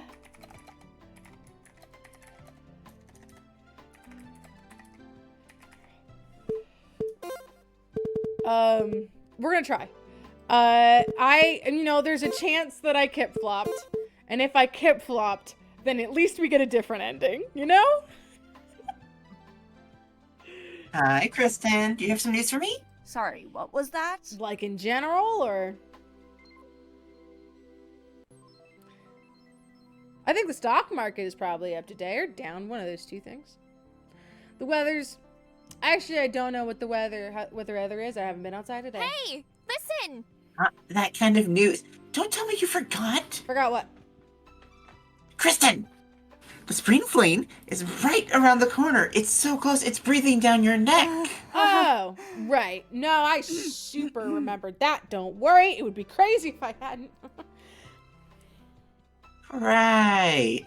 So you have a date to go with, then. You've asked someone out? Promise not to be mad? Kristen. I don't know how to make you understand that if you don't go on a date. Both of us are going to die. Ugh. Extra space. Extra space, Extra developers. space. Look at that. Oh, I was too focused on sad Cassandra. Every Cassandra sprite is so fucking good. Jesus Christ. I'm not mad. Just disappointed. I was hoping you'd take this a little more seriously. Cass, no, I'm sorry. I have been taking this seriously. Of course, I don't want anything to happen to you or me. I'm just nervous. I've been spending a lot of time with a lot of different people, and it's been really nice. I've learned so much about myself. I had so many wonderful experiences, and I know where and how I'll do it. I just have to ask someone out. Which you do. Crit Awards nominated artist, MD. Yeah. Which I do, but Cass, what if they say no? What would they? No, I totally get it. I mean, you've said it yourself a bunch of times, right? Sometimes I'm awkward or insensitive or rude. I don't know what if I'm exactly spring fling date material. I think you're being way too hard on yourself. Might be a little silly sometimes, sure, but Kristen, you're a catch. Just look at you. You're generous, you're kind, you're incredibly magical. And not to mention, you're... Yeehaw! An absolute smoke show? Exactly! Kristen, you're one of the most lovable people in the world. Take it from me, I've seen a lot of the world.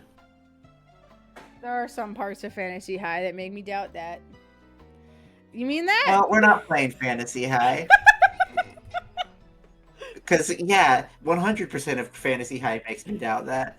I would never come within 5 feet of Kristen. Applebee's, but this was fine. Hey, Girlie Applebee's is better than real Applebee's. Most Stanley Beardsley characters I would not come within 10 feet of. Oh no! Kristen Applebee's is especially radioactive, though.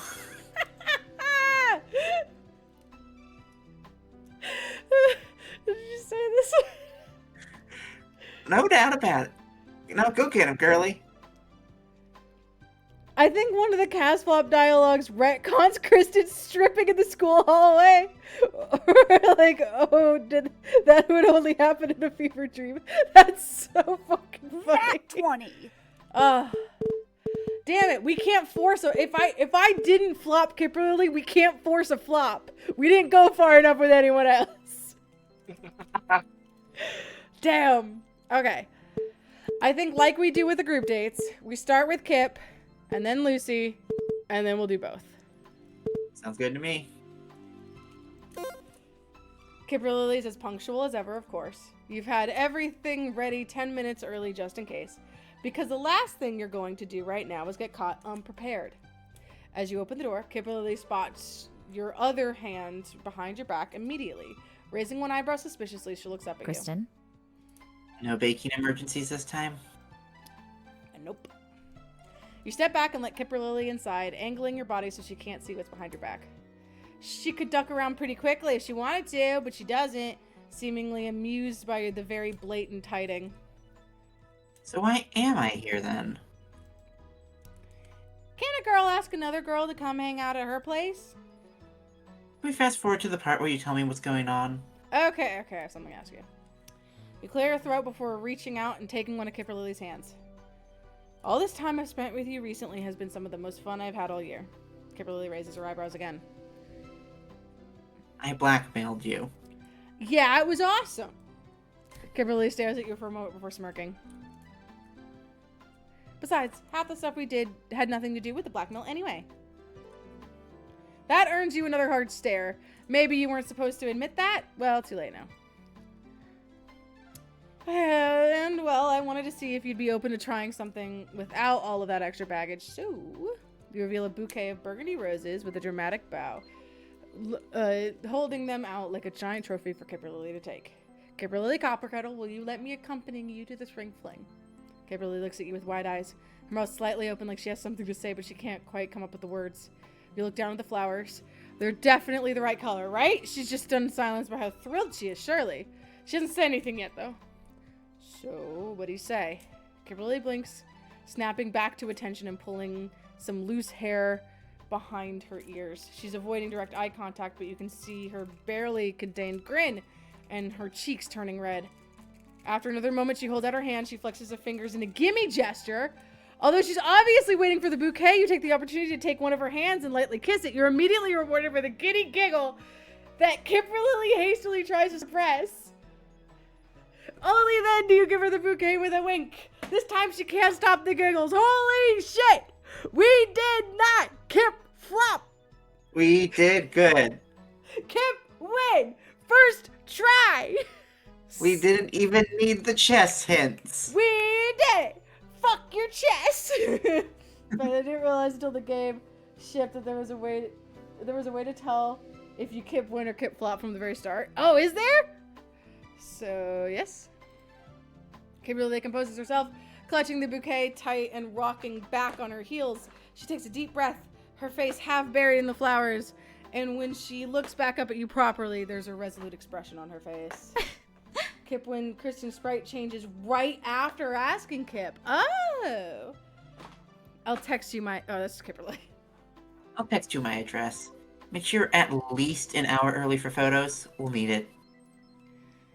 Well, actually, I'll be at the school ready to set up. Make another simulacrum to take your place so you can come do photos. Then go back. Easy. Kip 2 and Kip 3! Or not Kip 3. I'll text you photos of the exact colors of my dress in different lighting so you can match. We forgot to... I understand. Sounds great. My parents will want to bring you inside to meet you and probably feed you again. And if we have time after that, you can be let in on one of my biggest secrets. You raise your eyebrows. You still have secrets from me? Kipperly nods solemnly. Technically 2 of them. Daisington and Briefcase. Yeah! Daisington and Briefcase! Sounds adorable, even if I have no idea what you're talking about. Yeah, this is the universe where we did not date. Good. Lucy. They're my guinea pigs. Wait, really? Kipperly smirks. I think our first dance is proof we're ready for that milestone. Kip win. Feels like... Aww. Yeah. She's got the fucking flower. Feels like the very moment of the last few months have led up to this. And it's making you feel a little nervous. Sure, you've saved the world a time or 5. And sure, you've died and brought yourself back to life. But all that pales in comparison to the towering threat of high school social functions. Doesn't help that you've been heavily involved in planning it either. Having that much control over something stressful would probably make most people feel better, but you know yourself and you know there's a decent chance you fucked something up in a major way and just haven't realized it yet. So inspiring. The venue looks beautiful. You look around the gym, admiring the tasteful streamers and exquisitely arranged flowers at each table. You can't help but feel proud of yourself. You're especially pleased with the disco ball hanging from the basketball hoop. It was an inspired choice, if you do say so yourself. You've been here for most of the day, overseeing decor and handling the logistics and helping out wherever you need. Now that all the work's done, there's just a few more minutes until people start arriving for real. And that's probably what's making your heart pound at double time. You've changed into your fancy outfit. You would not recommend putting on a suit in a high school bathroom, by the way. And you open the camera on your crystal one last time to make sure nothing drastic has happened to your face or hair since 30 seconds ago when you last checked it. It hasn't. Phew. So wait, Kristen, did you not go? Yeah. Yeah. Wow. Did you not go to Kip's house? I don't know. You feel a soft pressure on your forehead, like a ghostly kiss of reassurance from Cassandra, and you relax a little. It'll be fine, probably. It's just a school dance. What's the worst that can happen? You look dapper as hell. The room is gorgeous, and the catering smells delicious. And most importantly, no matter what happens, you'll know you'll be spending an evening in good company. You're going to have the time of your life. Kristen? Well, suppose you clean up well enough. Oh, the key. Oh, the earring. Oh, the dress. Can't help but stare at Kipperly. You may have skeeved off dance prep just a little, but to take photos and meet her family. But that doesn't make her any less beautiful. The flowy white dress and particularly pointed jewelry helps too.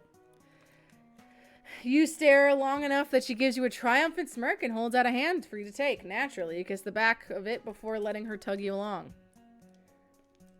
That was the cheesiest thing I've ever seen. Then you gotta see the fondue machine we set up for tonight. Why did you get a fondue machine for a high school dance? Shout out to the Spring Fling flavor text we had to half right around. Yeah, that's fair. Did you get... oh, that's Kimberly. Yeah, I said that. Seems appropriate. She gives you a deep sigh and a fond eye roll. Oh, how far you two have come. Before we hit the dance floor, I've got one last thing to do. Kimberly raises an eyebrow. What duty of yours have you put off for this long? Wait right here and I'll show you. Before she can protest, you duck under the bleachers and grab what you hid there hours ago. You turn triumphantly to Kimberly, whose face has gone slack with shock. Kristen, what the fuck? She just said it. You beam over at the small mountain of trinkets you spent yesterday afternoon procuring. Gifts! She said she wanted gifts! I wasn't sure what you liked most, so I grabbed a bit of everything. And there's a cat. There's like a miniature version of the cat that we got her. Ugh. Did you buy out a whole Thrallmark gift section or something? Close. I went to Silesian Ingredients. Chocolate? She numbly takes a heart-shaped box of chocolates. You plop a tiny teddy bear on top of it for good measure. You should make sure you like those. I got a couple of other boxes in case you don't. Kimberly stares at the box in her hands before looking back at you. She coughs out an incredulous laugh. You're unbelievable. Kristen's hair is so hot from this angle in this art. It is great. What, for not knowing if you like a nougat or not? What even is a nougat? Sugar and whipped eggs for aeration. Kristen, this is too much. Oh, you never told me there was an upper limit to grand romantic gestures. There's romantic and then there's... She gestures at you helplessly. Personally, I think I'm adorable and wonderful and perfect and deserve 1,000 kisses for all that I've done. You wink theatrically. Kimberly shakes her head and starts laughing again. You know, can't say I expected that. Absolutely unbelievable. Does that mean no to kisses? She rolls her eyes, shuffling the chocolates and the teddy bear around until they're tucked under one arm. She pulls you down for a brief but insistent kiss with her now free hand. You nearly drop everything else to instinctively reach back, but remember to cling on just in time. You're going to need to find a table to put all that down before she does that again. Can we dance now? You impulsively take one of the roses from your bouquet and tuck it behind your ear. She lets you pink dusting her cheeks. She lets you. Yeah, let's go. The rest of the night is a blur. You remember dancing for what felt like hours, wandering around the snack buffet, even clandestinely sneaking behind the chaperone's back with a flask of something that was absolutely not approved by the Spring Fling organizing committee, and Kimberly, of course, spinning around you as the music swells, throwing dark cheese cubes in the air for you to catch in your mouth. Dark cheese cubes? Throwing cheese cubes. I don't know what dark cheese cubes are. Dark cheese. Evil cheese. Evil cheese. Throwing cheese cubes in the air for you to catch in your mouth, and pressing it against you in the dark corners of your, as you both pretend are bubbles of privacy. Fuck off. My brain is so melted right now. We gotta finish this. Like the cheese. It's just like the cheese. Your friends and hers both needle you for refusing to tell them about the two of you, but they seem happy for you both. There's a light in her eyes and she lets you tug her along wherever you go, rather than letting go of your hand. It's a hell of a way to debut your relationship, but you can't see where it goes from here. Can't wait to see where it goes from here. Yay! Yay! Kip succeed! Kip win! Okay. We'll see these in a second. Hold on. No, go away, credits. We don't want you right now. No, not right now. I have to. Gertie team. I'm so sorry, Gertie. 7 Gertie. I'm so sorry to the Gertie team. So sorry, Gertie. That is me. Kip team. Mwah. Mwah. Understandable. I understand. I could just close the game and open it again. I understand. Mwah. Kip team. Thank you so much. Really driving home for everyone. Everything bagel team. I love this team is so good. Such a good team. Okay, thank you for playing. And we'll see it 2 more times.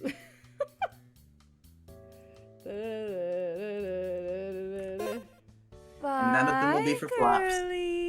None of them will be flops. Or should I make the Hey, goodness of Girlie. Mooring said, yeah, that's good. Oh, we got a Kimberly. Hey, Girlie. Nice. Nice. Okay. Did I flop these girlies? The answer is no. Hey, Girlie. Shut up. Sorry, what was Shut that? up. Cassandra, shut up. Oh, Cassandra, I don't need you. Cassandra, shut the fuck up. Kristen. No, I totally. Yeehaw! Nat 20! Nat 20. Stop. Lucy's smile is wide when you open the door to let her in. She's clearly excited to explore Mordred Manor with you today. The knots in her stomach loosen, a sense of calm washing over you at her sweet face. She steps in and reaches for you. You're already leaning forward onto your tiptoes, and you meet her halfway for the warm hug that now accompanies every greeting you share. You breathe out, letting her presence soothe you. Hey, Kristen. Hi, Kristen. Good to see you, Lucy. Hi, Lucy. Lucy is blushing when you separate, and so are you. You both grin at each other for a few long seconds. Come on, let's head to my room. Lucy casts a longing glance at the cemetery. You laugh. We'll go visit Zane later, I promise. I'll hold you to that. You reach your room, and Lucy sits on the bed. You hover at the door. I'll be right back. Okay. You run to the kitchen and grab your surprise for Lucy. You take a deep breath and straighten your shoulders, doing your best to project confidence. What if I flopped Lucy but not Kip? I don't think that's possible, but that'd be so funny. When you re-enter your room, you hide your hands behind your back. Lucy's eyes narrow. She tilts her head, confused. Kristen? Lucy, before we start exploring Mordred, there was something else I wanted to ask you.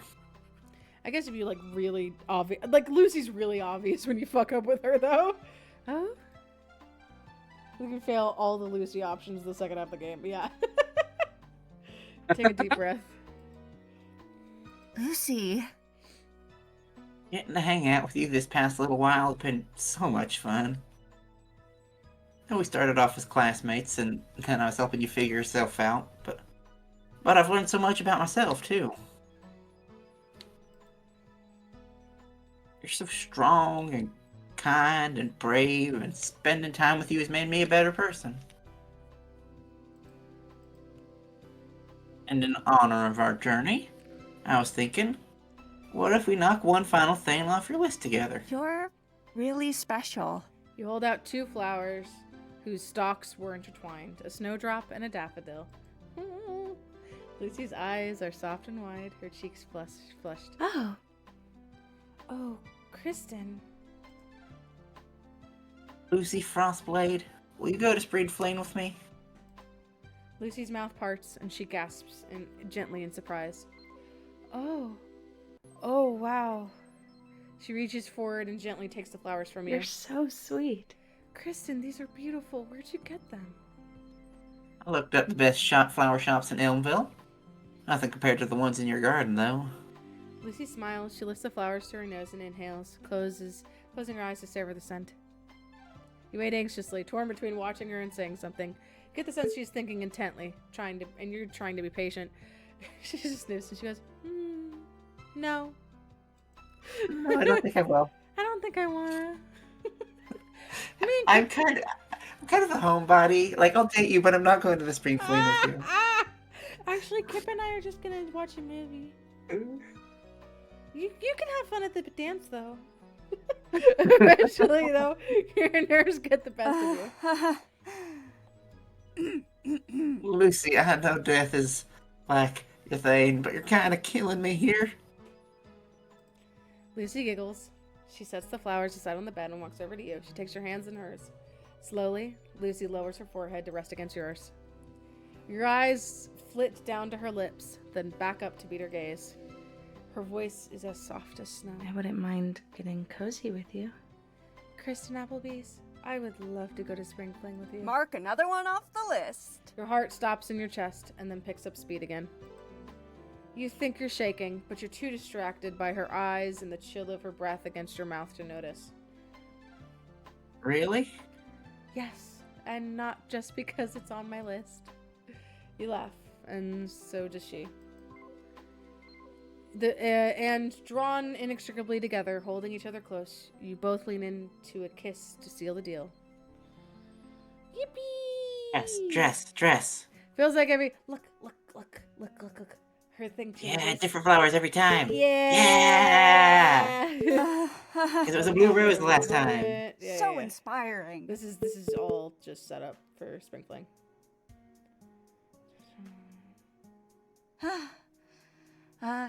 Yeah. Wow. Students begin Cool.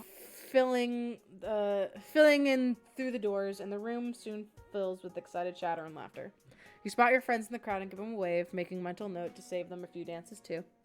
You move to stand by the food table and grab a can of soda just to hold on to something, and look busy as you nervously scan the crowd. What if Lucy changed her mind? What if she's not coming? Your stomach That would be turns, so rude. your heart beating fast in your ears. You think you're about to be sick. Then you see her, and your heart stops. Butterflies chase away your anxiety and start to flutter in your stomach instead. Hey, Kristen. Hi, Kristen. Oh, this fucking dress! So pretty. Your voice comes out soft. Lucy. Huh, Lucy? Wow, you look beautiful. Lucy reaches out and adjusts your collar, though you're pretty sure there's nothing to fix. You think she just wants to touch you. You kind of want to combust on the spot in the best way. You look very dapper too. Oh, she touches. Instead of touching her hair like her normal blush spray, she touches her necklace. She plays with the necklace. She's finally realized that her hair is not there anymore. So, tell me about all the fancy planning you did for this dance. You offer her your arm. Let me treat you to some food while we do it. Lucy laughs.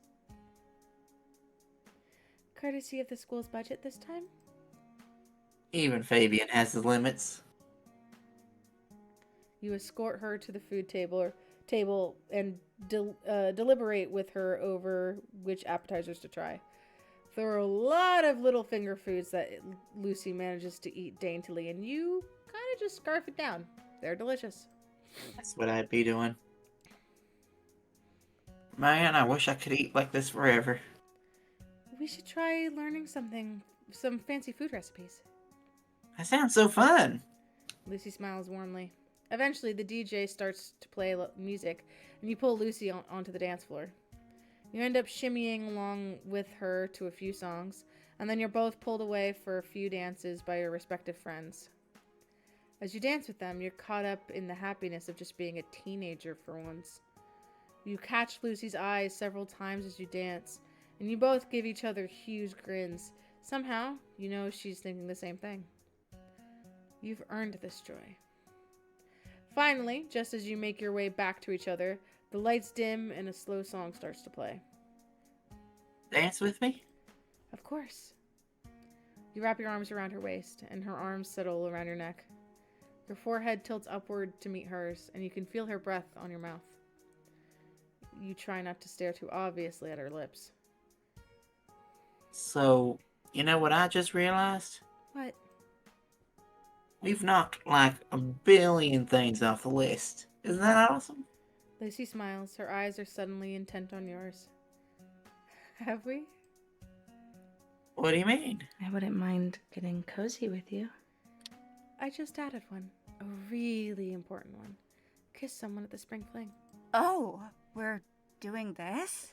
Damn, you're not ashamed to say that your knees weaken a little. Wow, that was real smooth. I learned from the best. You laugh, flustered. Lucy graciously lets you recover from that devastatingly attractive move. When you look up again, her gaze is adoring. Ah! Lucy pulls you closer and your eyes subclosed. This fucking art! She kisses you, soft and cool and perfect.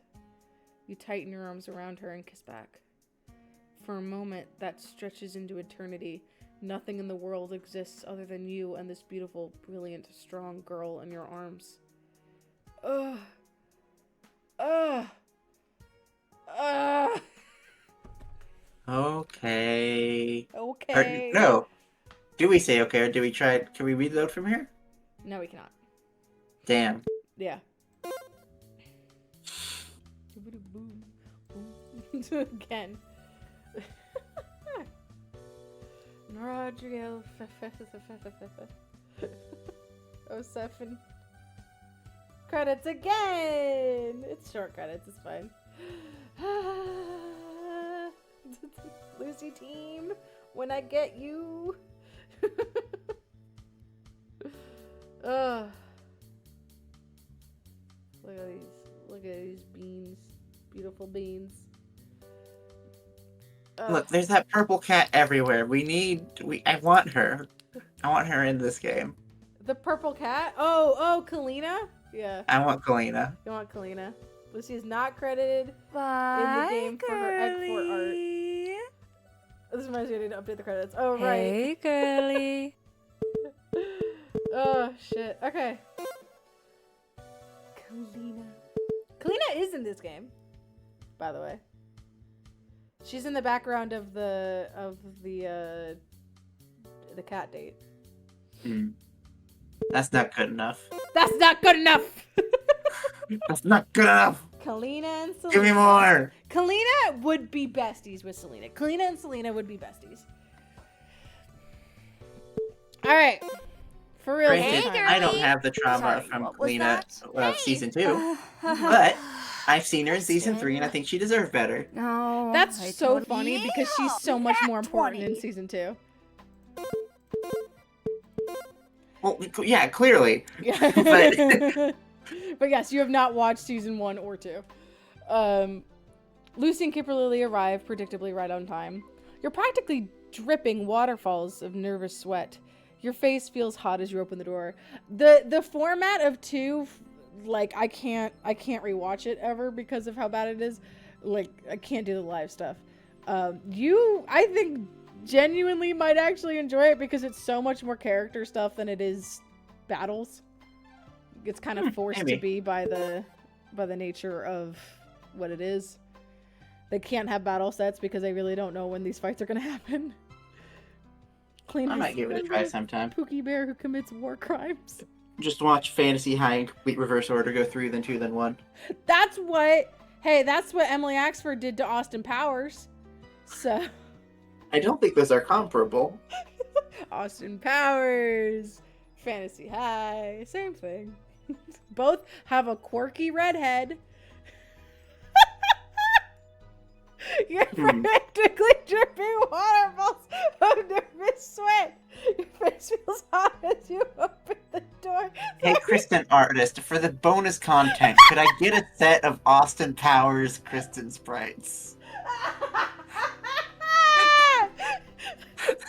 You're vile. Hateful, even.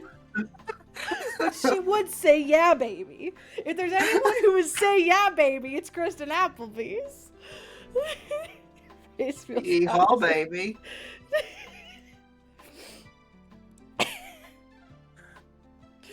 Oh, Hi, shit. hey, Applebee's. Hi, Kristen. I'm here, too. In the void.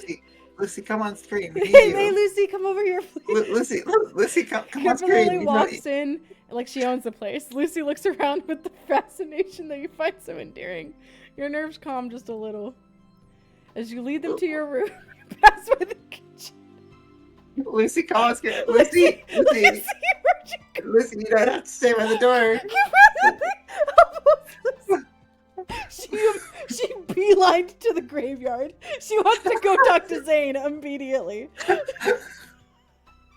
did she go? Lucy, come back. Lucy, come back.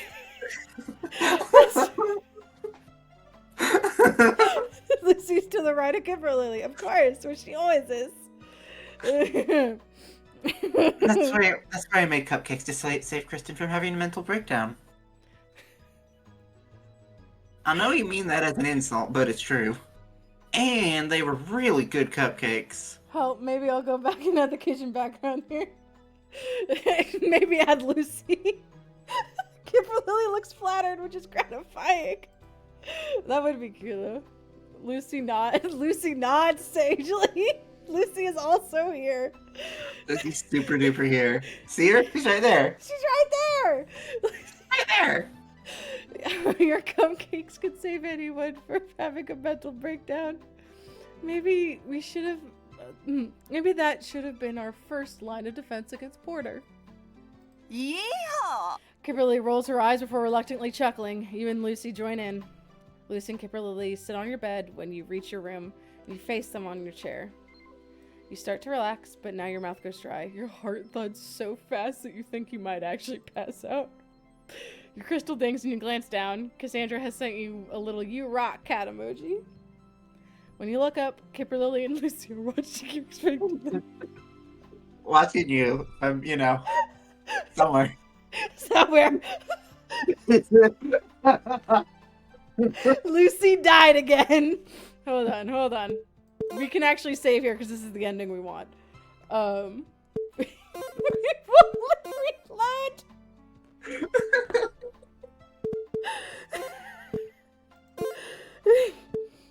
Oh, okay. So it actually started it over. Sorry, what was that? I thought it was gonna do it Hey! after the British Christian played Kristen. by Mike Myers. No, I told you. Yes! Nat 20. Oh, okay. Nope. No, we do not get Lucy. don't get Lucy. Is not here. Shit, we just don't get Lucy. Starts from the Unity scene. You have to ask. Yeah, okay. Shows out to be problematic for people with bad RAM. I do remember seeing that, like, because of how the thing, it's like one long date, but the people on browsers can't handle it as much. Yeah. That's a bummer. But I don't think that's what's happening here. Lucy takes too much RAM, but only Lucy. Only Lucy. Lucy's a little bit too much. Ugh. Vedashu is ultimate Christian sprites taking us. Oh. This is a different problem. You start to relax, but now your mouth goes dry. Your heart thuds so fast that you think you might pass out. Crystal dings. Yeah. So, Kristen, what are we doing here? It's always fun that I have found the bugs. I am still one of the only 2 instances that we have of that fucking the 3C date randomly showing up as an option. This is how I manage to play most games. Yeah. Like, I recently had another friend who's a game developer, and I found, like, 7 different glitches he had never heard about while playing his game. Oh my god. Okay.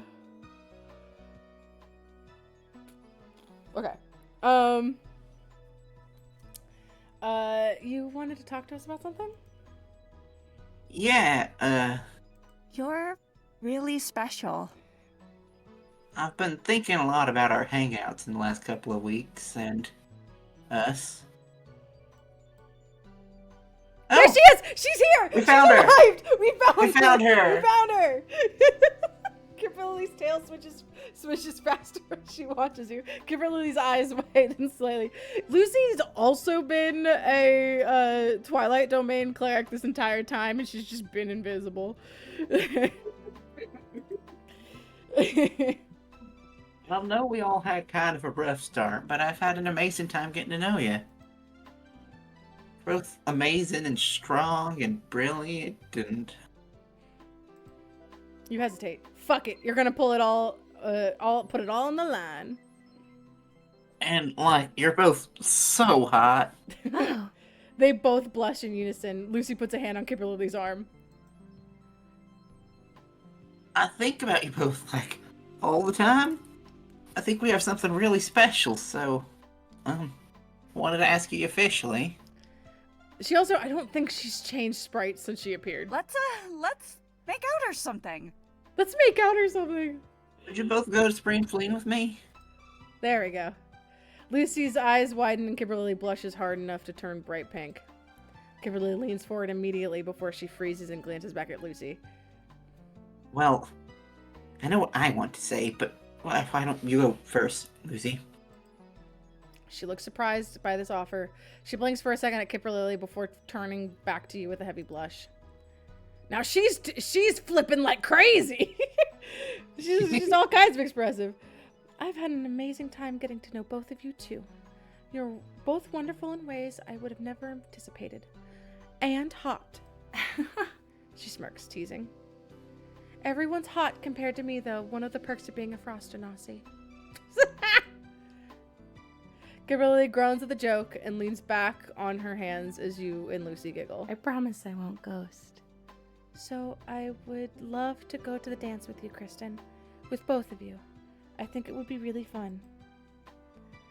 Your insides flutter at the acceptance and your heart swells with joy, but you've only gotten half a yes though so far. And what about you, Kip? Kip Riley? And you said you already knew your answers, so...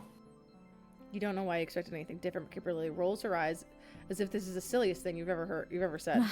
Fine. Obviously, You my win this answer is time. yes. Lucy's the coolest person I know, and you've grown on me. Like a fungus. She smirks and wags a finger in a condescending manner. But your proposal could do with a bit of work. No flowers or anything. You can do better than that.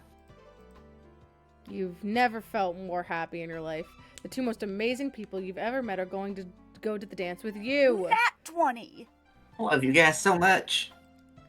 You fling yourself at them, and the three of you fall back onto your bed, and what you meant as a hug, but now is just a pile of limbs.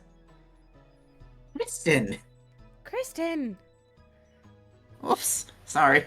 Maybe I need to need to work on my proposal after all. She's truly so surprised. Yippee! Okay. Oh, now we don't have Kristen. So inspiring. Yeah, now Kristen's gone. Hmm. No, I love the Yeah. Wow. Cool. I love the fucking I love the pin for these two. That's such a bummer. There they are. Okay, it's like, see, it's a rose, it's the blue rose and the snowdrops. You're about to walk onto the dance floor, but while you wait for your dates to arrive, you're suddenly pulled into the dark side of the room you spent 2 hours shoving all the school's dodgeballs and wall pads into. God, I hope our dates arrive. We can track her and Nara.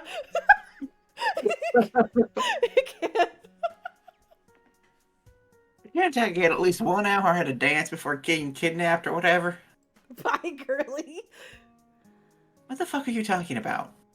Speaking of the devil, or devils as it were, Kimberly darts back out and inexplicably dives under the bleachers before you can tell her how well her earrings go with her dress and her overall vibe. At least Lucy's around, even if her own dress is half crumpled as she squashes herself next to the doorway. You look great! Love the boots. Shh, keep your voice down. Is something wrong? Kimberly pops back into the room. He's here. Get back. What is going on? Lucy just pulls you deeper into the darkness of the room. At this point, you're pretty sure nothing horrible is happening, so you let her shove you against the wall as Kimberly darts next to you. She peers around the doorway.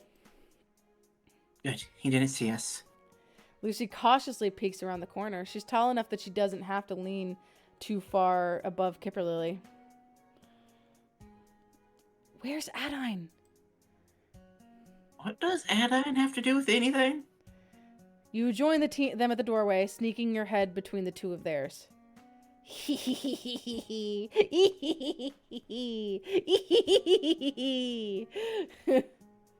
Oh, Ivy's seen her.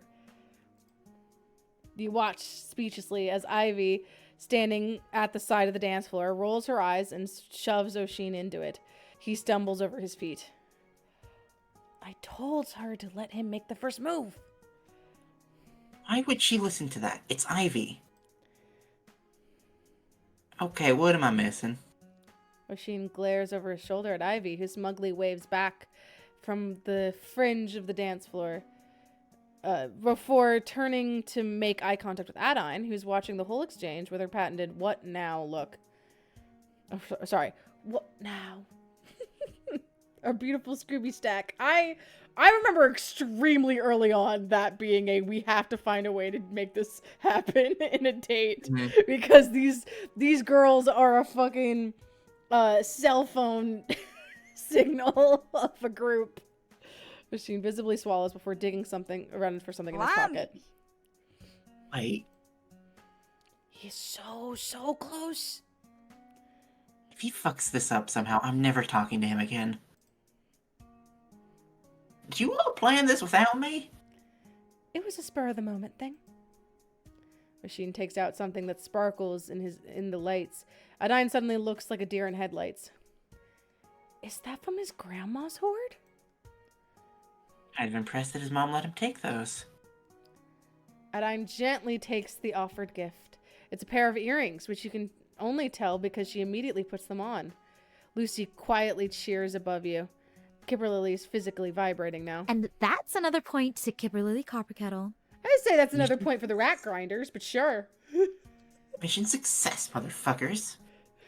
That's wonderful. I do love a happy ending. Ah! They're so cute. Kimberly goes back to walk out of the room, but you grab her shoulder before she can leave. What now? Two of you dragged me into a dark room and didn't expect me to take advantage of it? You can barely make out both of them blushing and the light filtering for the spring fling. You sit down on a pile of mats and wait for their response. Kimberly recovers first. She clears her throat as she steps forward. There's a moment of uncertainty before she kisses you, but she relaxes as you pull her closer. You break the kiss as Lucy steps behind you and wraps her arms around you both. One knee on the mats and her chin on your shoulder. Kimberly stretches up to kiss Lucy, who tilts your chin back when they've drawn apart. You think you could sit there with the two of them forever. Kimberly's phone buzzes in a pocket that you didn't realize she had. She lazily checks it. Ugh, they've noticed we're missing. We have been here for a while. Want to head out then? As you stand, your hand finds Kipperlily's and you kiss Lucy's cheek. Lucy and Kipperlily lace their fingers together as you step out of the side room into the mayhem of the spring fling. Maybe you'll matchmake two of your other friends. Maybe another dragon will crash into the gym and you have to fight it with your party. Maybe you'll get to spend the entire night with Lucy and Kipperlily's orbit, not quite able to step away from either girl. You squeeze Kipperlily's hand and exchange a smile with Lucy. They turn to you with warm expressions. Whatever happens, you're determined to keep this for as long as you can. Oh, they're so cute.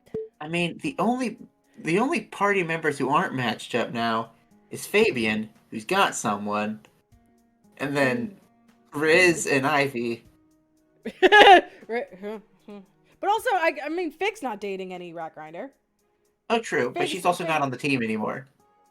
She is on the team. She's just not at Eggfort. She's not right. She's not a registered member at Eggfort.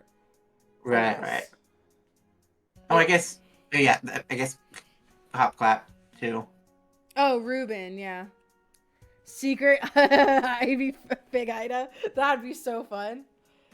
But for a while there was Ruben Fig, but it was Ruben Wanda Childa. I wasted my whole season. I love Emily Axford with all of my heart and soul. That was such a stupid fucking decision to spend all of her time on. Yeah, that was incredibly dumb. It's so fucking stupid. It was Well, committing to the bit to the expense of everything else. It was committing to the bit to the like, and Brennan kept trying to give her outs and she wouldn't take it. Like, Brennan was not going to reward her for that because that would be insane. For once, Brennan put his foot down. He needs to do it more. He needs to do it more, yeah. Okay. But yes, I'm glad. I love Oshin with all my heart too. Yes. Friends. I've said this before. I'll take the rat grinders over the bad kids any day. We need a rat grinder season. Friends, countrymen. This has been crazy. This fucking game. We made a video game. That's crazy. Y'all made a video game. I did some stuff. This is crazy. This is just. There's so many things we didn't hear. There's so many things we didn't see.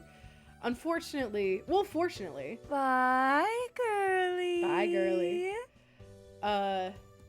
Hey, Girlie. Tracker, okay. Fortunately for everyone involved, you can play this on your own. I'm probably gonna be obligated to do a Girlie run in my off time. Because of how dirty I did her. Not a single day. We tried to get Girlie. We really did. We couldn't direct it. She just was stuck at school with everyone else. She stayed at school for the rest of her days. But I will do a Girlie run on my own. There's also another ending we didn't see that we could have gotten if I had fucked up Kimberly more. But I didn't get it.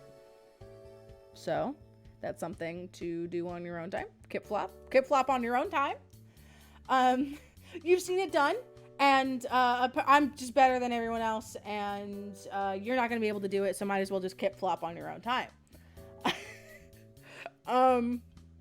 Thank you all for joining. We've gone so long. I need to go to bed. My voice is shot. I'm so glad I finished this today, though. Thank you, Shasta, for joining me. This has been a delight. This Lucy icon is going to be my icon in Discord for forever. Well, there's another ad happening, so we might as well end before that can happen. Good night, friends. Thank you. The VOD will be up as soon as humanly possible after this stream. Goodbye! Bye.